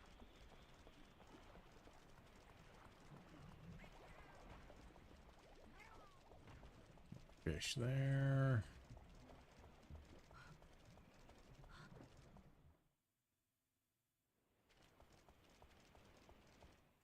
Did I miss the fish?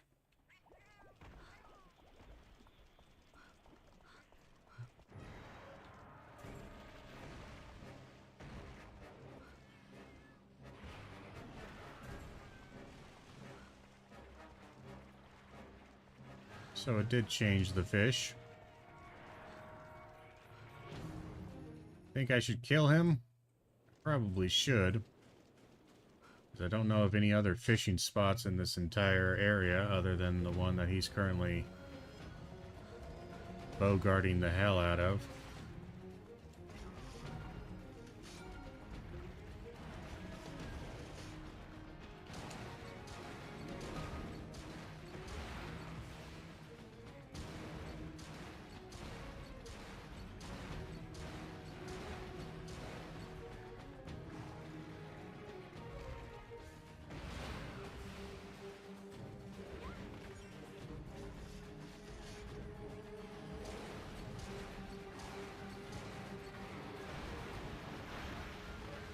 I don't understand why I can't block that.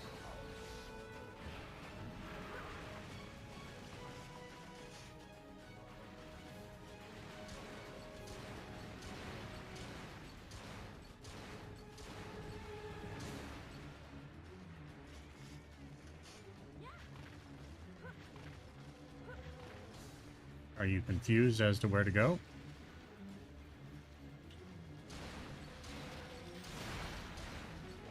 I've never seen that move.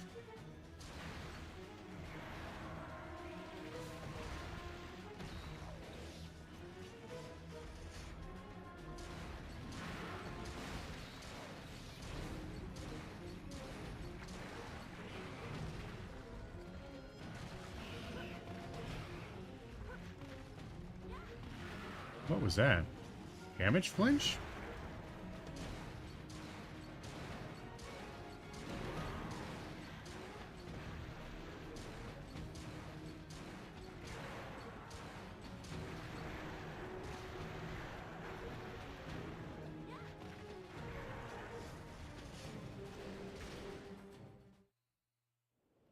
I really wish he wasn't there, you know? I really wish I could just fish in peace, but no, there has to be a fucking large monster right in my ass.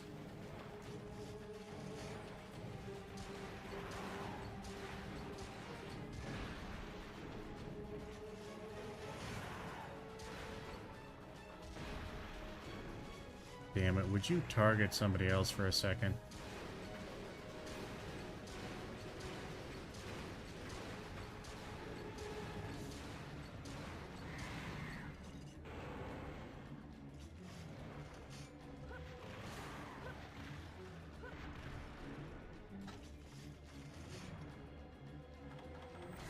No, just fuck off. I didn't press that button.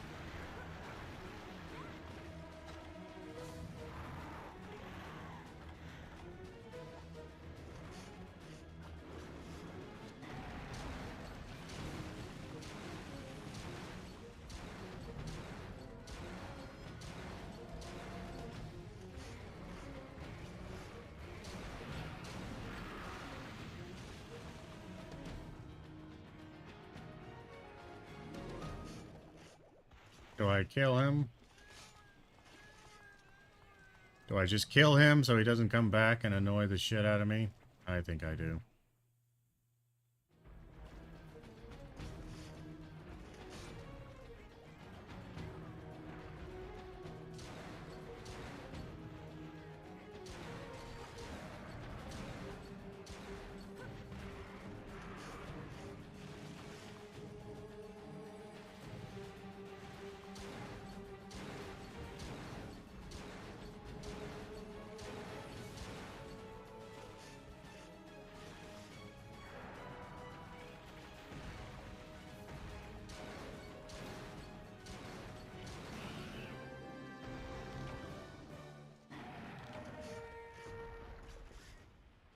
Alright, I guess that was a subquest. That's nice. He's dead.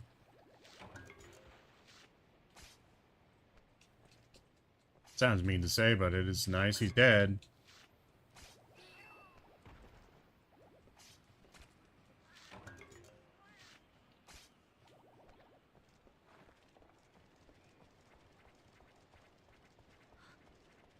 Alright, let's go back and finish our fishing. I wish some tuna would pop up in here.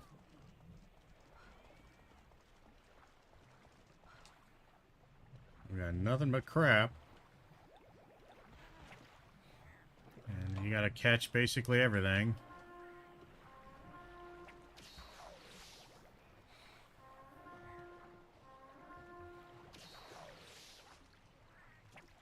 Ah, damn it. If I shoot in there, can I scare them away and respawn it?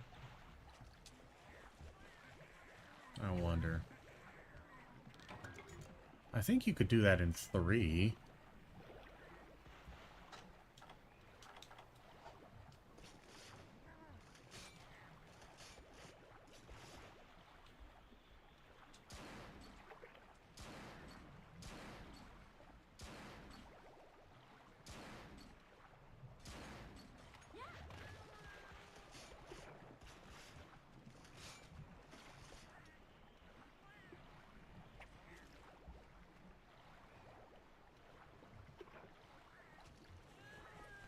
I guess we'll just keep catching stuff.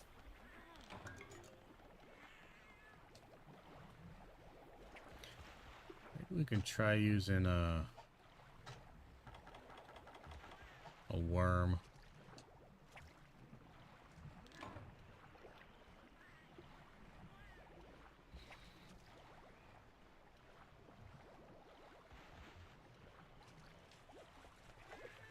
See if that spawns something different, you know? Not really. We can end via subquest.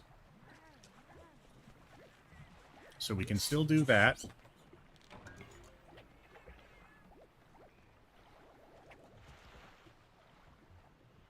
Just need a couple of spear tunas. Oh, hey, look, another bot.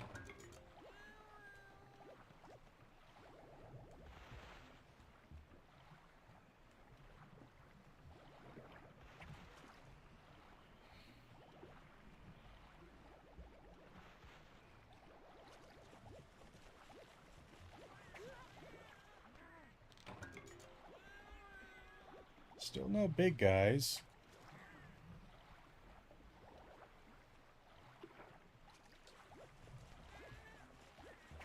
And I don't think they changed based on my leaving the area, so, you know, kind of resetting the area doesn't seem like a viable option for spawning them.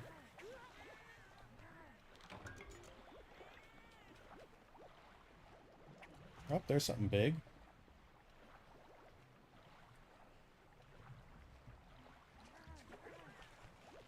It immediately disappeared, but, like, there was something big there. Okay, it's a tuna. Just the wrong type.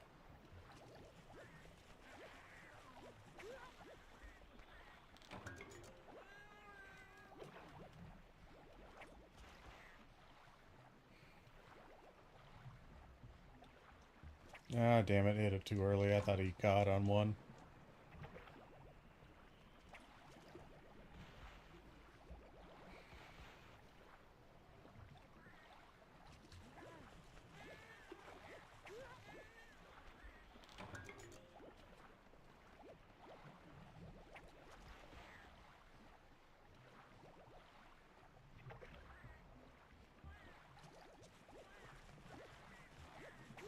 Is that a sleep fish? Yeah.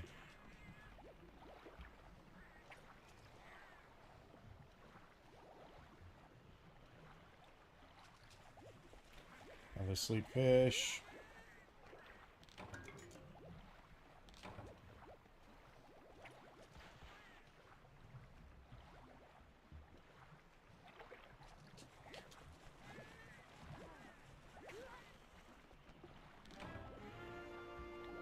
There's my big tuna, but I need 2 more spears. And I'm not really getting any.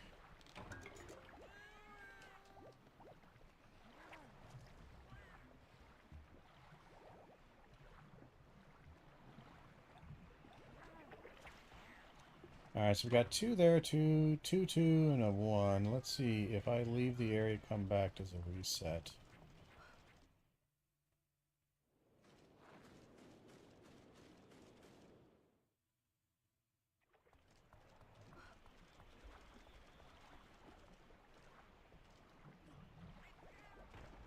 Hard to tell. Don't think it did.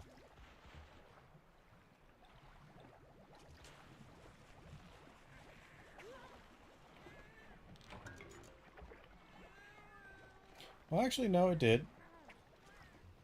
Because...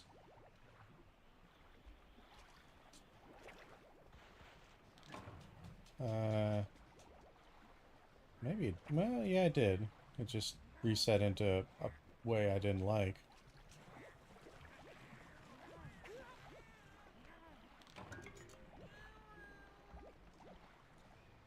So what do we got there? We got... Oh, there's a sword. Finally. Or a spear.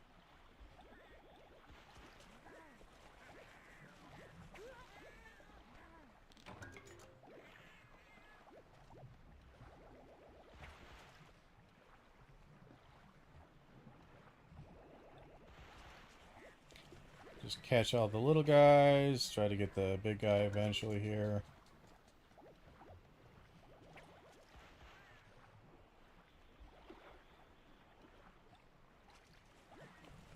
Lots of fish being caught. Not the fish I want. The big ones have a hard time actually getting onto the hook, honestly.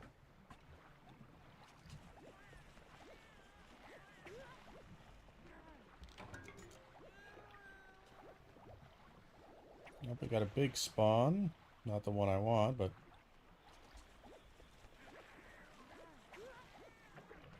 This is why I kind of just catch everything, because it costs more things to spawn.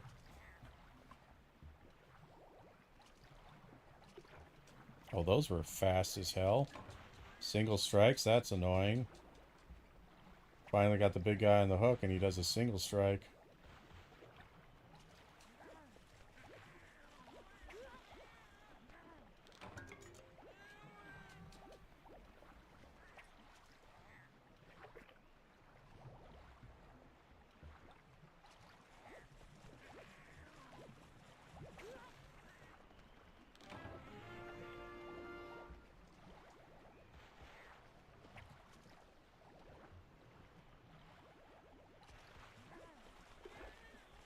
Still just trying to get that big guy, but he's just not going to happen.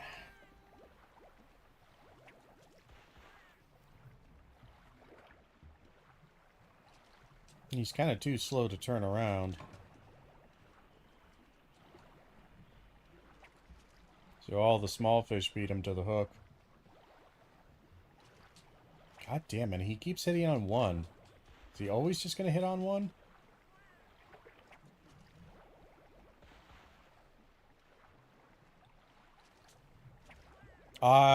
What? It was down.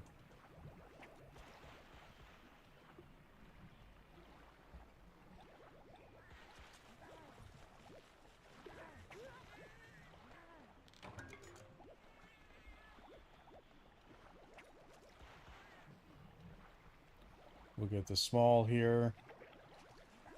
Small goldfish.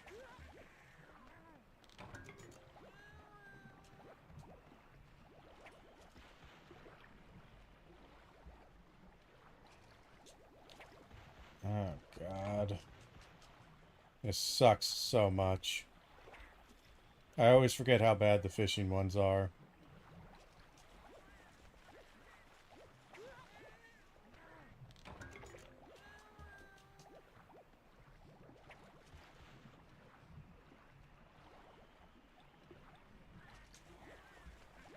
There's the gold.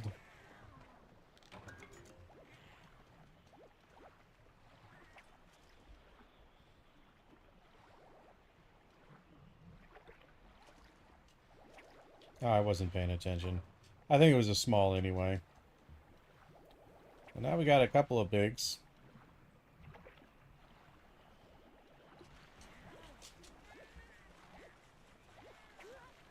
That's the wrong tuna, but at least it's one of the bigs.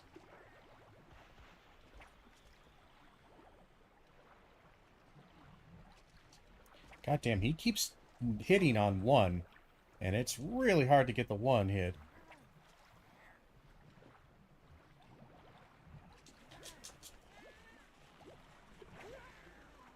Finally. One more.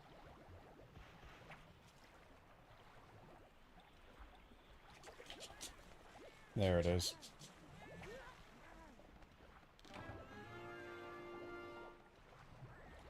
I think that's it, right? I think we have 3 spear tuna, so we're ready to go.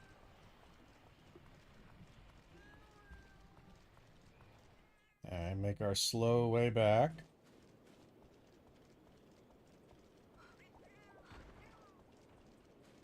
Very slow way back.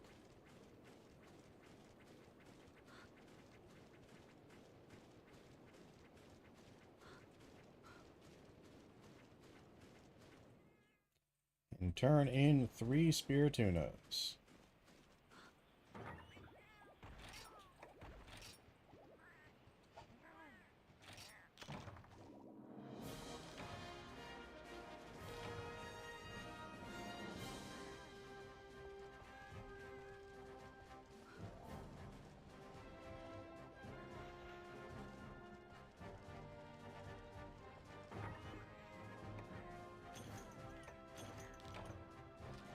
Might as well take the free stuff.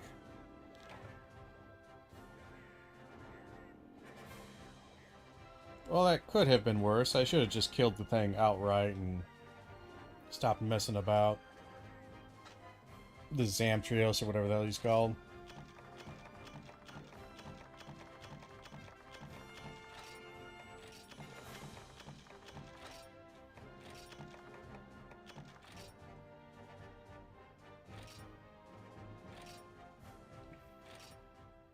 $40. Rough. Alright. Well, that was a fun little bit of gaming. We will go ahead and end it right there. Thank you all for being here. Thank you for hanging out. And until next time, and as always, I hope you have a good one.